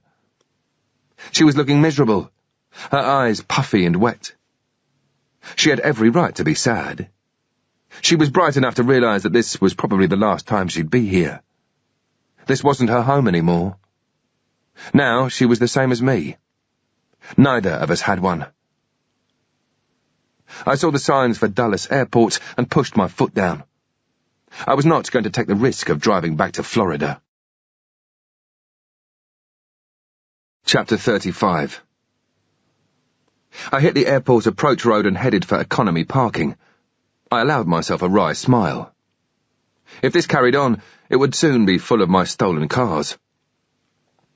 I got 1 or 2 spots of rain on my arm as I took a ticket from the machine, and by the time we'd parked, there was a light patter on the roof. Ron and Melvin might have made a connection between me and the car because of the drive past. They might have been rescued and circulated the registration. There was not a lot I could do about that, but just sit tight and hope that the mass of cars and the rain would conceal us, because it was far too early for a child to be moving around an airport with an adult man with scabs on his face. I turned round in the seat and said, "Are you all right, Kelly? I'm sorry I had to shout. But sometimes adults have to be really firm with kids. She was looking down at one of the teddies, picking the fur, pouting. I said, "You're not a bad girl, and I'm sorry that I told you off. I didn't really mean it. I was just getting all excited." She nodded slowly, still playing with her furry friend. "Do you want to come to England?" She looked up. She didn't say anything, but I took it as a yes. "That's good, because I would like you to come too. You've been a really good girl. You always do what I say. Do you want to help me again?" She shrugged. I leaned over and picked up the other teddy and rubbed its face against her cheek. "We'll get Jenny and Ricky to help me as well. How about that?" She gave a reluctant nod. "First of all, we've got to sort out the bag." I got into the back seat and put the holdall between us, opening it up. "What do you think we should take out then?" I knew exactly what we were going to take out, everything apart from the blanket and washing kit, because they were the only things I needed now. I said, "What do you reckon? Is that all?" She nodded and agreed, as if she'd packed it herself. Everything I was not going to take I put into the boot. The rain was now coming down more heavily. I sat with her again and pulled out the blanket. "We have to wait here for the next couple of hours. It's too early to go to the airport yet. You can have a sleep if you like." I folded up the bag and made a pillow. "There, that's better. Cuddle Jenny and Ricky." She looked at me and smiled. We were mates again. "You aren't going away again, are you, Nick?" For once I told the truth. "No, I'm going to do some work. You just go to sleep. I'm not going anywhere." I got out and sat in the front again. I rested the laptop on my knees and lifted the screen. I checked that the keys were in the ignition and I could easily grab the steering wheel. I had to be ready to move at once if we got pinged. I pressed the on switch, and as the screen lit up, it cast a glow inside the car. I inserted Kev's floppy disk. I was desperate to read the rest of his report, but first, as an extra backup, I downloaded everything onto the laptop. As I waited, I said quietly, "Kelly?" There was no reply. The gentle rhythm of the rain had done its job. I began reading where I'd left off. I knew that Gibraltar had always been a centre for international drug trafficking, money laundering, and smuggling. But it seemed that, in 1987, Spain not only still wanted Gib back, it also wanted the Brits to crack down on drug trafficking as well. Thatcher's government told the Gibraltarians to sort it out, but the high-powered speedboats still ran drugs over from North Africa. The Brits threatened direct control of the colony if the trafficking didn't stop, and, at the same time, ordered a highly illegal operation against police and government officials they suspected of involvement. The boys taking the backhanders got the hint and suddenly stopped cooperating with Pyra and everyone else. My eyes were racing ahead of my brain. The closure of the Gibraltar route was all well and good for the war against corruption, but the Colombians were very pissed off. A major trade artery had been clamped off, and they wanted it reopened. According to Kev's findings, they'd decided a show of strength was required. They wanted Gibraltar bombed as a warning that the officials should start cooperating again, and they ordered Pyra to carry it out.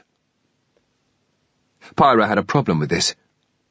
They wanted the route reopened as much as the Colombians did, but after the debacle of Enniskillen, they couldn't run the risk of killing non-UK civilians and invoking even greater international condemnation. They'd refused to do it. From evidence that Kev had gathered, the cartel's reply to Pyra was blunt. Either you bomb Gibraltar, or we shift our drugs business to the Protestant UVF. For Pyra, not a good day out. Pyra's head shed came up with a solution, and, as I read on, I couldn't help but admire it. Mad Danny McCann had already been kicked out of Pyra and reinstated against Jerry Adams's wishes. Mairead Farrell, after the death of her boyfriend, had become too fanatical for her own good. A bit of a social hand grenade. Simmons had said of her, Pyra's plan was to send to Gibraltar 2 players they'd be happy to see the back of, together with Sean Savage, who just had the misfortune to be part of the same ASU. The team were issued with the technology and Semtex for the bomb, but were told it was to stay behind in Spain until they had done their recce's and rehearsals. They were told only to take it in once the blocking car was in position, to guarantee the correct placement of the bomb. Pyra then gave the 3 players bad passports and leaked information to London. They wanted the Brits to react and stop the bombing so that, when the 3 were arrested, they could claim to the cartels that they'd given it their best shot. We'd duly been told about the ASU, but, as I remembered, we'd also been briefed that there would be no blocking car, and that the bomb would be detonated by a handheld device. These last 2 pieces of intelligence meant that McCann, Farrell and Savage had never stood a chance. They were dead from the moment we thought the bomb was in position and armed, because one of them was bound to make a hand movement at some stage that would be construed as an attempt to detonate the device. I certainly wouldn't have taken the chance that Savage was only going for his packet of mints. And Ewan obviously didn't when he initiated the contact with McCann and Farrell. In Pat's immortal words, better to be tried by 12 than carried by 6. A dialogue box came up on the screen telling me that I was running short of power and needed to plug into another power source. Fuck. I wanted to read more. I got back to the screen and read as fast as I could to get the drift. Even though there hadn't been a bomb, the cartels had accepted that their Irish lackeys were playing ball. After all, 3 of their people had been killed in the process. Pyra kept the trade with the Colombians, even though, as Big Al had said, it was thereafter routed through South Africa and Spain. Pyra were in raptures. They'd got rid of 2 troublemakers, not quite in the way that they'd intended. But 3 martyrs had been created, with the result that their cause at home was strengthened, and even more dollars rolled into the coffers from the Irish Americans. It was only the Brits who appeared to have been left with egg on their faces, but even so, no matter how much the international community publicly condemned the shootings, in secret, most heads of state admired Thatcher's muscular stand against terrorism. Fuck it. Another box came up and told me to plug into an external power source. I switched the laptop off and packed it away, full of frustration. I wanted to know more. At the same time, I was on a high. If we made it back to the UK with this stuff, I'd have cracked it with Simmons. It was 3:30 a.m. There was nothing to do but wait for the next couple of hours or so until the first wave of aircraft started to arrive and depart, creating enough activity for a man with a scabby face and a 7-year-old in tow to blend in. I let the backrest down a bit and tried to get my neck into a comfortable position. But I couldn't relax. My mind was racing. The whole operation in Gibraltar had been a setup so that Pyra and the Colombians could keep making money. Fair one, but where did Kev and I fit into the scheme of things? I lay there and listened to the beat of rain on the roof. For Ewan and me, it had all started on the 3rd of March, less than a week before the shootings. We were both on different jobs over the water and had got lifted off and sent to Lisbon, HQ of the British Army in Northern Ireland. From there it was a quick move by Puma to Stirling Lines in Hereford, England, the home of the Special Air Service. One of the slime was waiting to take us straight to RHQ. And the moment I saw the china cups and biscuits outside the briefing room, I knew that something big was in the offing. Last time that had happened, the Prime Minister had been here. The room was in semi-darkness and packed. There was a large screen at the back of a stage and tiered seats so that everyone got a good view. We were looking for somewhere to sit when I heard, "Oi, over here, Dick Spot."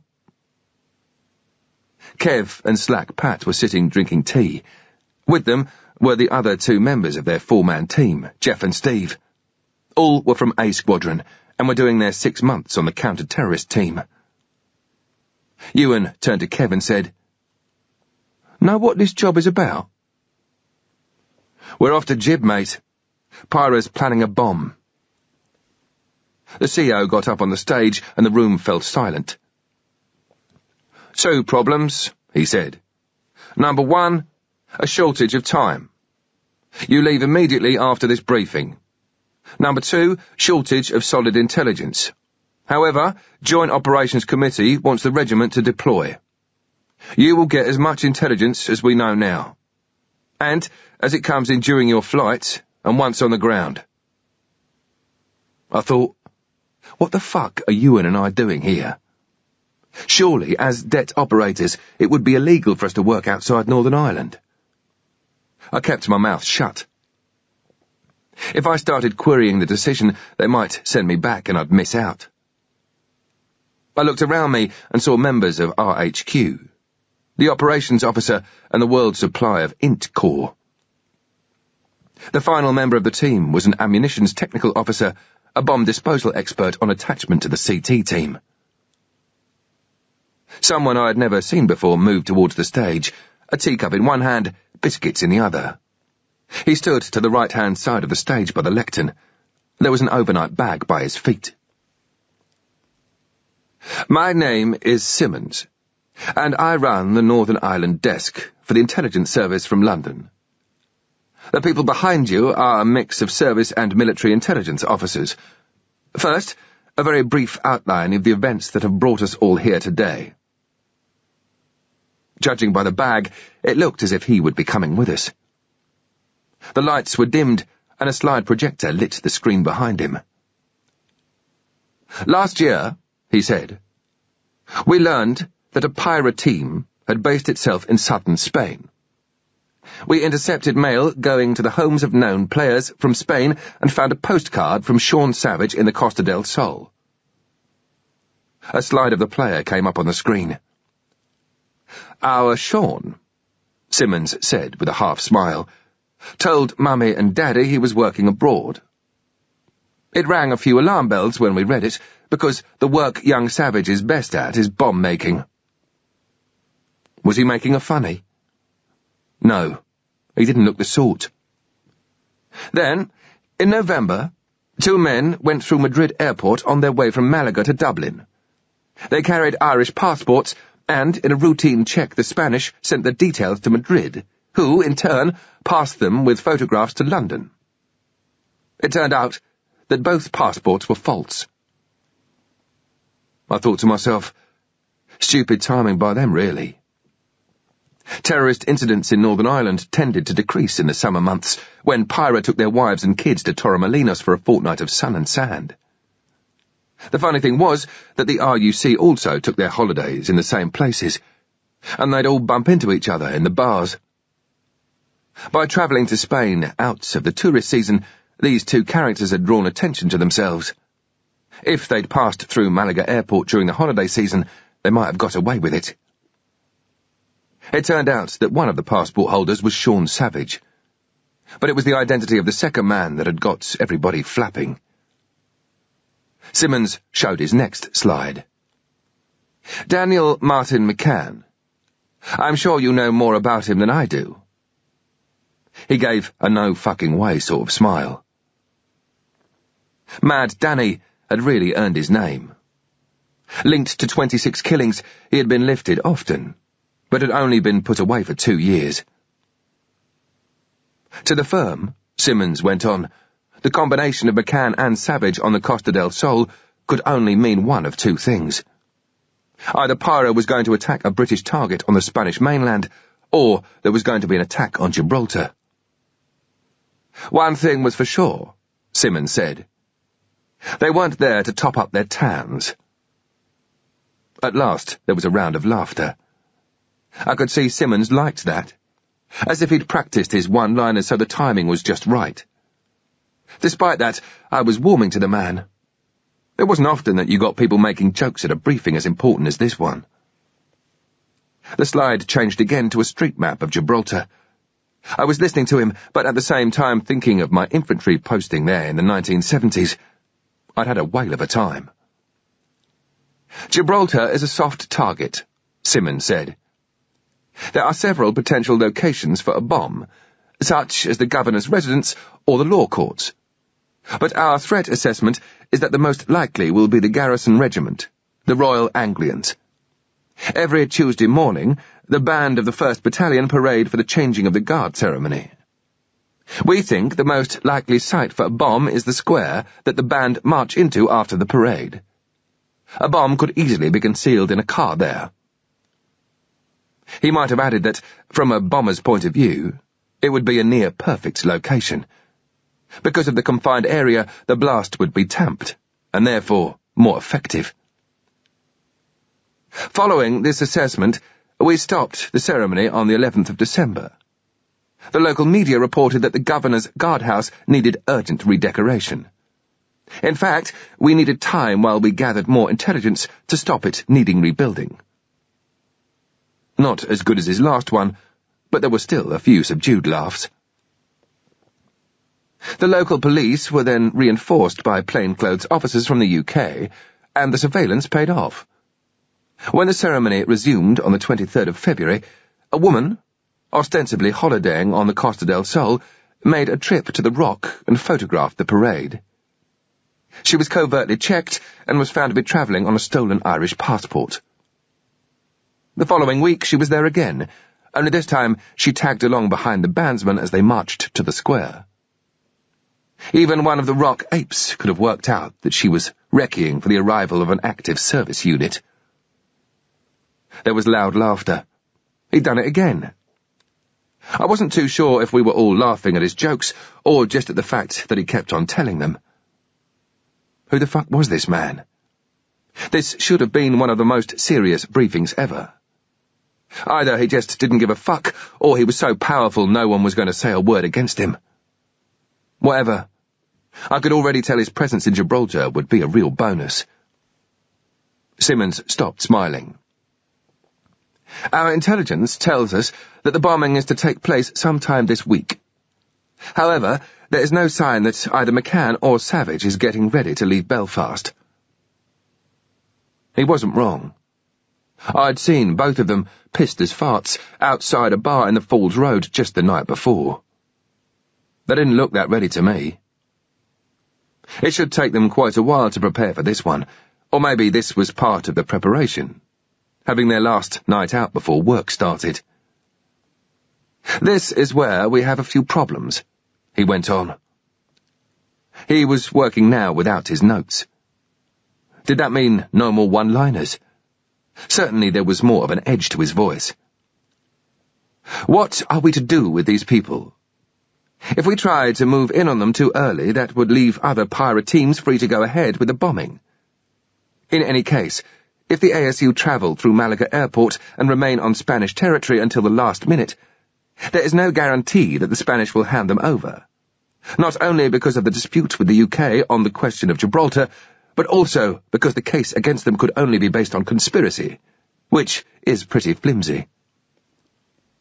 So, gentlemen, we must arrest them in Gibraltar. The screen went blank, and there was only the light from the lectern shining up on his face. And this throws up three options. The first is to arrest them as they cross the border from Spain. Easier said than done. There's no guarantee we'll know what kind of vehicle they're in. There would be only about 10 to 15 seconds in which to make a positive identification and effect an arrest. Not an easy thing to do, especially if they're sitting in a car and probably armed. The second option is to arrest the team once they're in the area of the square. But again, this depends on advance warning and positive identification, and they're all being together with the device. At the present time, therefore, we are going for the third option. And that's why we are all here. He took a sip of his tea and asked for the lights to come on. The security service will place surveillance teams to trigger the pirate team into Gibraltar. He looked around for each group as he talked. The two soldiers, who have just arrived in the province, must give positive IDs before the civil authorities will hand over the operation to the military. The 4 men from your counter-terrorist team will go for an arrest, but only after they have planted the device. The two soldiers who have just arrived from the province. Now I understood. That was Ewan and me. Once arrested, Simmons went on, they are to be handed over to the civil authorities. Of course, the normal protection will be given to the team from any court appearance.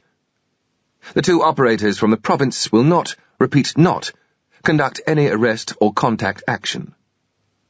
You understand the reasons why. He managed to smile. I think that's enough, gentlemen. He looked at Frank, the CO. Francis, I understand we fly to RAF Lynham in 10 minutes to link up with the Hercules. Just over 3 hours later, I was sitting in a C-130 with Ewan, who was busy worrying about a black mark on his new trainers. Kev was checking the weapon bundles and ammunition and, more importantly as far as I was concerned, the medical packs. If I got dropped, I wanted fluid put into me as soon as possible. We landed at about 11:30 p.m. on Thursday the 3rd of March. The whole rock was still awake.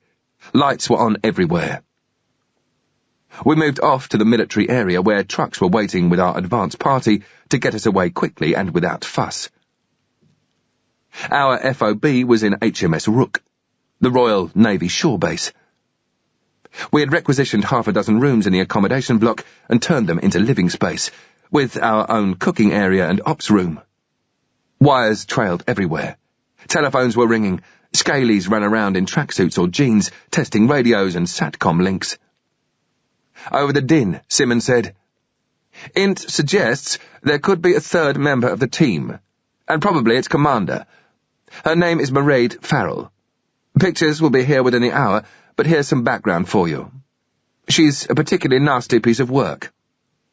He paused to time his delivery to perfection. Middle class, 31, ex-convent schoolgirl. When the laughter died down, he told us more about her. She'd served 10 years in prison for planting a bomb in the Conway Hotel, Belfast, in 1976.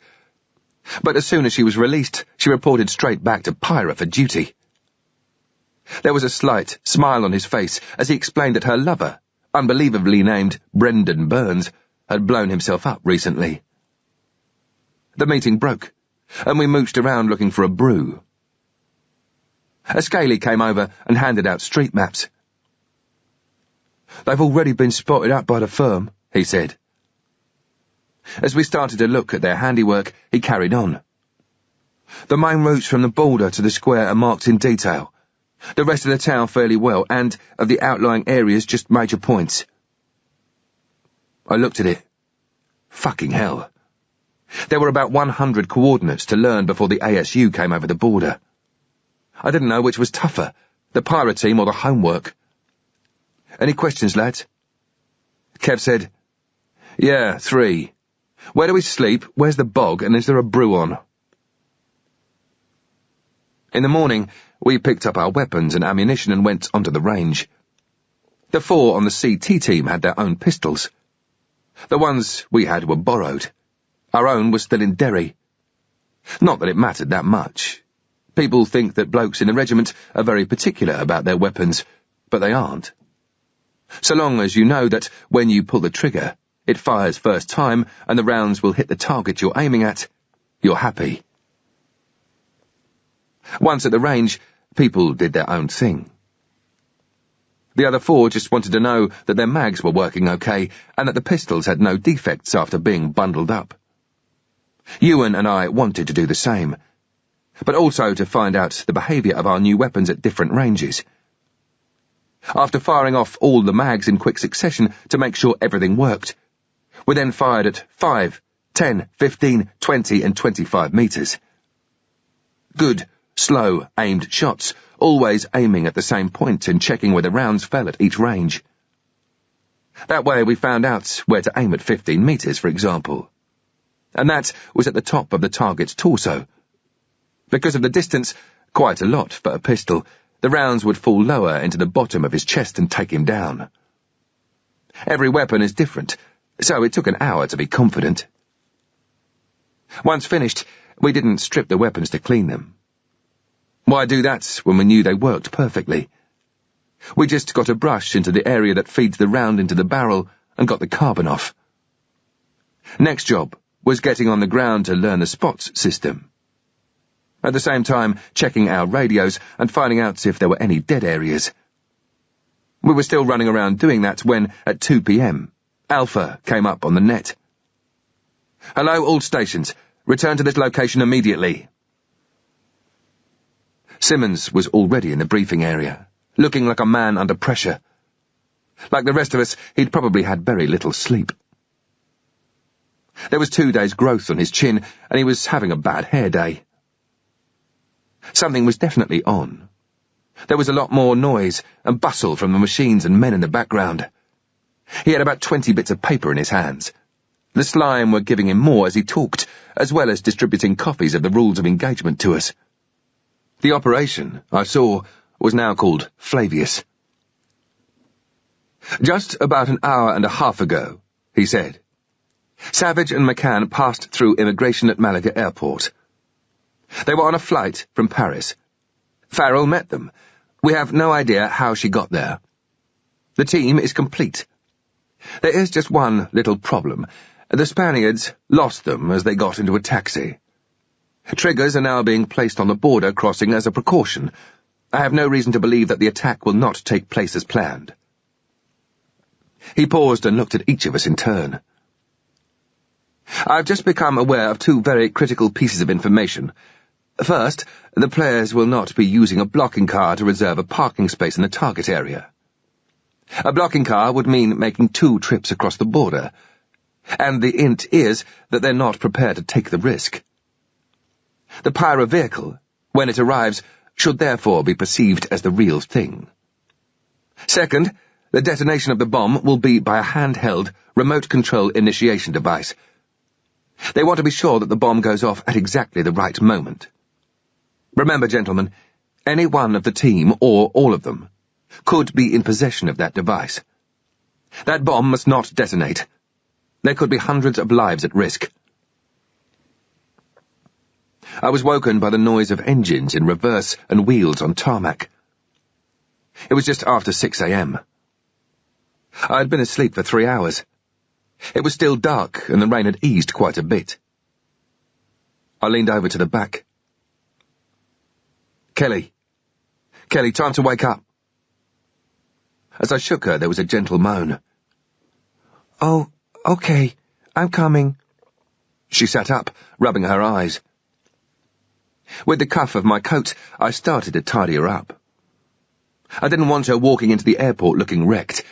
I wanted us looking as spruce and happy as Marie and Donny Osmond on Prozac. We got out of the car with the bag, and I looked up, after checking inside to make sure there wasn't anything attractive on view. The last thing I needed now was a car park attendant taking an interest in my lock-picking kit. We walked over to the stop and didn't have long to wait before the bus arrived to take us to departures. The terminal looked just like any airport at that time of the morning. The check-in desks were already quite busy with business flyers. Some people, mostly student types, looked as though they were waiting for flights that they'd got there much too early for, and had got their heads down in sleeping bags spread across 3 or 4 seats, with a massive backpack alongside. Cleaners with polishing machines trudged across the tiled floors like zombies. I picked up a free airport magazine from the rack at the top of the escalator. Looking at the flight guide at the back, I saw that the first possible departure to the UK was at just after 5 p.m. that evening. It was going to be a long wait. I looked at Kelly. We both could do with a decent wash. We went down the escalator to the international arrivals area on the lower level. I put some money in a machine and bought a couple of travel kits to supplement our washing gear, and went into one of the disabled toilets. I shaved as Kelly washed her face. I scraped the dirt off her boots with toilet paper and generally cleaned her up, combed her hair, and put it in an elastic band at the back so it didn't look so greasy. By the end of half an hour, we were looking fairly respectable. The scabs on my face were healing. I tried to grin, but they hurt too much. No Prozac, but we'd passed muster. I picked up the bag. You ready? We're going to England now. Just one thing left to do. Follow me. I pulled at her stubby ponytail that made her look like a 4-foot-tall cheerleader. She pretended to be annoyed, but I could tell she liked the attention. We went back up the escalator and walked around the edge of the terminal, seemingly looking at the aircraft out on the tarmac. In fact, there were two quite different things I was looking for. I need to post something, I said, spotting the FedEx box. I used the credit card details on the Harkire agreement to fill in the dispatch form. Fuck it, Big Al could pay for a few things now he was rich. Kelly was watching my every movement. Who are you writing to? I'm sending something to England, in case we are stopped. I showed her the floppy disk and backup disk. Who are you sending it to? She got more like her dad every day. Don't be so nosy. I put them in the envelope, sealed it, and entered the delivery details. In the past, we'd used the FedEx system to send the firm photos that we'd taken of a target and developed in a hotel room, or other highly sensitive material. It saved getting caught in possession. Nowadays, however, the system was obsolete. With digital cameras, you can take pictures, plug in your GSM mobile, dial up the UK and transmit. We continued walking around the edge of the terminal. I found the PowerPoints I was looking for at the end of a row of black plastic seats where two students were snoring. I pointed to the last two spaces. Let's sit down here. I want to look at the laptop. I got it plugged in, and Kelly decided she wanted something to eat. Give me 5 minutes, I said. From what I'd seen already, I understood Gibraltar was a setup. But it still didn't explain what Kev had to do with it. As I read on, it became clear.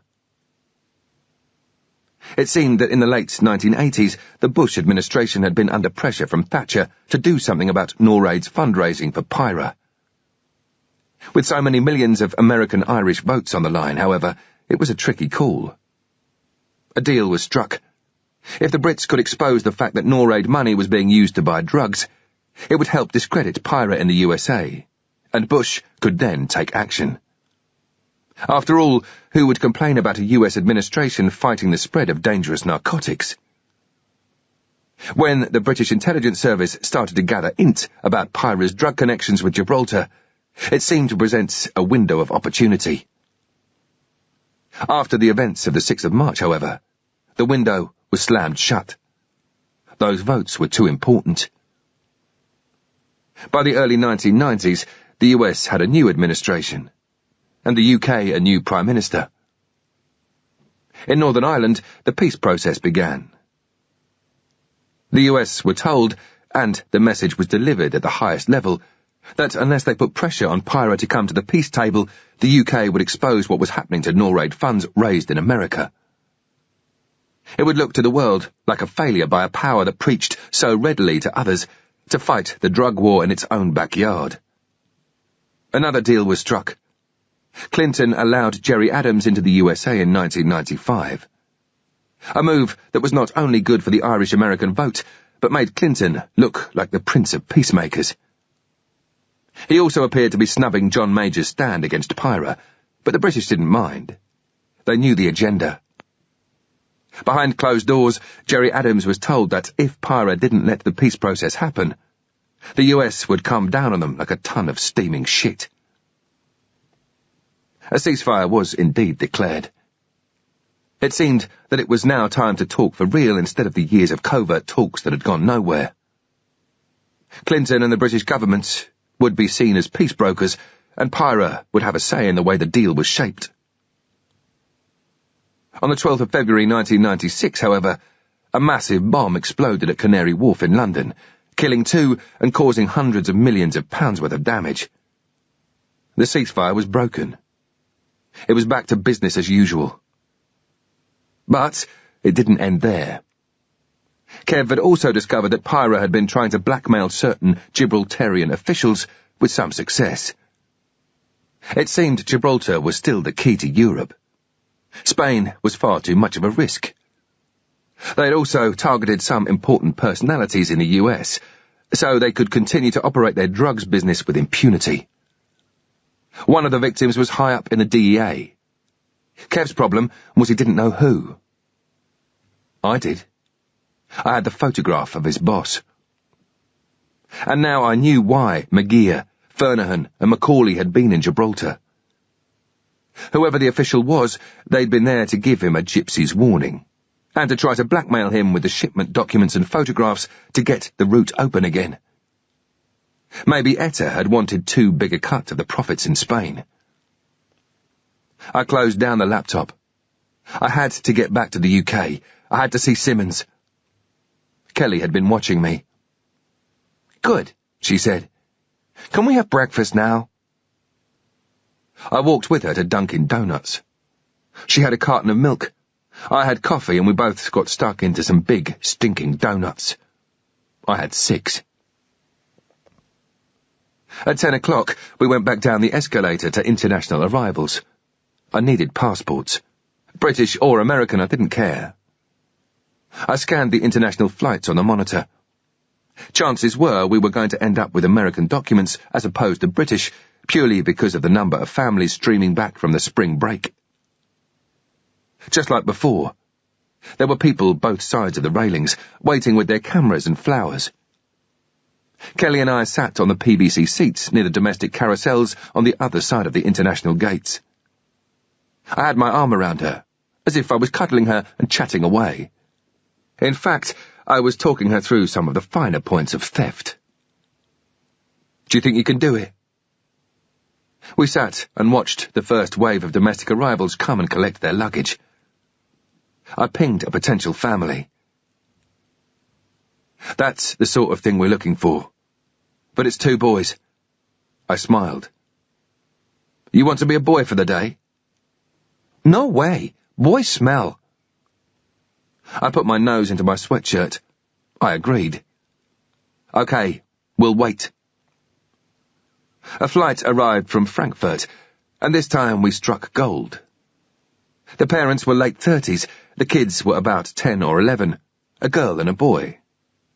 The mother was carrying a clear plastic handbag with white mesh, so you could check everything was where it should be. I couldn't believe our luck. "See them? That's what we want. Let's go, shall we?"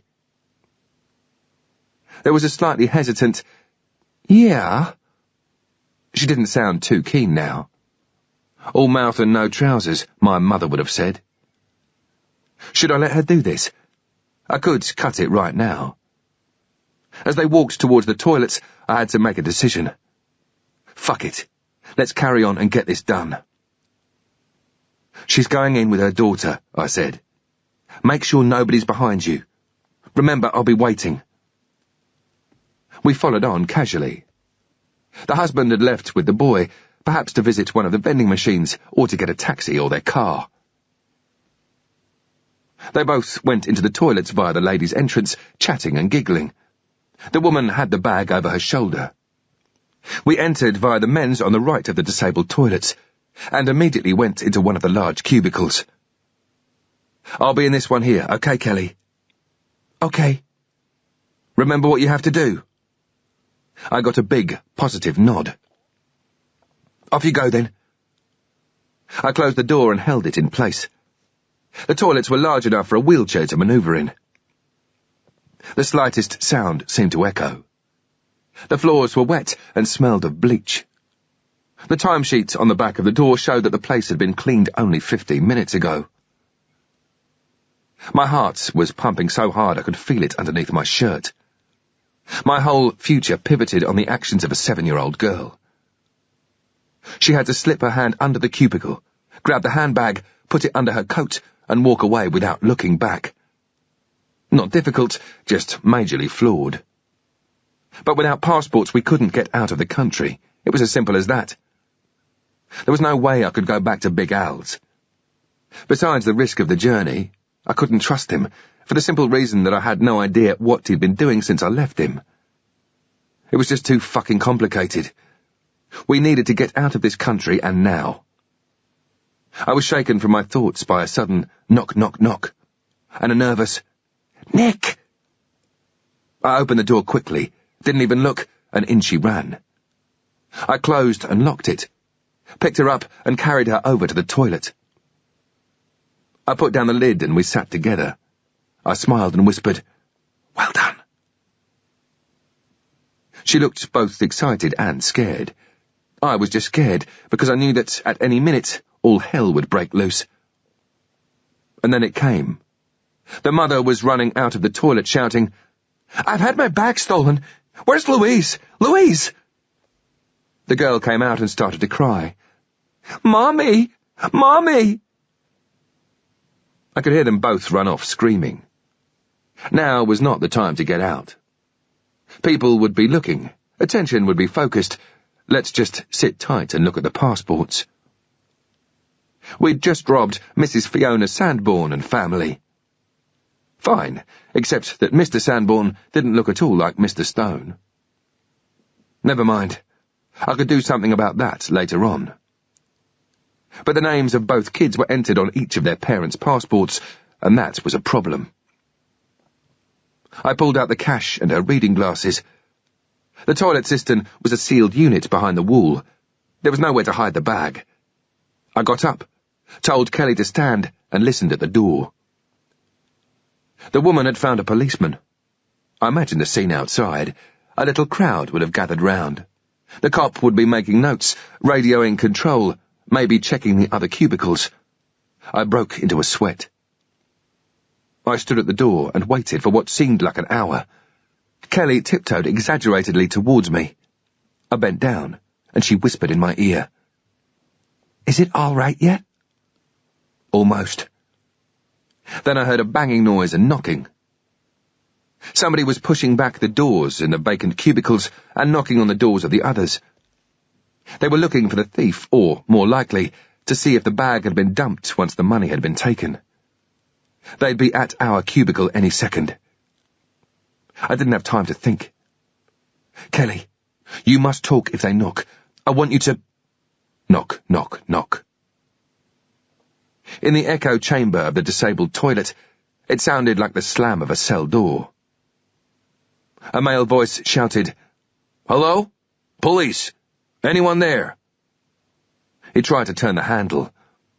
I quickly moved Kelly back to the toilet and whispered in her ear, "Say you will be out soon." She shouted, "I'm coming out soon." There was no reply, just the same thing happening at the next cubicle. The danger had passed, or so I hoped. All that was left to do was dump my pistol and mags. That was easy. I slipped them into Fiona's bag and crushed it into a package that would fit in a bin. It was an hour before I decided it was safe to leave. I turned to Kelly. "Your name is Louise now, okay? Louise Sandbourne." "Okay." She didn't seem fussed at all. "Louise, when we leave here in a minute, I want you to be really happy and hold my hand." With that, I picked up the bag. "Okay, we're off." "To England?" "Of course. But first of all, we've got to get on the plane. By the way, you were great. Well done." We got into the departures area at 11:30 a.m. Still several hours to go before the first possible flight, the BA216 to Heathrow at 17:10. I went to a phone and, using the numbers in the airport magazine, called each airline in turn to check seat availability. The British Airways flight was fully booked, so was United Airways 918 at 18:10, the BA at 18:10, and the United at 18:40. I eventually managed to find 2 spare seats on a flight with Virgin at 18:45, and gave all the details of Mr. Sandbourne, who was on his way to the airport right now. Payment was courtesy of the details for Big Al's plastic on the car hire form. I wandered past the Virgin desk for a check, and found it didn't open until 1:30 p.m.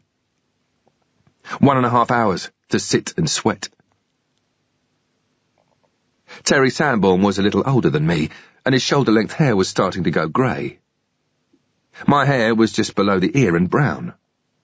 Thankfully, his passport was 4 years old. To the delight of Kelly and the terminal's barbershop owner, I underwent a number 1 crew cut, coming out looking like a US Marine. We then went into the travel shop, and I bought a pack of painkillers that claimed to be the answer to a woman's period pains. Judging from the list of ingredients, they were certainly the answer for me. All the time, I kept hoping that the police had assumed the motive for the theft was money, and rather than pursuing the matter further, had left it to the Sanborns to report the cards and passport missing. I didn't want to turn up at the ticket sales desk and be jumped on by several hundredweight of cop. Still 30 minutes to go before we could check in.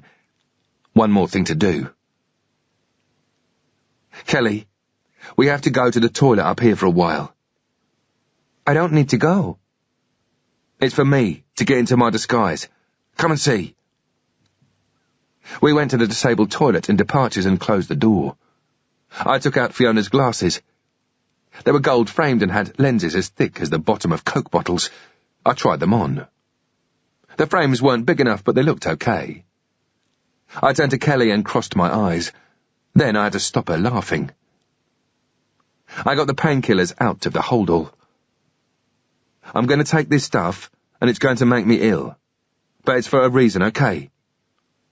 She wasn't quite sure. Oh, okay then. I took 6 capsules and waited. The hot flashes started, then the cold sweats.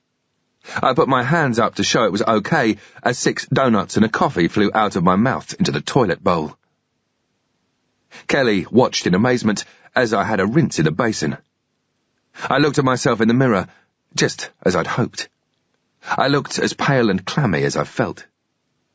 I took 2 more. There were few customers at the long line of check-in desks, and only one woman on duty at Virgin Atlantic Sales. She was writing something and her head was down as we approached. She was in her mid-20s, black and beautiful, with relaxed hair pulled back in a bun. Hello, the name's Sanborn. Because of the vomiting, my voice was lower and coarse. There should be 2 tickets for me.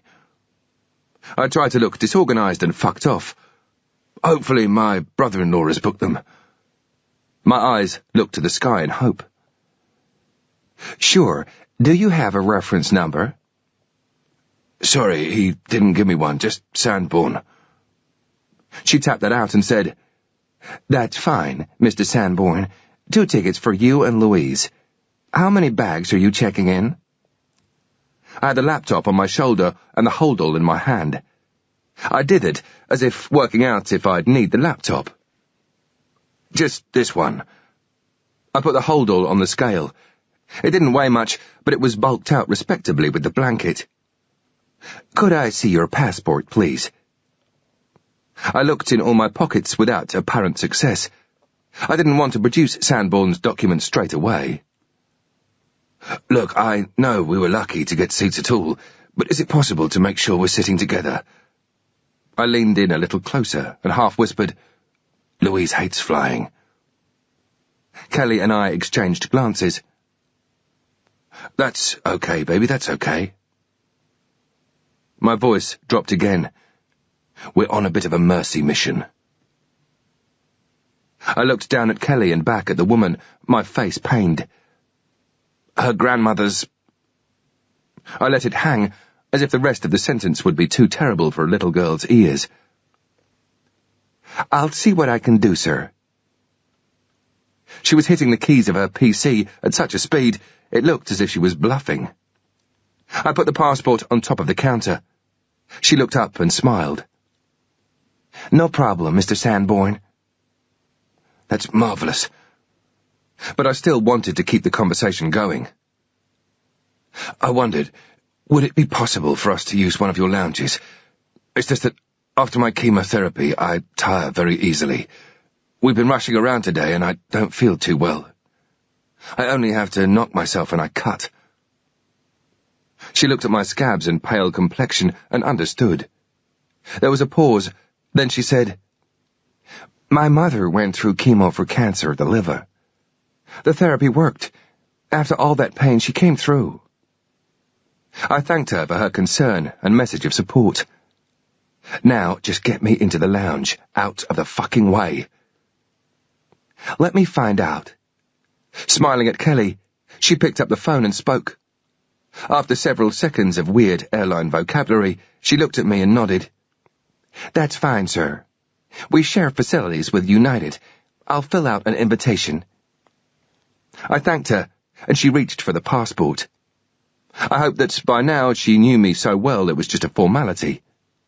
She flicked it open, and I turned away and talked to Kelly, telling her how exciting it was going to be, flying to see Grandma. I heard, "You'll be boarding at about 5:30. I looked up, all smiles. Go to Gate C. A shuttle will take you to the lounge. You both have a pleasant flight. Thank you so much. Come on then, Louise. We've got a plane to catch. I let Kelly walk on a few steps, then turned back to the woman and said, I just hope Grandma can wait for us. She nodded, knowingly. All I wanted to do now was get airside. First hurdle was security. Kelly went through first, and I followed. No alarms. I had to open up the laptop and switch it on to prove it worked, but I'd been expecting that. All the Flavius documents were now in a file entitled Games. We went straight to Gate C, walked through and into the shuttle bus. There was a 5-minute wait while the bus filled up. Then the doors closed. The hydraulics lowered, and we drove about half a mile across the tarmac to the departures lounge proper. The area was plush and busy. I heard a lot of British accents mixed in with snatches of German and French. Kelly and I headed for the United Lounge via a detour to the pick and mix stall. We sat quietly with a large cappuccino and a Coke. Unfortunately, the downtime just gave me time to think about whether I'd made any mistakes. A security man walked into the reception and talked to the people on the desk. My heart beat faster. We were so close to the aircraft on the other side of the glass that I felt I could reach out and touch them. I could almost smell the aviation fuel. I told myself to calm down. If they'd wanted us, they would have found us by now. But in truth, so many things could still go wrong that one of them almost certainly would. I was still sweating good style. My head was glistening, and I didn't know if it was the capsules or my flapping, but I was starting to feel weak. Nick, am I Louise all day today, or just for now? I pretended to think about it. The whole day. You're Louise Sandbourne all day. Why? Because they won't let us go to England unless we use another name. I got a smiling, thoughtful nod. I said, Do you want to know something else? What's that? If I call you Louise, you have to call me Daddy. But just for today. I wasn't sure what kind of reaction to expect, but she just shrugged. Whatever. Maybe that was what she wanted now. The next 3 hours were grim, but at least we were out of the way. If I'd had any heart problems, I would probably have died. The blood was coursing through me so fast and hard, I could hear it pumping in my ears. I kept saying to myself, You're here now. There's nothing you can do about it. Accept it. Just get on that fucking aircraft. I looked at Kelly. You all right, Louise? Yeah, I'm all right, Daddy. She had a big smile now. I just hoped she kept it. I watched the receptionist move to the microphone. She announced our flight and told us she had really enjoyed having us stay in the lounge. There were about a dozen others who stood up and started to sort themselves out, folding papers and zipping up bags. I got to my feet and stretched. Louise? Yep. Let's go to England. We walked towards the gate. Father and daughter, hand in hand, talking garbage. My theory went, if I talked with her, they wouldn't talk to us. 4 or 5 people were ahead of us in the queue, like us, families with young children. Passports were being checked by a young Latino. He had an ID card on a chain around his neck, but we were too far away yet for me to make out what it said. Was he airline security or airport security? 2 uniformed security men came up and stood behind him, talking to each other. It was the kind of chat that looked so casual it probably wasn't. I used my sleeve to mop sweat from the side of my face. Both the uniformed men were armed. The black guy cracked a joke as the white guy laughed and looked around. Kelly and I shuffled forward. I held her beside me, the protective parent anxious in a crowd. The laptop was over my shoulder.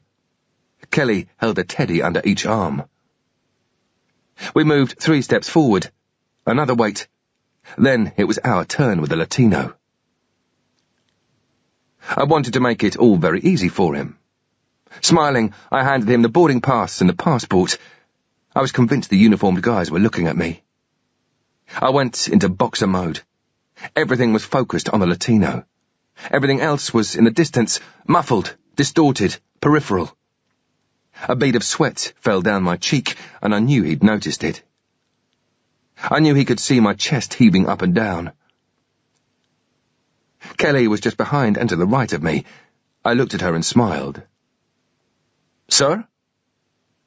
I silently exhaled in preparation and looked back at him. "Just the passport, sir." He handed me back the boarding pass. I grinned, the inexperienced dickhead traveller. He flicked through the pages of the passport, stopping at Sandbourne's photograph. He glanced at me, then back at the passport. I'm in the shit. I let him see I was reading his thoughts. "Male menopause," I grinned, rubbing my hand over what was left of my hair. My scalp was drenched. "The Bruce Willis look." The fucker didn't laugh. He was making up his mind. Eventually he closed the passport and tapped it in his hand. "Have a pleasant flight, sir." I went to give him a nod, but he was already paying attention to the people behind me. We moved 2 paces towards the girls from Virgin and handed them our boarding passes. The 2 security men didn't budge. We started to walk onto the air bridge, and I felt as if I'd been trying to run through waist-high water and was suddenly on the shoreline. The Latino still worried me. I thought about him all the way onto the aircraft. It was only when I'd found our seats, put the bag and laptop in the overhead locker, settled down and picked up the in-flight magazine, that I took a deep breath and let it out very, very slowly. It wasn't a sigh of relief. I was boosting the oxygen levels in my blood. No, the fucker wasn't happy. His suspicions had been aroused, but he hadn't asked any questions, hadn't even asked my name. We might be on the shoreline, but it was far from being dry land. The aircraft was still filling up. I kept taking deep breaths to try to control my pulse rate. Officials were moving in and out of the aircraft with manifests. Every time it happened, I was expecting to see the 2 security guys in tow. There was only one entrance, only one exit. There was nowhere to run. As I worked through the scenarios in my mind, I just had to accept the fact that the die was cast. I was a passenger now, and, for a fleeting second, I had the same feeling that I'd always had on any aircraft, military or civilian. I was in the hands of others and powerless to decide my own destiny, and I hated it. Still, people were filing on. I nearly burst out in nervous laughter as the speakers played Gloria Gaynor's "I Will Survive." I looked at Kelly and winked. She thought it was great, sitting there trying to strap in her teddies. One of the male flight attendants came down our aisle, still wearing his Virgin suit, not yet in shirt-sleeve order. He came down as far as our row of seats and stopped. Judging by his line of sight, he seemed to be checking our seatbelts. It was too early for that, surely. I nodded and smiled. He turned back and disappeared into the galley. I watched the entrance, expecting the worst. One of the female flight attendants poked her head out and looked directly at me. Kelly's teddies were suddenly very interesting. I could feel tingling in my feet. My stomach tightened. I looked up again. She'd gone. The male attendant came out again, carrying a bin liner. He approached us, stopped and squatted down in the aisle next to Kelly. He said, "Hiya." "Hello." He put his hand into the bin liner and I waited for him to bring out the .45. Good ploy, letting me think he's a member of the crew doing something for the kid. He pulled out a little nylon day sack. Splattered all over the back was the Virgin logo and the words, "Kids with Altitude." "We forgot to give you one of these," he said. I nearly hugged him. "Thank you very much." I grinned like an asylum inmate. My eyes 100% larger through the lenses of Fiona's glasses. "Thank you so much." He did his best not to look at me, as if I was indeed some sort of weirdo, then offered us a drink before takeoff. I was gagging for a beer, but I might have to start performing the other side, and anyway, I just wanted to get my head down. We had an orange juice each instead. Sharing the in-flight guide with her, I said, "What film are you going to watch, Louise?" "Clueless," she grinned. "Whatever," I said. 20 minutes later, right on schedule, the aircraft finally lifted off from the runway. Suddenly, I didn't mind being in a pilot's hands after all. Chapter 36. We went through all the nonsense of the introduction by the captain.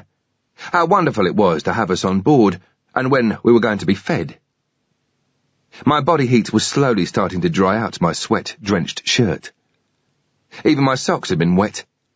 I looked over at Kelly. She had a sad face on. I shoved her with my arm. "You okay?" "I suppose. It's just, I'll miss Melissa. And I didn't even tell her that I'm going to England." I knew how to get out of this type of thing now.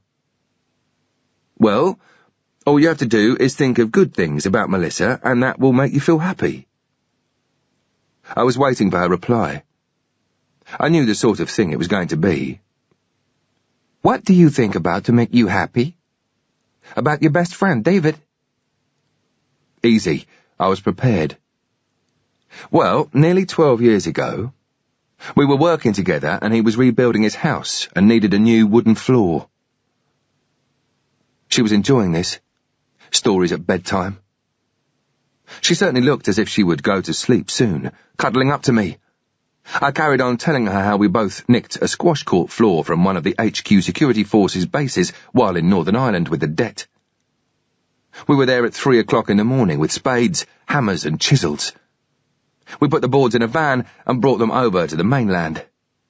After all, HM government spent all that time and money training us to break in and steal things. Why not use it for ourselves? The next 3 days had been spent laying the hallway and kitchen of the house near Brecon with his nice new flooring. I grinned down at her for a reaction, but she was already sound asleep. I started to watch the video, but knew I was going to fall asleep any minute, so long as the capsules wore off and I could stop my mind going back to the same question over and over again. There was an unholy alliance between Pyra and corrupt elements of the DEA. Of that there was no doubt. And it very much looked as though Kev's boss was at the centre of it. Kev had found out about the corruption, but not who was involved. He wanted to talk to somebody about it. So, was it his boss that he'd unwittingly phoned for an opinion on the day I arrived in Washington? Very unlikely, because Kev would have included him on his list of suspects. Much more probable was that he'd spoken to someone unconnected with the DEA. Someone who would have known what he was talking about and whose opinion he would have valued. Could it have been Luther? He knew Kev. Would Kev have trusted him? Who knows? Whoever he called, he was dead within an hour of putting down the phone. The cabin lights came on a couple of hours before landing, and we were served breakfast. I gave Kelly a nudge, but she groaned and buried herself under the blanket. I didn't bother with the food. From feeling almost elated at having got away with it, I awoke profoundly depressed. My mood was as black as the coffee in front of me. I'd been mad to let myself feel relieved. We weren't out of the woods by a long way. If they knew we were on the aircraft, of course, they wouldn't do anything about it until we landed. It was at the point that I walked off the aircraft and stepped onto the ramp that they'd left me. Even if that didn't happen, there was immigration. The officials trying to keep out undesirables are much tougher and a lot more on the ball than those in charge of waving you off. They vet your documents that bit more closely, scrutinize your body language, read your eyes. Kelly and I were on a stolen passport. We'd got through at Dulles, but that didn't mean we could pull it off again. I took 4 capsules and finished my coffee. I remembered that I was an American citizen now. When the attendant came past, I asked her for an immigration card. Kelly still wouldn't wake up. Filling in the card, I decided that the Sanborns had just moved and now lived only 1 door away from Mr. and Mrs. Brown. Hunting Bear Path was the only address I could talk about convincingly. If I was lifted at immigration, it wouldn't be the first time. I'd come into Gatwick Airport once from a job. I gave my passport to the immigration officer, and while he was inspecting it, a boy came up on either side, gripped my arms, and took the passport from the official. "Mr. Stanford, Special Branch, come with us." I wasn't going to argue. My cover was good. I was in the UK now. Everything was going to be fine. They strip-searched me in an interview room, firing questions left, right and centre. I went through the whole routine of my cover story. Where I'd been, what I'd been doing, why I'd been doing it. They telephoned my cover and James supported my story. Everything was going swimmingly. Then I got put in the airport detention cells and 3 policemen came in. They wasted no time. They piled in like rugby forwards, 2 holding my arms, 1 throwing punches, then taking turns. They filled me in severely, no word of explanation. Next, I got taken for an interview and was accused of being a paedophile and procuring kids in Thailand, which was strange, considering I'd been on a deniable op in Russia. There was nothing I could say. It was just down to denying and waiting for the system to get me out. After about 4 hours of interviews, I was sitting in my cell. In came people from the intelligence service to debrief me on my performance. It had been a fucking exercise. They'd been testing all the Ks as we came back into the UK. The only trouble was, they'd picked the wrong charge to pull us in on. The police obviously didn't wait for niceties like courtrooms when it came to dealing with child molesters, and everyone who was lifted got taken to one side and given the good news. One bloke, who'd flown into Jersey, got such a severe kicking he ended up in hospital. Kelly was still half asleep, and she looked as rough as I felt.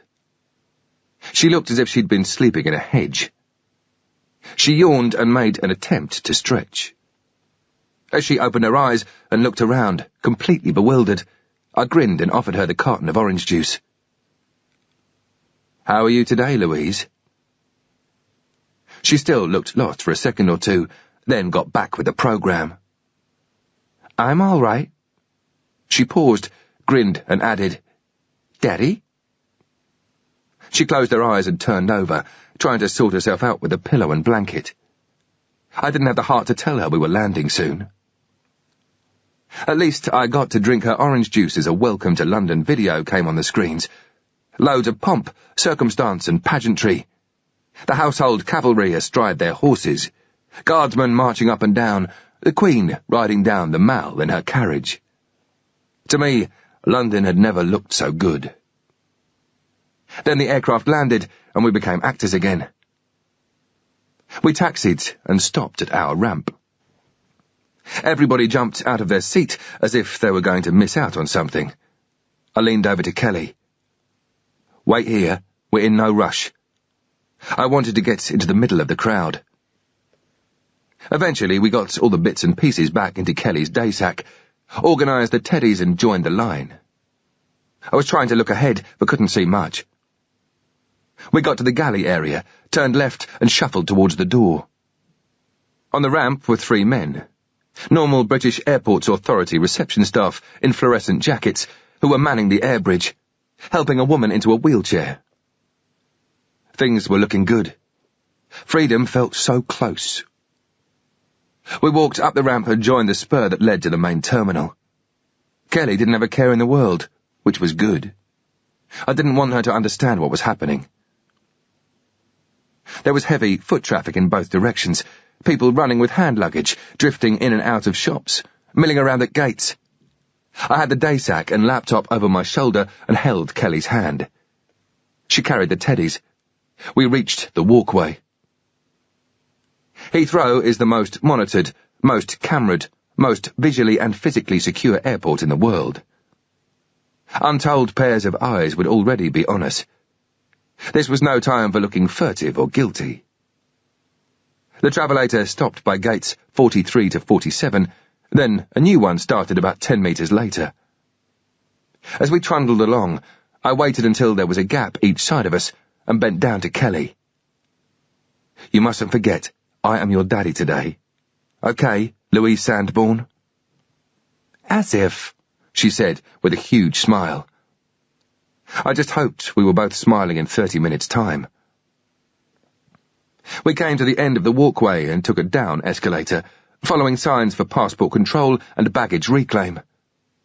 From halfway down the escalator, I could see the immigration hall straight ahead. This was where we'd stand or fall. There were about 4 or 5 people waiting to go through each of the desks.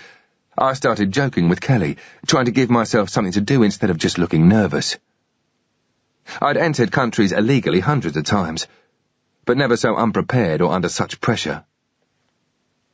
"All set, Louise?" "I'm ready, Daddy." I passed her the day sack so I could get the passport and visa card out of my pocket. We ambled up to passport control and joined the end of a queue. I kept reminding myself about an American friend who travelled from Boston to Canada, and then from Canada back to the UK. He'd picked up his friend's passport by mistake while they were sharing a hotel room. He couldn't get back to exchange it, so he'd had to bluff it. No one had even batted an eyelid. We waited in line. Still, with the laptop on my right shoulder, I was holding Kelly's hand with my left. I kept looking down at her and smiling, but not excessively so. That was suspicious behaviour, and I knew that people would be watching on monitors and from behind two-way mirrors. The business type in front of us went through with a wave and a smile to the official. It was our turn. We approached the desk. I handed my documents to the woman. She ran her eyes down the details on the card. She looked down at Kelly from her high desk. "Hello. Welcome to England." Kelly came back with a very American "Hi." I guessed the woman was in her late 30s. Her hair was permed, but the perm had gone slightly wrong. "Did you have a nice flight?" she asked. Kelly had Jenny or Ricky in one hand, hanging by her ear, and the other one's head was sticking out from the top flap of her day sack on her back. She said, "Yes, it was fine, thank you." The woman kept the conversation going. "And what's your name?" she asked, still checking the form. Could I trust her to get it right, or should I butt in? Kelly smiled and said, "Kelly." What a farce. We'd come so far. We'd come through so much, only to be caught by a line straight from a B-movie. Straight away, I smiled down at Kelly. "No, it's not." I didn't want to look at the woman. I could feel the smile drain from her face, could feel her eyes burning into the side of my head. There was a pause that felt like an hour as I tried to think of what to do or say next. I pictured the woman's finger hovering over a concealed button. Kelly got there before me. "I know, I'm joking," she giggled, holding out a teddy. "This is Kelly. My name is Louise. What's yours?" "My name's Margaret." The smile was back. If only she'd known how close she'd been to a kill. She opened the passport. Her eyes flicked up and down as she studied first the picture, then my face. She put the passport down below the level of the desk, and I saw the telltale glow of ultraviolet light. Then she looked back into my eyes and said, "When was this picture taken?" About 4 years ago, I guess. I gave a weak smile and said in a low voice that Kelly wasn't meant to overhear, I've been having chemotherapy. The hair's just starting to grow back. I rubbed my head. My skin felt damp and cold. Hopefully I still looked shit. The capsule certainly made me feel it. I'm bringing Louise over to see my wife's parents, because it's been quite a traumatic time. My wife's staying with our other child because he's ill at the moment. When it rains, it pours. Oh, she said, and it sounded genuinely sympathetic. But she didn't hand back the passport. There was a big lull, as if she was waiting for me to fill the silence with a confession. Or maybe she was just trying to think of something helpful and human to say. Finally she said, Have a good stay, and put the documents back on the desktop. There was that urge just to grab them and run.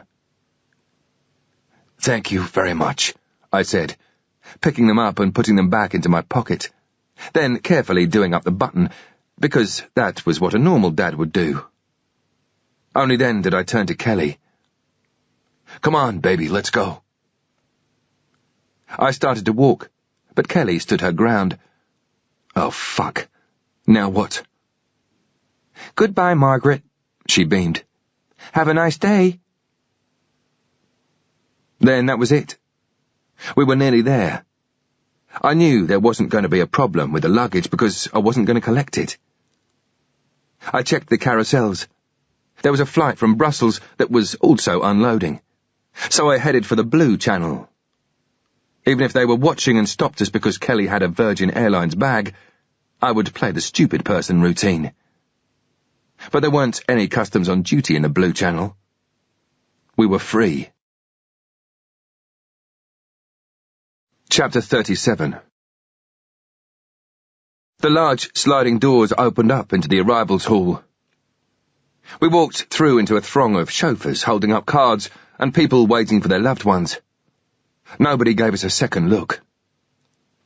I went straight to the bureau de change. I found I'd done well last night with Ron, Melvin and the Sandborns, ending up with over £300 in cash. Like a nugget, I forgot to ask for a small denomination note for the machine, and we had to queue for ages for tube tickets. It didn't seem to matter. Even the hour-long ride to Bank Station was enjoyable. I was a free man. I was amongst ordinary people. None of them knew who we were, or was going to pull a gun on us. The city is a strange mixture of architecture. As we left the station, we passed grand buildings comprised of columns and puritanically straight lines. The old establishment. Turn a corner, and we were confronted by monstrosities that were built in the 60s and early 70s by architects who must have taken a let's go fuck up the city pill. One of these buildings was the one I was heading for. The NatWest Bank in Lombard Street. A road so narrow that just one car could squeeze down it. We went through the revolving steel and glass doors into the banking hall, where rows of cashiers sat behind protective screens. But I wasn't there for money. The reception desk was manned by a man and a woman, both in their early 20s, both wearing NatWest suits. They even had little corporate motifs sewn into the material of the breast pocket, probably so the staff wouldn't wear them out of hours. As Kelly would have said, as if. I saw both of them give Kelly and me an instant appraisal, and could feel them turning up their noses. I gave them a cheery, "Hi, how are you?" and asked to speak with Guy Bexley. The woman said, "Can I have your name, please?" as she picked up the phone. "Nick Stevenson."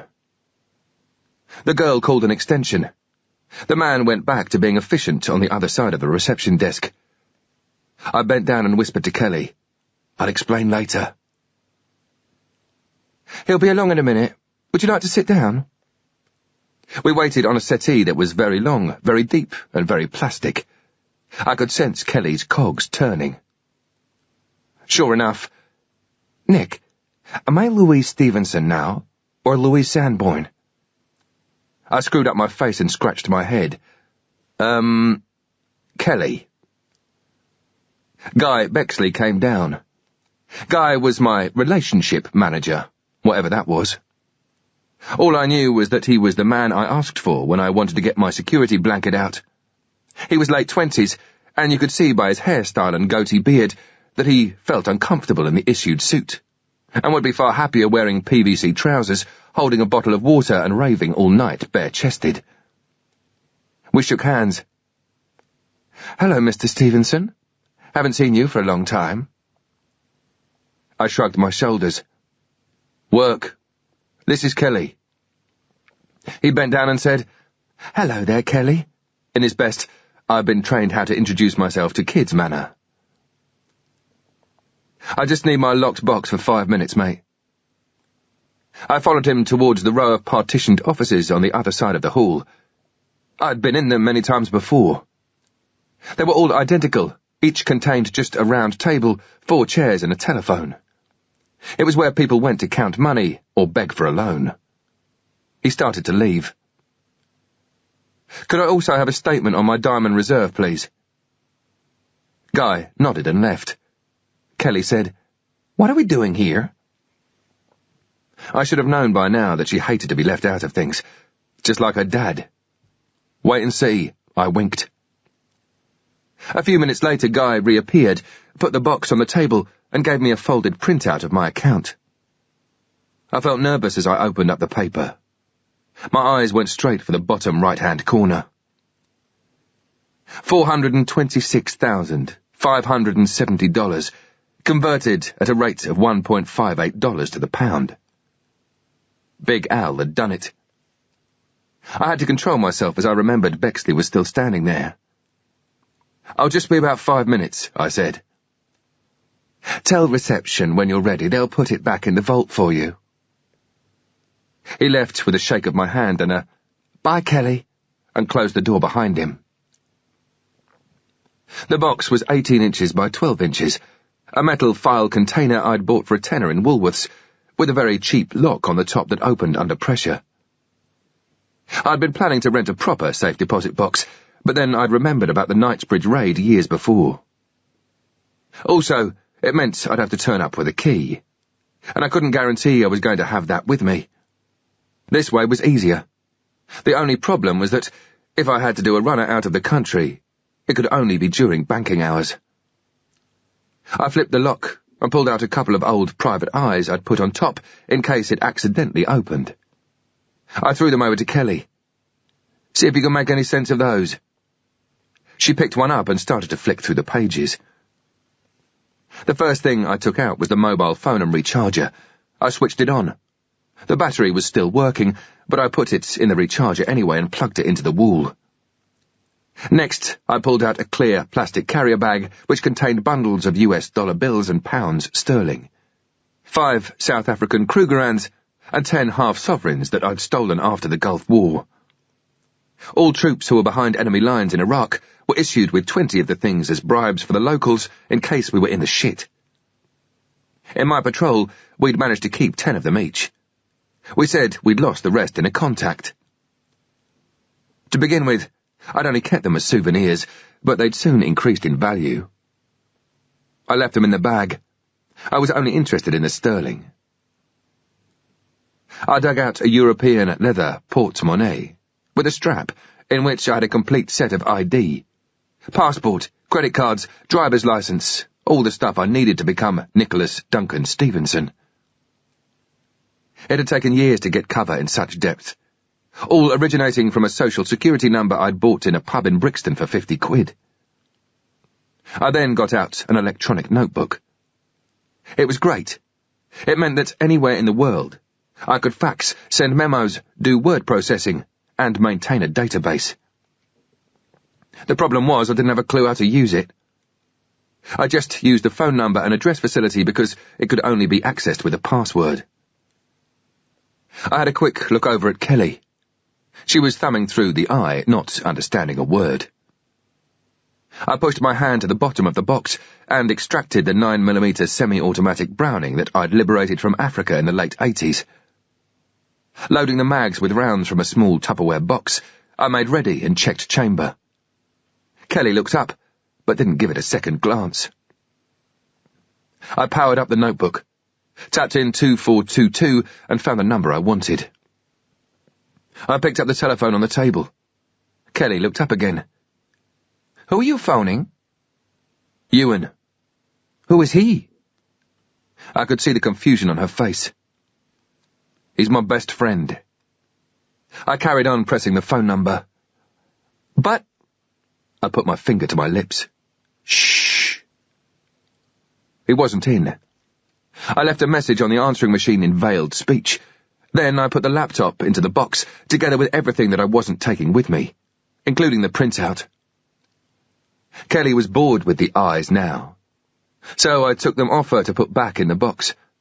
I knew there was a question on its way. Nick? I just carried on packing. Yes? You said David was your best friend. Ah, yes. Well, Ewan is my best friend. It's just that sometimes I have to call him David because...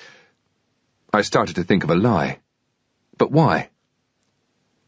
I told you because if we got caught, then you wouldn't know his real name. That way you couldn't tell anyone. It's something that is done all the time. It's called OPSEC. Operational Security. I finished packing and closed the box. She had thought about it. Oh, okay. His name's Ewan, then. When you see him, he might even show you the floor we talked about. I poked my head round the corner and waved at the receptionist.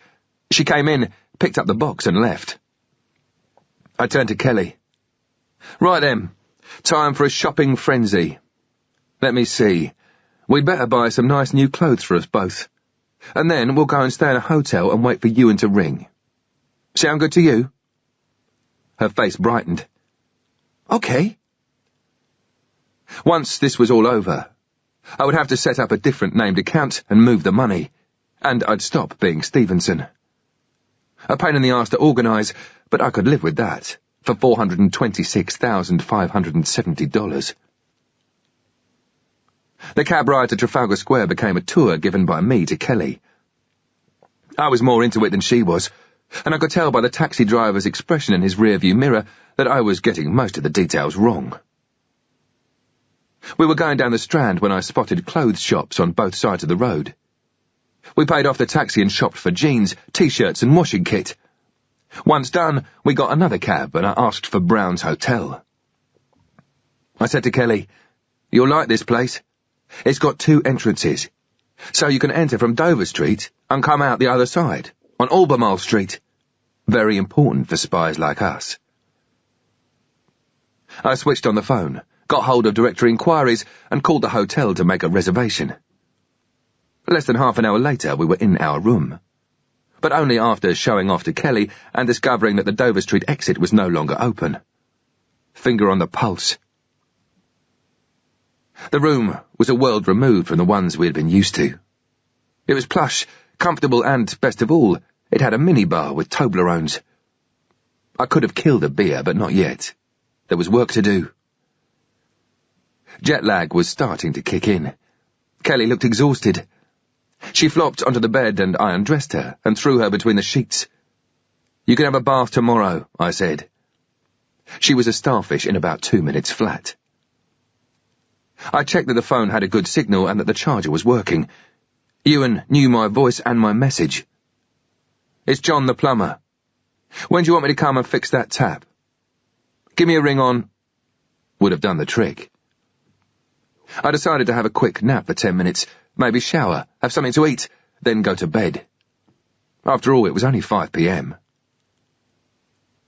10 minutes later, at 5:45 in the morning, the phone rang. I pressed receive. I heard, "Hello?" in that very low, very controlled voice I knew so well. "I need a hand, mate," I said. "I need you to help me. Can you get to London?" "When do you want me?" "Now." "I'm in Wales. It'll take a bit of time." "I'll wait out on this number." "No problem. I'll get a train. It'll be quicker." "Thanks, mate. Give me a call about an hour before you get into Paddington." "Yep, okay." The phone went dead. I had never felt so relieved. It was like putting down the phone after a doctor's just told you the cancer test was negative. The train journey alone would take over 3 hours, so there wasn't much to do apart from enjoy the lull in the battle. Kelly woke up as I caught up with the election battle in the copy of the Times that had been slipped under the door. No walk to the street corner with some change at Brown's. I phoned room service and tried out the TV channels. No Power Rangers. Great. In lazy time, we both eventually got up, showered, changed, and were looking good. We took a leisurely stroll to the station through Piccadilly Circus, Leicester Square and Trafalgar Square. I delivered another tour lecture that Kelly didn't listen to. All she wanted to do was feed the pigeons. I kept on looking at my watch, waiting for Ewan to call. And while Kelly was still being overrun by pigeons having a feeding frenzy in the square, the phone rang. It was 9:50 a.m.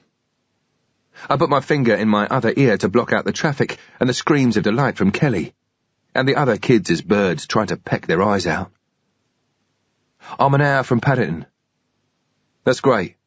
I'll meet you at platform 3, Charing Cross Station, okay, mate? See you there. The Charing Cross Hotel was part of the station complex and just 2 minutes' walk from Trafalgar Square. I'd picked it because I knew that, from the foyer, you could see the taxis pull into the station and drop off their fares. We waited and watched. The place was full of package tour Americans and Italians. The Americans were at the tour guide desk, booking every show in town. And the Italians just moved from the lift to the exit door in one loud, arm-waving mob, shouting at each other and all trying to get through the glass doors at the same time. It was about half an hour later that I saw a cab with a familiar figure in the back. I pointed him out to Kelly. Aren't we going to go and meet him? No, we're going to stay here and look, because we're going to surprise him. Just like we did in Daytona, remember? Oh, yes, we have to stand off. I watched him get out. It was so wonderful to see him that I wanted to jump up and run outside. He was dressed in jeans and wearing the kind of shoes you see advertised in a Sunday supplement. Hush puppies were positively cutting-edge fashion compared to these. He was also wearing a black nylon bomber jacket, so he'd be easy enough to pick out in the station. I said to Kelly, we'll give him a couple of minutes, then we'll go and surprise him, shall we? Yeah. She sounded quite excited. She had 2 lumps of bird shit on the back of her coat. I was waiting for them to dry before picking them off. I stood off for 5 minutes, watching his arse for him. Then we walked towards the station and through a couple of arches to the ticket offices. The station was renovated Victorian, with W.H. Smith and all the other normal outlets. We looked for platform 3, and there he was, leaning against the wall reading a paper. The same feeling. I wanted to run over there and hug him. We walked slowly. He looked up and saw me. We both smiled and said, Hi, how's it going? He looked at me, then at Kelly, but he didn't say anything. He knew that I'd tell him at some stage. We went off to the side of the station to steps that led us down towards the river. As we walked, he looked at my head and tried to hide a grin. Good haircut. Outside Embankment Station, we got into a taxi. Drills are drills. They're there for a reason, and that is to protect you. The moment you start falling down on drills, you start fucking up. We took the driver a roundabout route, covering our arses, taking 20 minutes to Brown's instead of the straight line 10. As soon as we got back to the room, I turned on the TV for Kelly and phoned room service. Everyone was hungry. Ewan was already chatting away with Kelly. She looked pleased to have somebody else to talk to, even if it was only another grown-up and a man. That was good. They were getting a relationship going. She was feeling comfortable with him. The food came.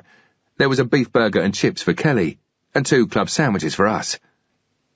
I said to Kelly, We'll let you eat in peace. We're going into the bathroom because you're watching TV, and I want to talk to Ewan about some stuff. Is that all right? She nodded, mouth already full. Ewan smiled.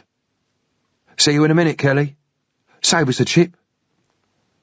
We went into the bathroom with our coffees and sandwiches, the noise of the TV dying the moment I closed the door. I started to tell him the story. Ewan listened intently.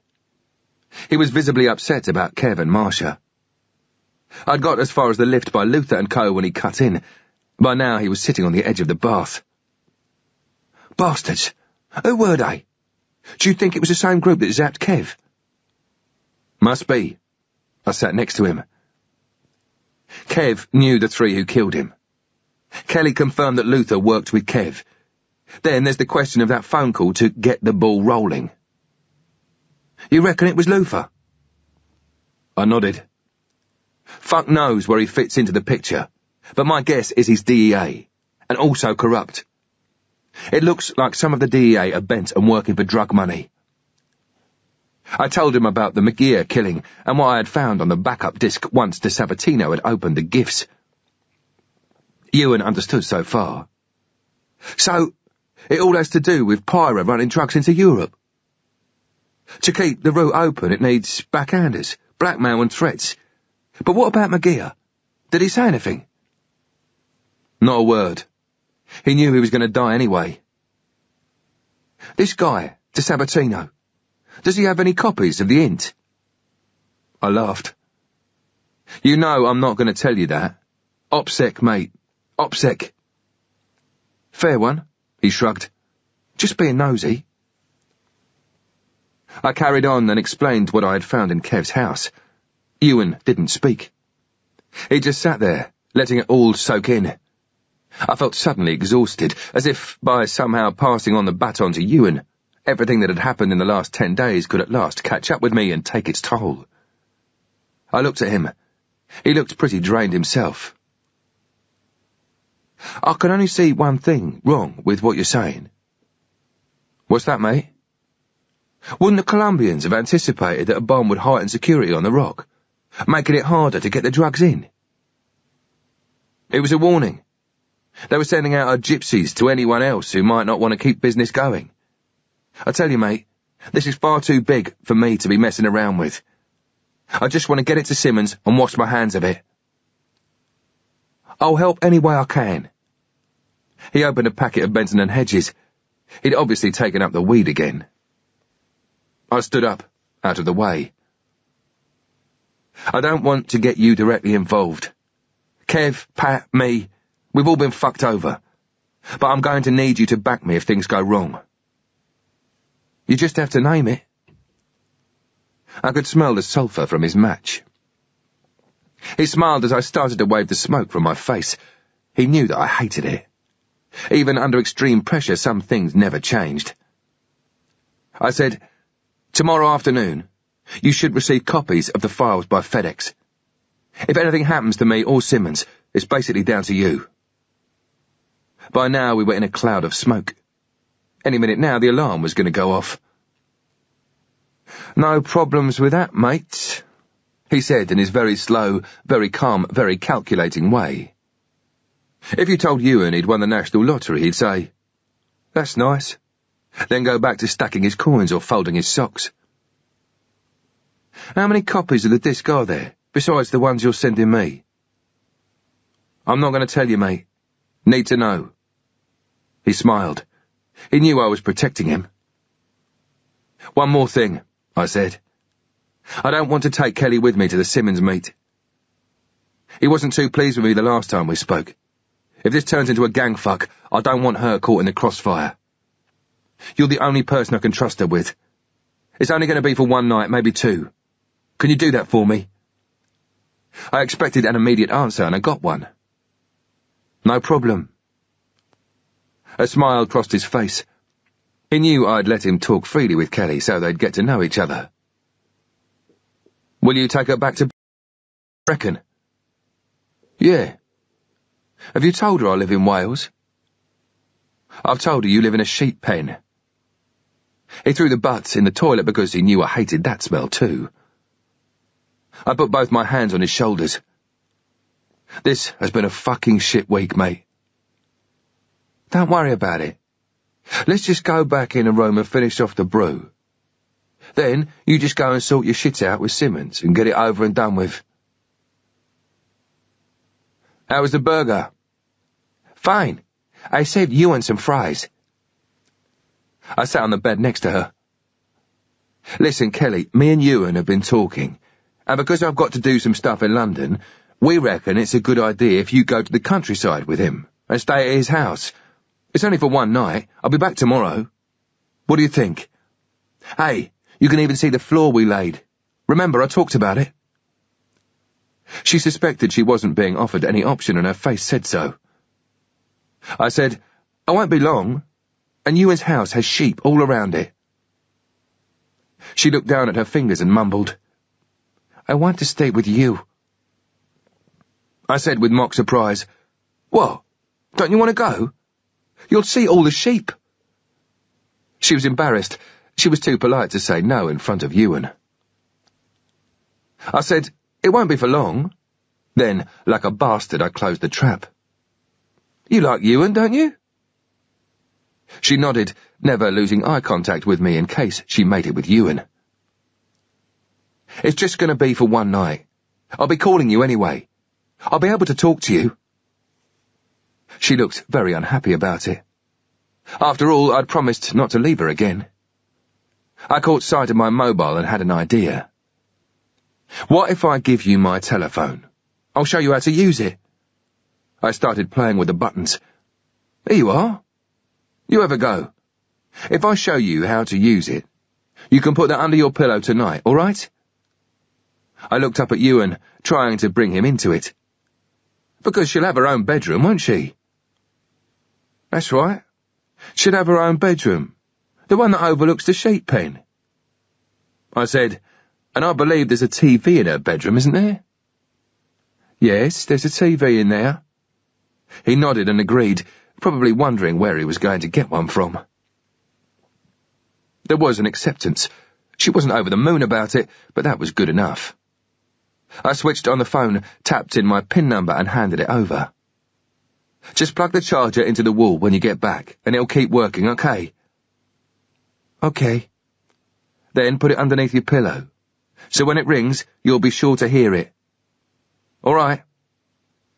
Whatever. By now she understood that she definitely had no choice. Ewan said, I'll tell you what, we'd better get your teddies organised if we're going to the country. What are their names? Have they ever been on a train before? She warmed to him. We went downstairs and got in a taxi to Paddington Station. Chapter 38. We bought her ice creams, sweets, drinks, anything to keep her mind off what was happening. She was still deciding what comic to have as Ewan looked at his watch and said, Wheels turning soon, mate. I went with them along the platform and gave her a big hug at the carriage door. I'll ring you tonight, Kelly, I promise. As she climbed up, Jenny and Ricky were looking at me from the Virgin day sack on her back. Okay. The guard was walking the length of the train, closing the doors. Ewan lowered the window so Kelly could wave. Nick. She leaned towards me through the open window and beckoned as if she wanted to whisper something.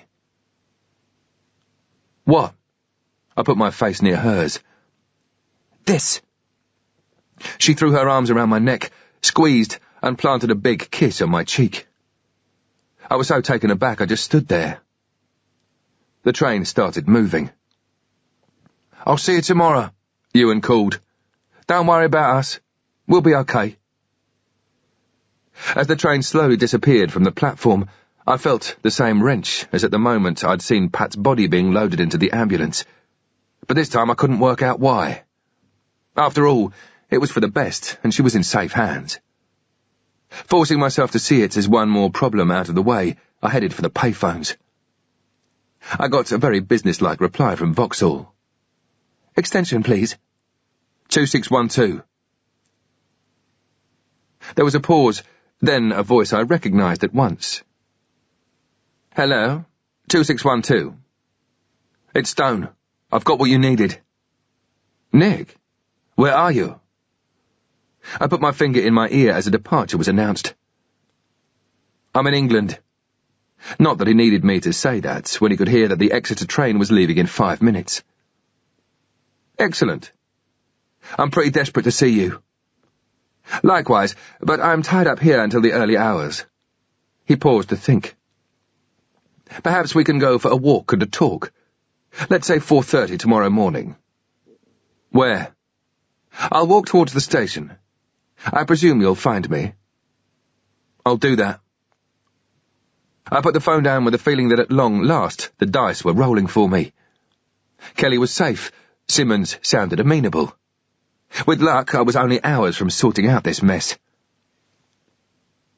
Back at the hotel, I ordered a hire car to go and pick up Kelly from Brecon after the meeting, and had something to eat. In my head, I ran through exactly what I was going to say to Simmons, and the way I was going to say it. Without a doubt, I had in my possession precisely the sort of evidence Simmons had asked for.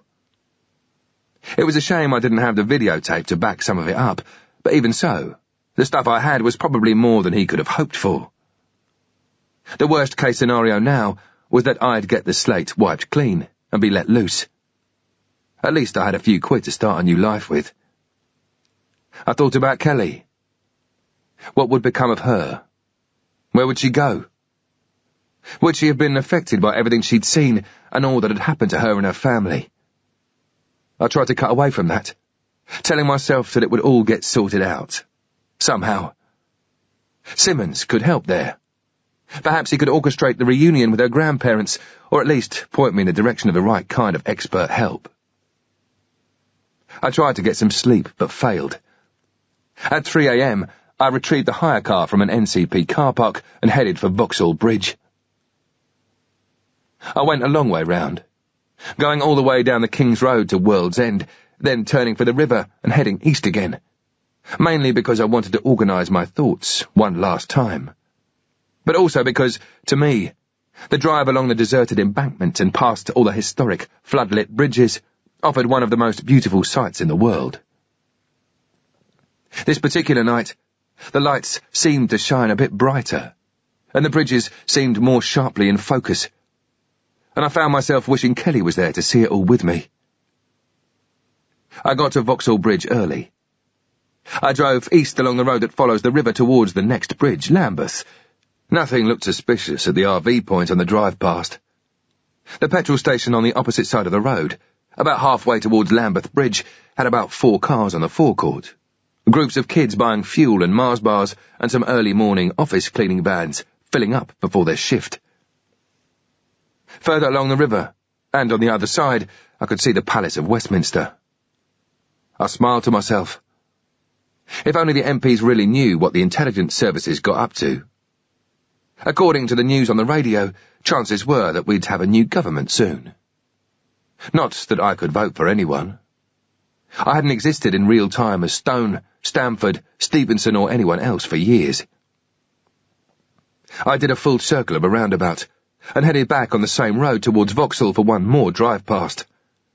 I still had time to kill, so I stopped in the garage and bought a drink and a sandwich. The RV point still looked fine. My plan was to pick up Simmons, make distance and angles as we walked to my car, and go for a drive. That way I controlled the environment. I could protect myself as well as him. I parked up about 400 metres west of the RV. While eating my sandwich, I checked out my route back to the car. I got out and walked down the road, arriving at 5 minutes to 4. There was still nothing to do but wait, so I window shopped at the bike shop, resolving that I really would buy one as a gift to myself. No, more than a gift. A reward. At 4:20, I moved into the shadows of the railway arches opposite the exit point that I knew Simmons would use. There were 1 or 2 people wandering about, clubbers on their way home or to another club. Their drunken laughs shattered the still morning air, then there was silence again. I could tell it was him straight away, leaning slightly forward as he bounced along on the balls of his feet. I watched him branch right from the exit and stand at the pedestrian crossing, intending to head for the metal footbridge over the 5-way road junction to the railway station. I waited. There was no rush. I would let him come to me. As he crossed the road, I came out of the shadows at the bottom of the footbridge steps. He smiled. "Nick, how are you?" He kept walking, nodding left towards Lambeth Bridge. "Shall we walk?"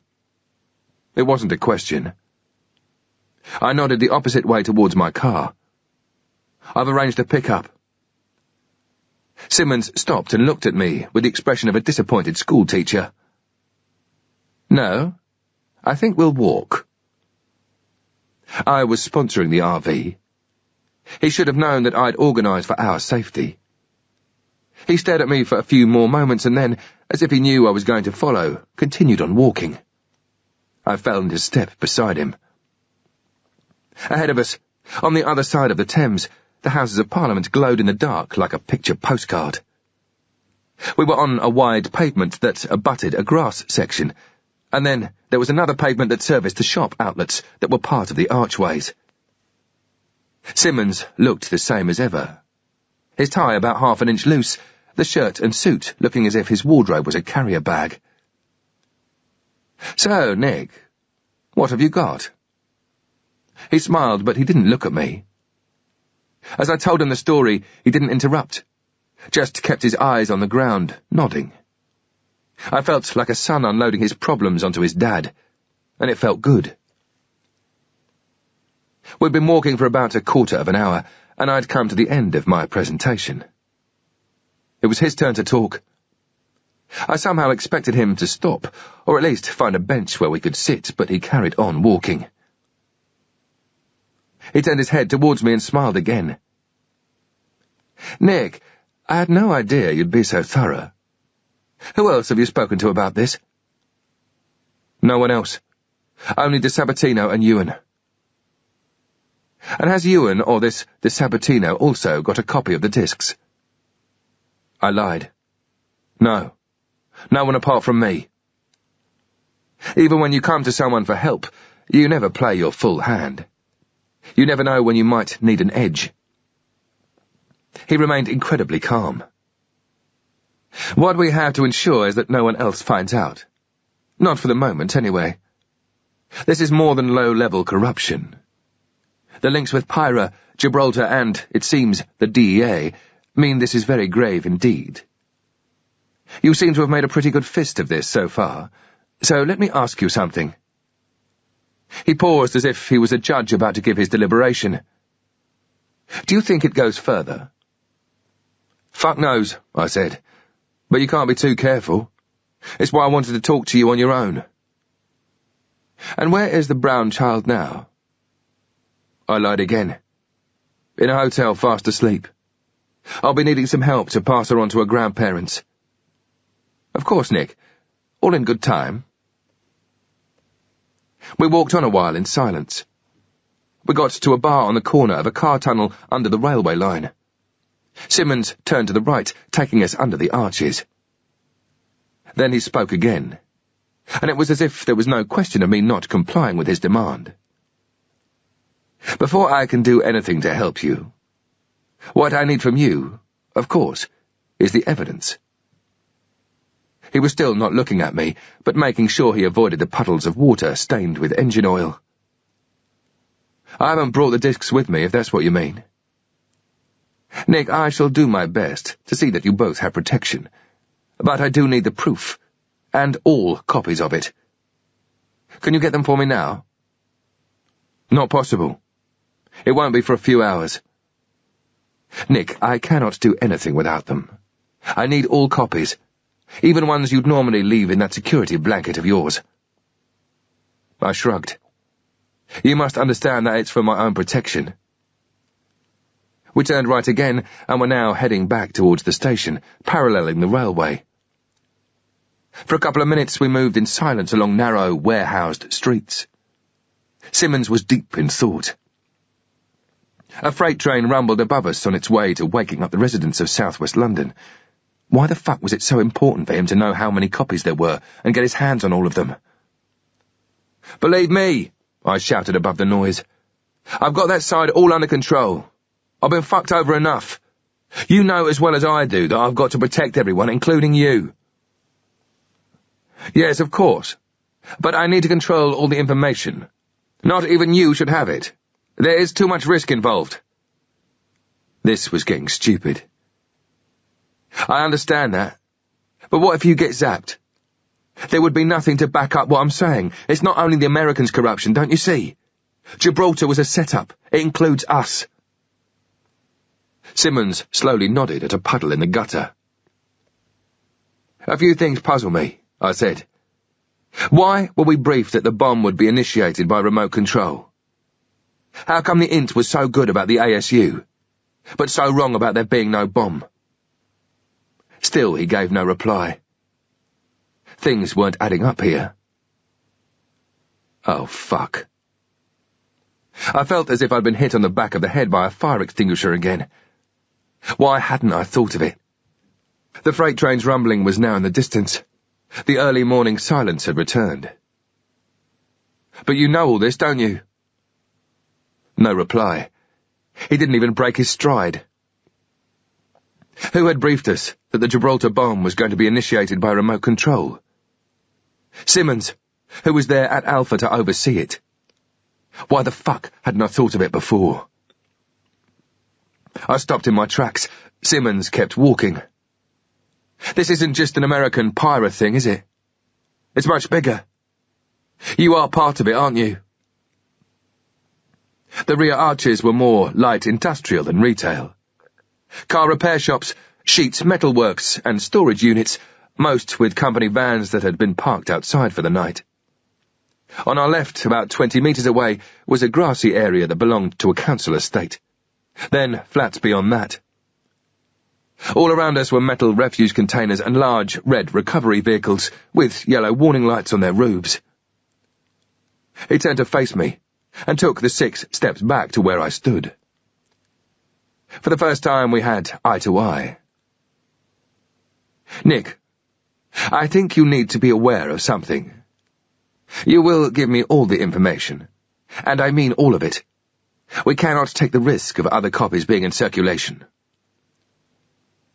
The look on his face was of a chess grandmaster about to make the decisive move. The shock and horror on mine must have been plain to see. We didn't necessarily go along with the Americans' determination to kill you, but you should be in no doubt that we will do so now if we have to. We? It's much bigger than you think, Nick. You're intelligent. You must realize the commercial and political implications of a ceasefire. Exposing what is on the discs would mess up much more than just what you know. It's very unfortunate about Kevin and his family, I grant you. When he told me what he'd discovered, I did try to talk my American colleagues into a subtler course of action. So that was why I'd been ordered back to the UK so abruptly. Once Simmons had talked with Kev, he wanted me out of the US, and quick. He didn't want me speaking to Kev, or interrupting his murder. I thought of Kelly. At least she was safe. It was almost as if he was reading my mind. If your choice is not to give me all the information, we will kill the child, and then we will kill you, after extracting what we need. Don't be naive, Nick. You and I were the same. This isn't about emotion, this is business, Nick. Business. He looked at me as a father would a wayward son. You really have no choice. I tried to fight it. He had to be bluffing. Ewan sends his regards, by the way, and says that he managed to get a television set for her bedroom. Believe me, Nick, Ewan will kill her. He rather likes the financial benefits. I shook my head slowly from side to side. Think back. Who initiated the contact? He was right. It was Ewan. Simmons was there to direct it. Ewan was there to pull the trigger. But I still fought against the idea. He opened his jacket and pulled a mobile phone from his inside pocket. Let Ewan explain. He was expecting a call later anyway.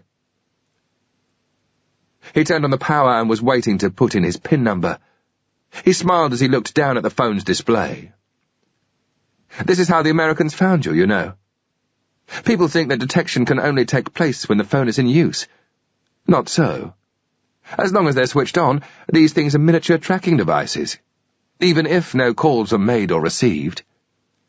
It's actually a form of electronic tagging. We find it terribly useful. He tapped in his PIN number, the tones blaring out of his hand.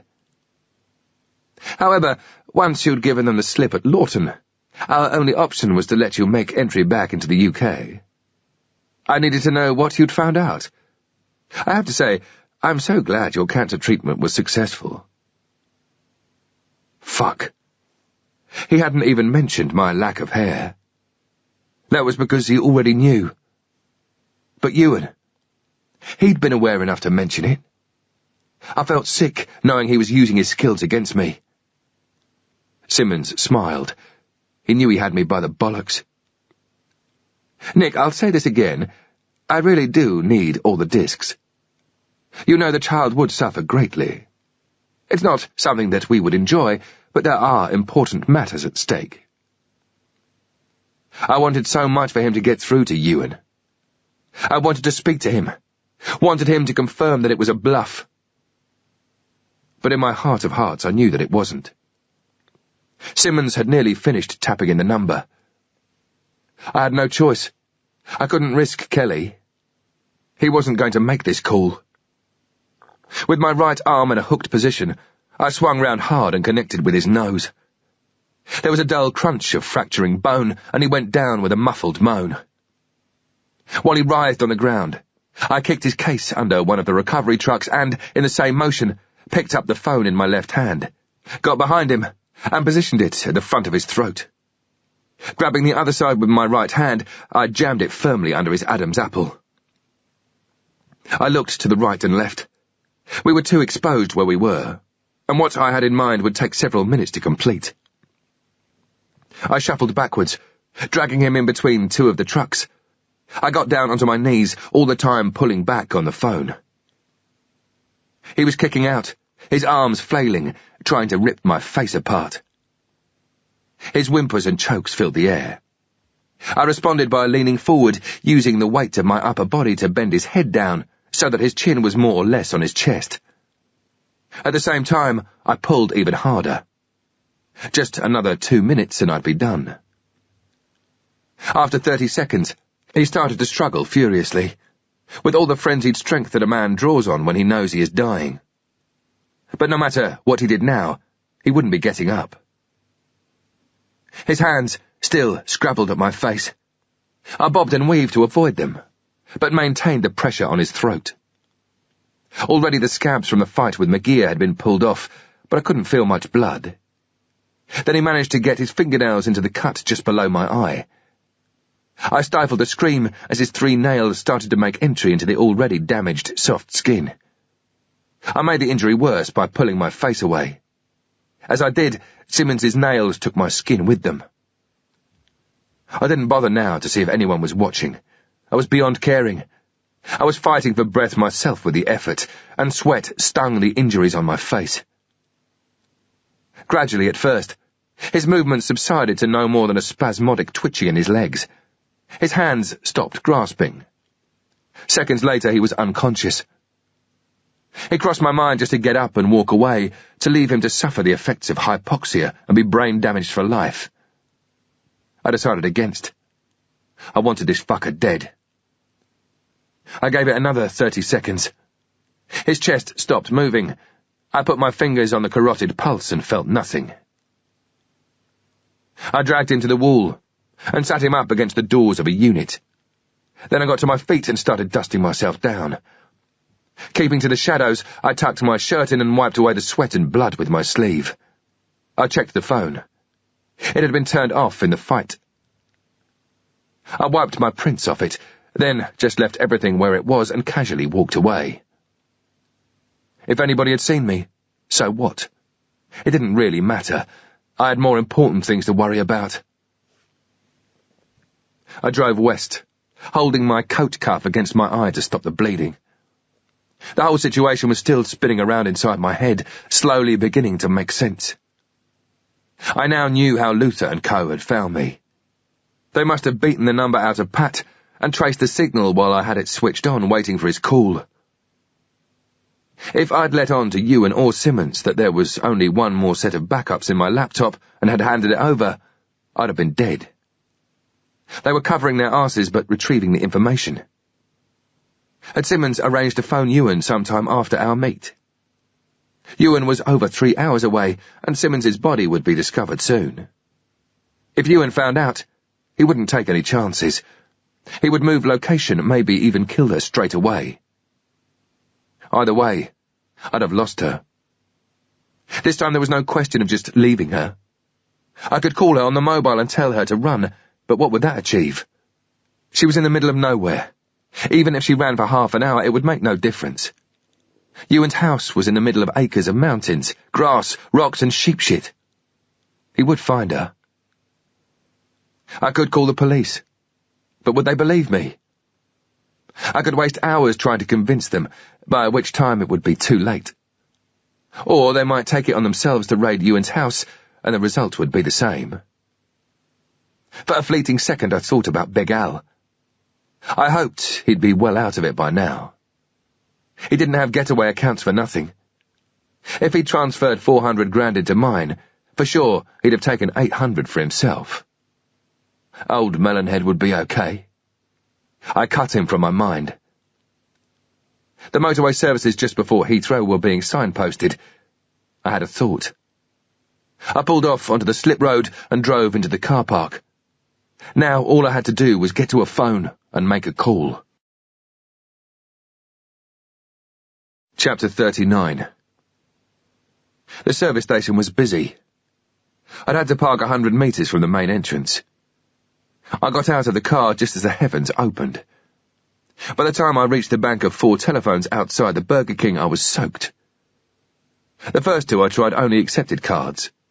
I had about £3 in change in my pocket. Not enough. I ran into the shop, wiping my face to get some of the blood off. I bought a newspaper with a £5 and walked out. The woman looking worried at the state of my face. I then went back in and got a packet of Rolos with a £10 note. The woman looked even more scared. Maybe she thought I had seen her staring. She was just happy for me to take my change and see me leave. As I dialed the number, I felt a knot in my stomach, as if I was a teenager phoning to arrange his very first date. Would she have charged it and left it switched on? Why shouldn't she? She had never let me down before. It started to ring. For a moment I felt like a child in a sweet shop with his dad, hardly able to contain my excitement. Then I had new things to worry about.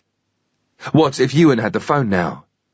Did I hang up, or did I try to bluff it and maybe find out where she was? It was too late to think. The ringing stopped.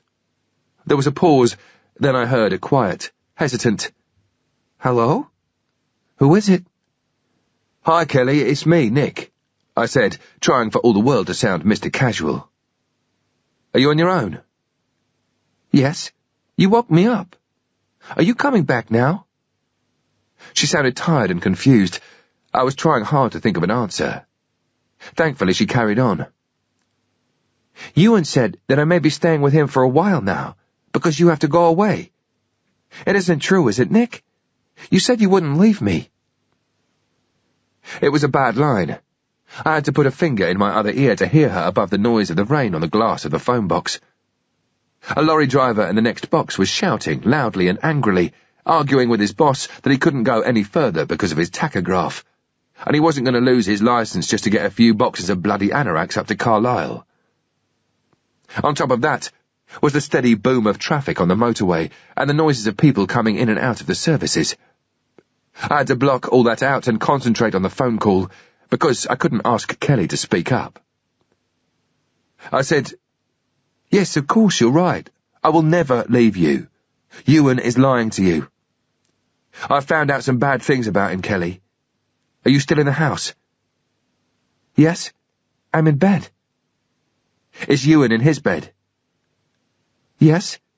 Do you want to speak to him?" No, let me think for a minute." My mind was racing now, trying to think of the best way to say what I wanted. Of course I'm coming to get you. In fact, I'll be there very soon. Now listen, I need you to do something very difficult and very dangerous. You only have to do this one thing for me, and everything will be over. The moment I said it, I felt like a lowlife. I don't have to run away from the people again, do I? No. It's not like that this time. But it's the most special job a spy ever does. I didn't want to give her time to think, so I just carried on. But I want to check something first, okay? You're in bed, aren't you? Get under the covers and only talk to me in a whisper, okay? I could hear all the rustlings as she got underneath the covers. What are we going to do, Nick? First, I want you to look at the front of the telephone and press a number. It will then light up. Tell me if you can see a picture of a battery. How many blocks are there where the battery sign is? Can you see it? I heard some scufflings. I can see that. How many blocks are there in the picture? 3. There's 3 blocks. One of them is flashing. That's good. It wasn't really. 2 blocks meant she hadn't recharged it, and the battery was down to less than half power. And I was going to need a lot of airtime to talk her through the whole process. What's that noise? She said. The truck driver was now really pissed off and was hollering down the phone. The roll-up in his hand making the phone box look like a steam room. Nothing to worry about. Kelly, I'm going to tell you what to do.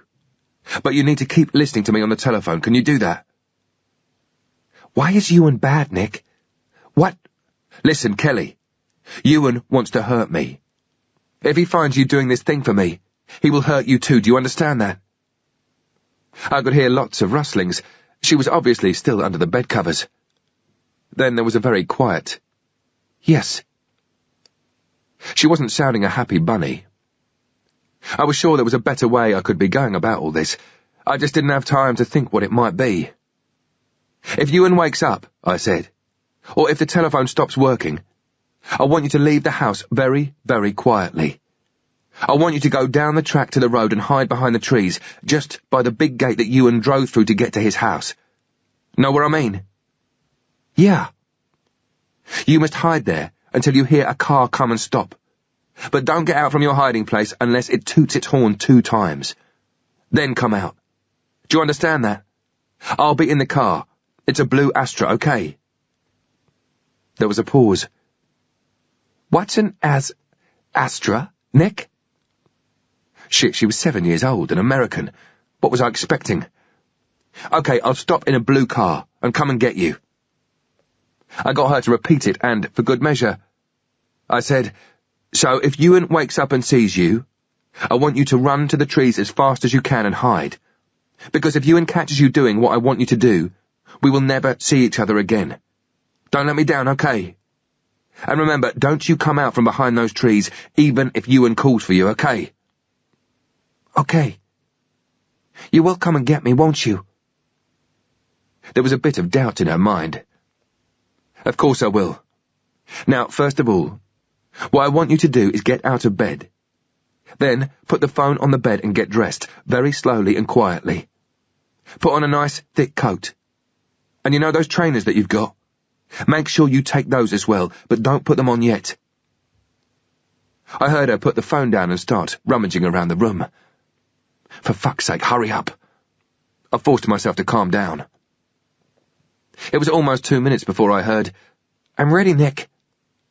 Now, listen to me very carefully. Ewan is not a friend. He has tried to kill me. Do you understand, Kelly? He has tried to kill me.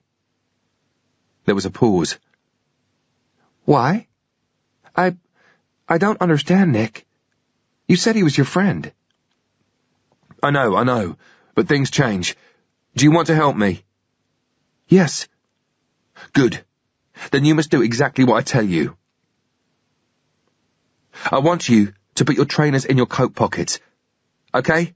Now it's time to go downstairs. I want you to keep the telephone with you, all right? Yeah. Time was running short, and so was my money. Just remember, you must be very, very quiet, because otherwise you will wake Ewan. If that happens, you run out of the house towards the hidey hole, promise? Cross my heart. Okay, I want you to creep very, very gently down the stairs. Don't talk to me again until you're in the kitchen. From now on, what we must do is whisper all the time, okay? Okay. I heard the door open. As she came out of the room, I imagined her passing the bathroom on her left. Ahead of her, up a half landing and about 12 feet away, would be the door to Ewan's room. Was it open or closed? Too late to ask her. A few steps now, and she'd be at the top of the main stairs and next to the old grandfather clock. On cue, I heard its slow, ponderous tick-tock. It reminded me of something out of a Hitchcock movie. The sound receded very slowly. Good girl. She must be going down the stairs very carefully. Only once did I hear the creak of a board, and I wondered again about Ewan's door. Did he usually sleep with it open? I couldn't remember. At the bottom of the stairs, she'd be turning back on herself to the right, heading towards the kitchen. I tried to imagine where she was, but lost her in the silence. At last, I heard the barely perceptible sound of a protesting hinge. That was the kitchen door. I felt a stab of guilt for using the girl like this, but she knew the score. Well, sort of. Fuck it. The decision was made. I just had to do it. If it worked, fine.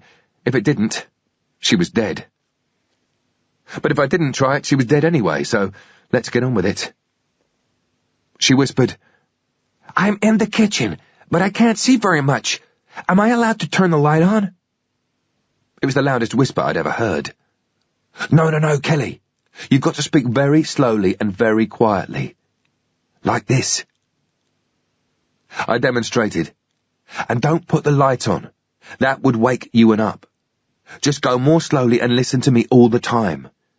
If you don't understand anything, just ask. And remember, if anything goes wrong or you hear a noise, stop. And we will both listen, okay? Okay. The problem with her being quieter on the phone was that it was harder to hear her. The lorry driver had now finished, slamming the phone down and storming into the Burger King. A woman took his place and was gobbing off to a girlfriend. The kitchen was 2 areas knocked into one. The old back room of the house and what had used to be an alleyway between the house and the old sheep pen wall. The alleyway had been covered by a conservatory, with all the kitchen units arranged galley-style in one long range beneath it. There were plants on pedestals and a large circular wooden table in the middle of the area. I hoped she wouldn't knock anything over onto the squash court floor.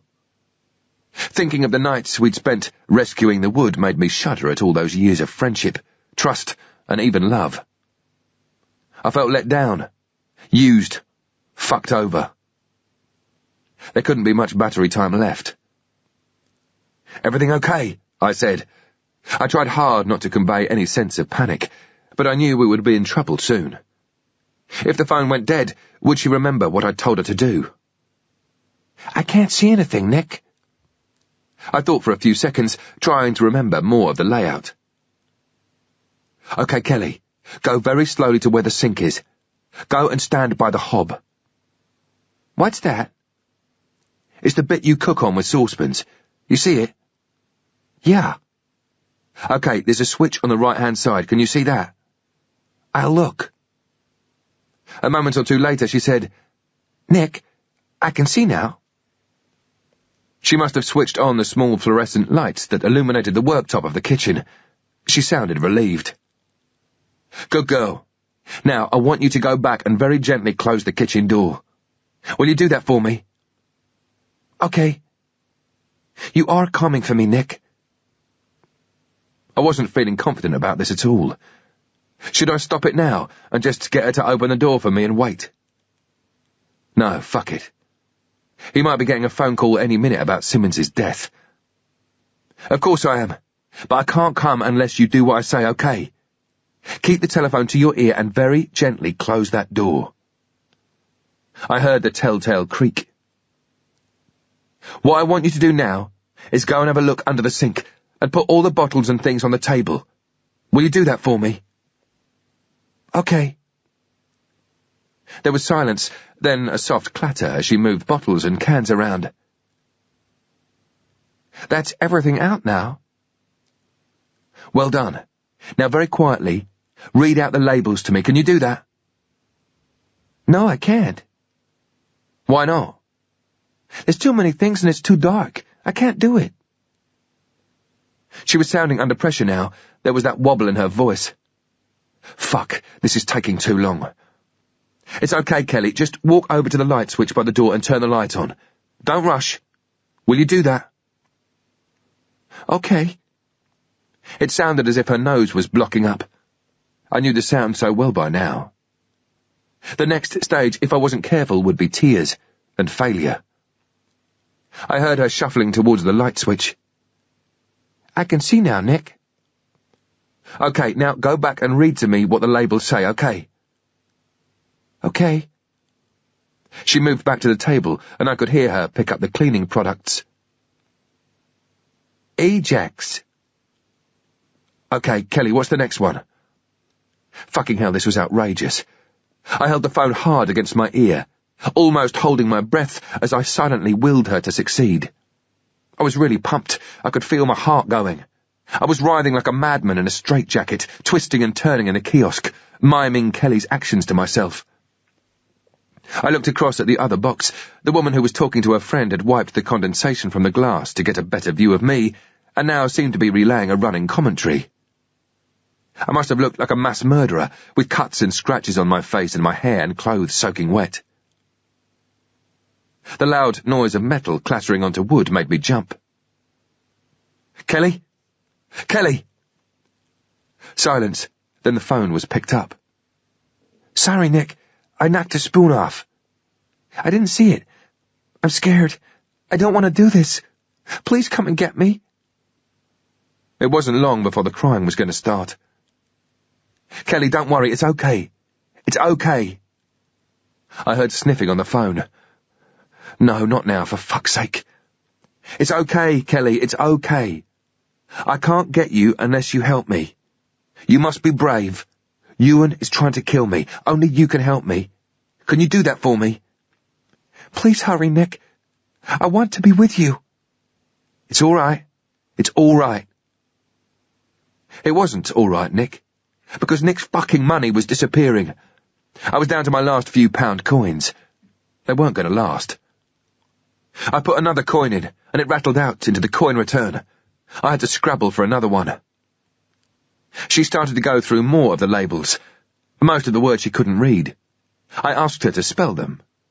As she got 3 letters out, I worked out the rest. No, that one's no good. Read the next one. My mind was now racing, trying to remember ingredients and formulae. At last, she read out something I could use. Kelly, you must listen very carefully. That's a green can, isn't it? Put it where you can find it again. Then I want you to creep out to the room next door where the washing machine is. You know the one? Yes. Ewan had a place for everything, and everything in its place. I even knew that his forks would be lined up beside each other in the drawer. Just by the door is a cupboard, and in it there's a blue bottle. The label says antifreeze. What? Antifreeze. A-N-T-I. I want you to bring it to the table, okay? The phone clunked onto the worktop. I started to flap even more. After what seemed an eternity, she came back on. I've got it. Put it on the table and then open it. I heard the phone go down again, and lots of heavy breathing and sniffing as she struggled with the bottle top. I don't know how to do it. Just twist it. You know how to open a bottle? I can't. It won't go. I am trying, Nick, but my hands are shaking. I then heard a soft, long moan. I was sure it was going to turn into crying. Shit, I don't need this. It isn't going to work. Kelly? Kelly, are you okay? Talk to me. Come on, talk to me. I was getting nothing. Come on, Kelly, come on. Nothing. All I could hear was her holding back tears and sniffing. Nick, I want you to get me. Please, Nick, please. She was sobbing now. Just take your time, Kelly, just take your time. It's okay, everything's okay. I'm here, don't worry, okay? Let's just stand and listen. If you can hear anything, you tell me on the phone, okay? And I'll try to listen at the same time. I listened. I wanted to make sure Ewan wasn't awake. I also wanted a cut. There needs to be a cut in the action at a time like this. Otherwise the errors snowball and people start tripping over themselves. So let's take our time. But at the same time, be as fast as possible. I knew exactly what I needed to do. But the frustration lay in trying to interpret it to this child, under pressure, and to get her to work quietly. And all the time I was running out of money, and the mobile was running out of battery life.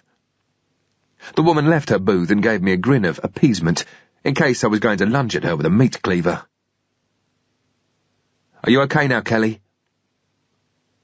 Yes. Do you want me to unscrew the bottle still? I couldn't understand why she couldn't do it. I started giving her more instructions. Then I remembered. The bottle had a child-proof screw top. As I started to tell her how to undo it, there was a soft bleep. Battery. Shit.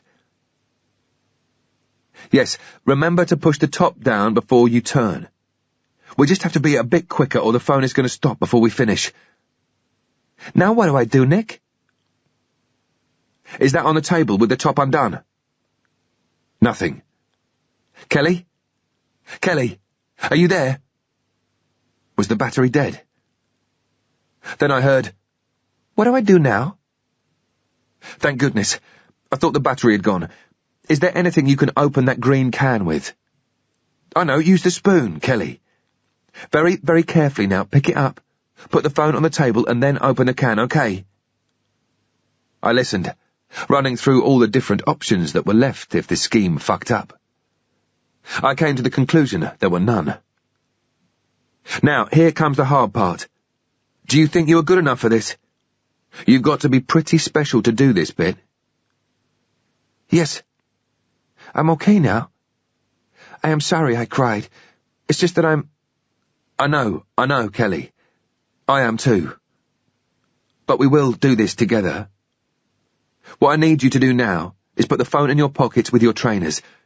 Then take one of those big bottles from the table and walk to the front door of the house and open it just a little bit. Not wide open, just a little bit. Then put the bottle behind the door to stop it swinging shut. Now remember, it's a big heavy door, so I want you to do it really slowly, really, really gently, so it doesn't make a noise. Can you do that for me? Yeah, I can do that. What happens after that? I'll tell you in a minute. Now don't forget, if the phone stops working and you can't hear me anymore, I want you to run to the trees and hide. Chances were Ewan would find her. But what else was there to do? Okay. This was going to be the wriggly bit. Even if he was sound asleep, Ewan's subconscious was likely to detect the change in air pressure and ambient noise when the door was opened, and make something of it in a dream, giving him a sort of sixth sense feeling that something was wrong. If so, at least she'd have a head start. So long as she remembered what I'd told her. I'm back in the kitchen. What do I do now? Listen to me. This bit's very important. How much can you count up to? I can count to 10,000. She was sounding a little happier now, sensing the end was in sight. I only want you to count up to 300. Can you do that? I can do that. You've got to do it in your head. Okay. First, I want you to go to the hob again. You know how to turn on the gas? Of course. Sometimes I help Mommy with the cooking. I'd never felt so sad. I made myself concentrate again. There was no room for distractions. She might be dead soon anyway. I felt enough of a bastard for getting her to do my dirty work. While I was at it, I might as well make sure she did the job properly. That's good. So you know how to turn on the gas in the oven and all the rings on the hob? I told you, I know how to cook. A coachload of teenage kids returning from a school holiday trip was streaming into the burger bar. A gang of 6 or 7 of them hung back and headed for the phones, laughing and shouting in newly broken voices, all trying to cram into the one vacant booth. The noise was horrendous. I couldn't hear what Kelly was saying, I had to do something. Kelly, just wait a minute. I put my hand over the mouthpiece, leaned out of the box and shouted, "You! Shut the fuck up! I've got my auntie here, her husband's just died, and I'm trying to talk to her, okay? Give us some time." The kids went quiet, their cheeks red. They sloped off to join their friends, sniggering with mock bravado to disguise their embarrassment. I got back on the phone. "Kelly, this is very important. The phone might stop soon because the battery is running out. I want you to turn on all the gas on the cooker. Take the phone with you so I can hear the gas. Go there now while I talk to you." I heard the hiss of the bottled propane that Ewan used. "It's very smelly, Nick." "That's good. Now, just walk out of the kitchen and close the door. But be very quiet outside the room. Remember, we don't want to wake Ewan. Don't talk to me anymore, just listen. Go outside the room and close the kitchen door, okay?" "Okay. I won't talk to you anymore." "That's right." I heard the door close. "Nick?" I tried to keep calm. "Yes, Kelly?" "Can I get Jenny and Ricky to take with me, please?" I tried harder to keep myself in check. "No, Kelly, there is no time. Just listen to me. There isn't time for you to talk. I want you to count up to 300 in your head. Then I want you to take a really, really deep breath and walk back into the kitchen. Don't run. You must walk. Go into the kitchen and pour all the antifreeze into the green can. Then I want you to walk out of the kitchen. Don't run.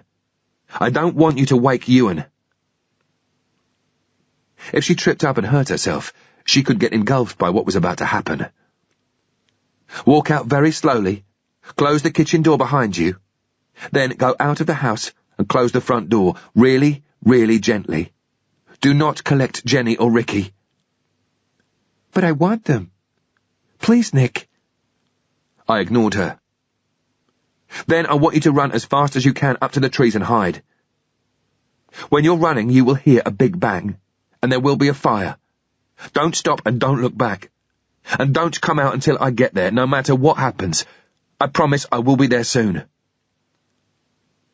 It was at times like this that I was pleased I'd done all the laborious, parrot-fashion learning of techniques for making incendiaries and improvised explosive devices. At the time, many years ago, it had been mind-bogglingly boring. But it had to be done because you can't take a notebook on the job with you. I learned, off by heart, how to make bombs from everyday ingredients and how to make improvised electrical devices. As clearly as even atheists remember the Lord's Prayer from the time it was drummed into them at school, I remembered the formulae and step-by-step mechanics for making everything from a simple incendiary like the one I was going to use to kill Ewan, mixture number 5, to a bomb that I could initiate by using a pager from the other side of the world. The phone started bleeping urgently, and then it just went dead. I visualized the glycerin in the antifreeze working on the mixture. In 40 or 50 seconds it would ignite. If it was damp, maybe a little longer. Kelly had less than a minute to get out of the house. The instant the gas was ignited, there was going to be a massive explosion and then a fire. Hopefully it would take Ewan down. But would it take her with it? "Please, please, please don't go after those fucking teddy bears." I ran back to the car and started driving west. First Lights was just trying to fight its way through the clouds. Chapter 40. It was the worst journey of my life. I saw a sign saying Newport 70 miles. I raced along at warp speed for what I guessed was 30 miles. Then another sign told me Newport 60 miles. I felt as if I was running on a treadmill to nowhere, and the treadmill was waist deep in water. My body had calmed down from all the excitement and was telling me I was hurt. My neck was agony. The flow of blood had stopped, but the eye Simmons had gouged was starting to swell up and affect my vision. Ewan, the fucker. The friend I'd trusted for years. It was almost too painful to think about. I felt numb. I felt bereaved. In time, maybe that numbness would turn to anger or grief or some other thing. But not yet. In my mind's eye, all I could see was the look on Kelly's face as the train left the station, and the smile on Ewan's. Where did I go from here? No fucker was going to move against me because they'd know that I still had the files. If the plan worked, Ewan's package would sit in the sorting depot now there was no one to deliver it to. The killing of Simmons would be covered up, no matter what. If some zealous policeman started getting too close to the truth, he'd get stitched up. John Stalker wasn't the first it had happened to, and he wouldn't be the last. It all made sense to me, now, that every time peace talks began, Pyra, or someone claiming to be Pyra, had dropped a soldier or policeman or bombed the mainland UK. And why? Because it was good business to keep the Troubles alive. There were plenty on our side who profited from conflicts like Northern Ireland and didn't want them to end. The RUC is probably the highest paid police force in Europe, if not the world. If you're its chief constable, it's your duty to say that you want an end to the war. But the reality is that you've got a massive police force under your command and limitless amounts of resources and power. Within that force, there are mini-empires that have evolved purely because of the Troubles, each of them getting whatever material and manpower they ask for to further their fight against terrorism. Even if you're a 24-year-old RUC constable, married with 2 kids, why would you want the Troubles to stop? You earn enough to enjoy a high standard of living, have a nice house, take foreign holidays. Why would you want to see peace and, in turn, redundancy? The British Army doesn't want it to stop either. The province is a fantastic testing ground for equipment and training ground for troops, and, as with the RUC, it means the Army gets a bigger slice of the cake. Every year the Army has to justify its budget, and it's up against the Navy, who are asking for more funds for Trident submarines, and the Air Force, who are banging on about needing to buy the Eurofighter 2000, or at least replace the flying coffin, the Tornado. With Northern Ireland on the agenda, the Army can talk about a now commitment, an operational imperative. And nobody's going to argue against the need for funds to fight terrorism. As for the squaddies, they don't want to lose the chance of 6 months a year in Northern Ireland on extra money, with free food and accommodation. After all, they joined the Army to go on operations. That was what I had done, and I thought it was great. British industry stood to lose substantially from a ceasefire.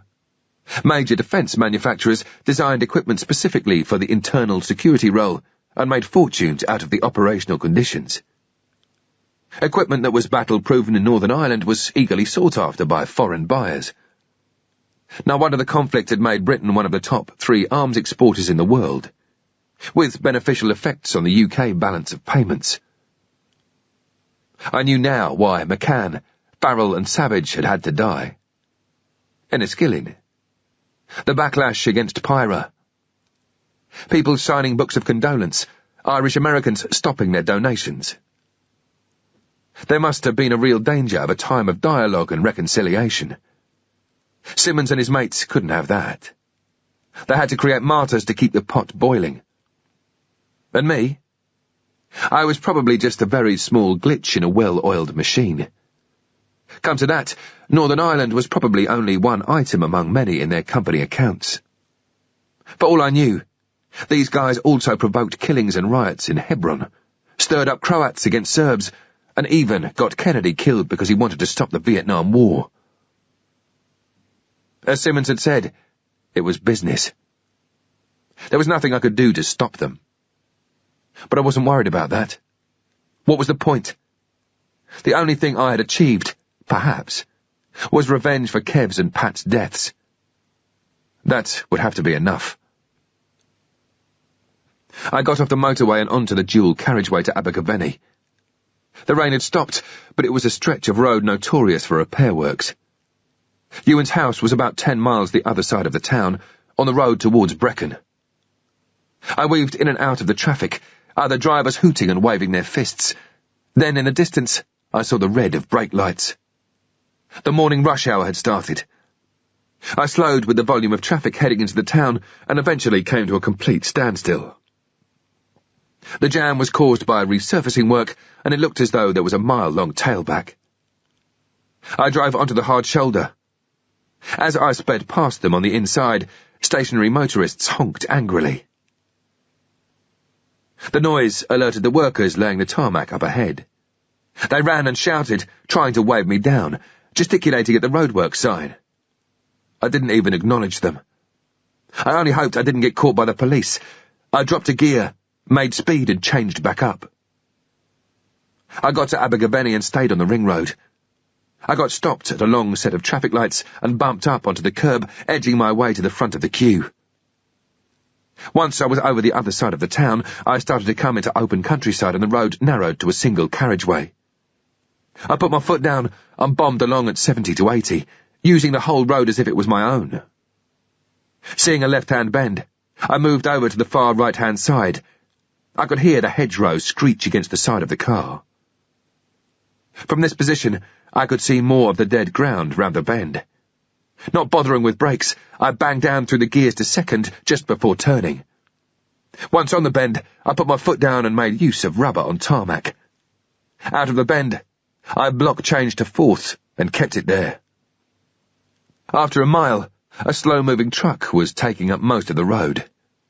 Its large container of sheep on 2 floors had a sticker on it asking me if I thought the driving was okay. If not, to ring head office. I had plenty of time to read it, labouring behind the fucker at 20 miles per hour. The road twisted and turned. He could see me in his mirrors, but there was no way he was going to pull in for me to overtake. The speedo dropped to 15 miles per hour, and I looked at my watch. It was 9:35, and I'd been on the road for just under 3 hours. I kept pulling out, looking and tucking back in again. Even the sheep were looking at me now. The truck driver was enjoying himself. We had eye to eye in his wing mirror, and I could see he was laughing. I knew this road, and I knew that unless he let me overtake, I was doomed to several miles of driving at his pace. By now, the road had a 2-foot mud bank on each side, then trees and hedges. It was wet and slippery, with small streams running along each side. I'd have to take a chance and just hope that nothing was coming. On this road, all corners were blind. Preparing for the next bend, the truck driver shifted slowly down through the gears and I accelerated past him on the wrong side of the road. If there was anything coming round the bend, we'd both be killed. He flashed his lights and honked, probably doing his best to distract me and force me off the road. For the first time today, I was in luck. The road was clear, and I'd soon left the truck far behind. A quarter of an hour later, I was at the turnoff for Ewan's Valley. I threw a left and, within 100 metres, the road petered out into a single lane. If I came up behind a tractor or farm machinery, there would be few passing places. But luck stayed with me, and there was nothing ahead. Another 20 minutes and I got to the valley. And, as I approached the brow of the hill, I could already see the spiral of smoke. Chapter 41. The walls were still intact, but most of the roof had collapsed, and there was smoke and scorch marks around the window frames. 2 fire engines were in attendance, and the fireman was still damping down. They looked wet, tired and stressed. On the other side of the house was an ambulance. A handful of people had gathered, locals in their barbers and wellies, who'd driven from the other side of the valley to Rubberneck. I drove on and stopped by the gate. A couple of firemen turned round, but they didn't say anything. They were too busy doing their work. I got out of the car and ran across the road to the small copse, about 50 metres away, hollering and shouting like a madman. "Kelly? Kelly!" Nothing. "It's me, it's Nick. You can come out now." But she wasn't there. Deep down, I'd probably known all along that she wouldn't be. She'd been dead from the moment she'd picked up the phone. I turned away and walked slowly up the track towards the throng of spectators. They gave me the once-over, obviously not liking the look of my damaged face, then turned back, more interested in the remains of the house. "Was there anyone in there?" I asked nobody in particular. A woman spoke. His lights were on last night, and the ambulance crew have been inside. Oh, it's such a shame. He was such a nice young man. I walked beyond the group, and a fireman came towards me, lifting a gloved hand. "Excuse me, sir, if you could stay well back. We haven't made the area safe yet." "Radio Wales," I said, trying to make myself sound official. "Can you tell me what happened?" I looked over his shoulder. Other firefighters were dragging out charred contents of Ewan's house and placing them on a pile that was being damped down. I could now smell the burning. I looked back at the fireman. He said, "It looks as if there was a fire, and then the gas bottles blew up. If you could move back, sir." "Was anyone killed or injured?" As I asked, something one of them threw on the pile caught my eye. It was Jenny or Ricky, one or the other. I could never tell which was which. Not that it mattered now. Whichever one it was burned black, with only half an arm left.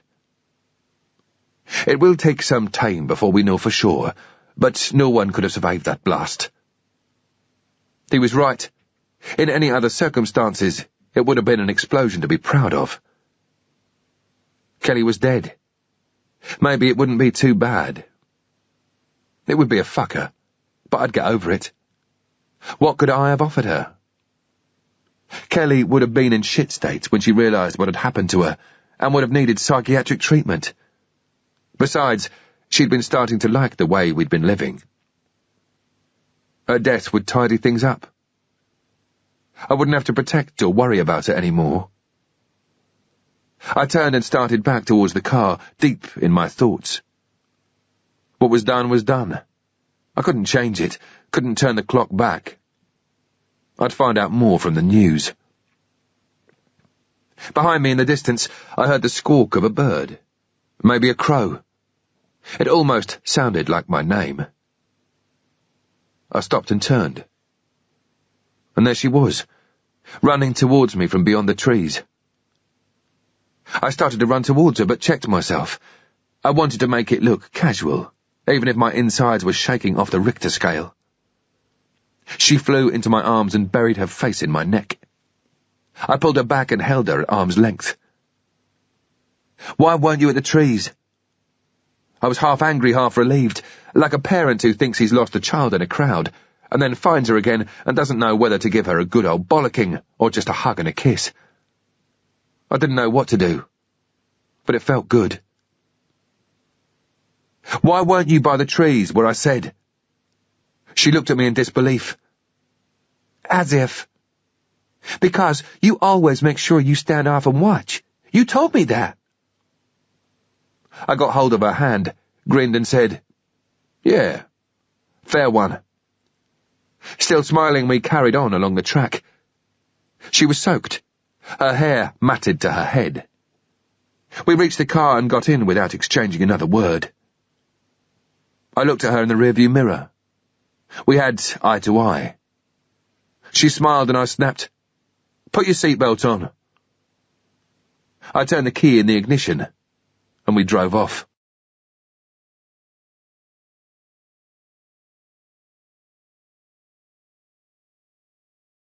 Remote Control is published by Random House Audiobooks, a division of the Random House Group. Copyright Andy McNab, 1997. Copyright in recording Random House Audiobooks. Andy McNab has asserted his right under the Copyright Designs and Patents Act 1988 to be identified as the author of this work. Audible hopes you've enjoyed this program.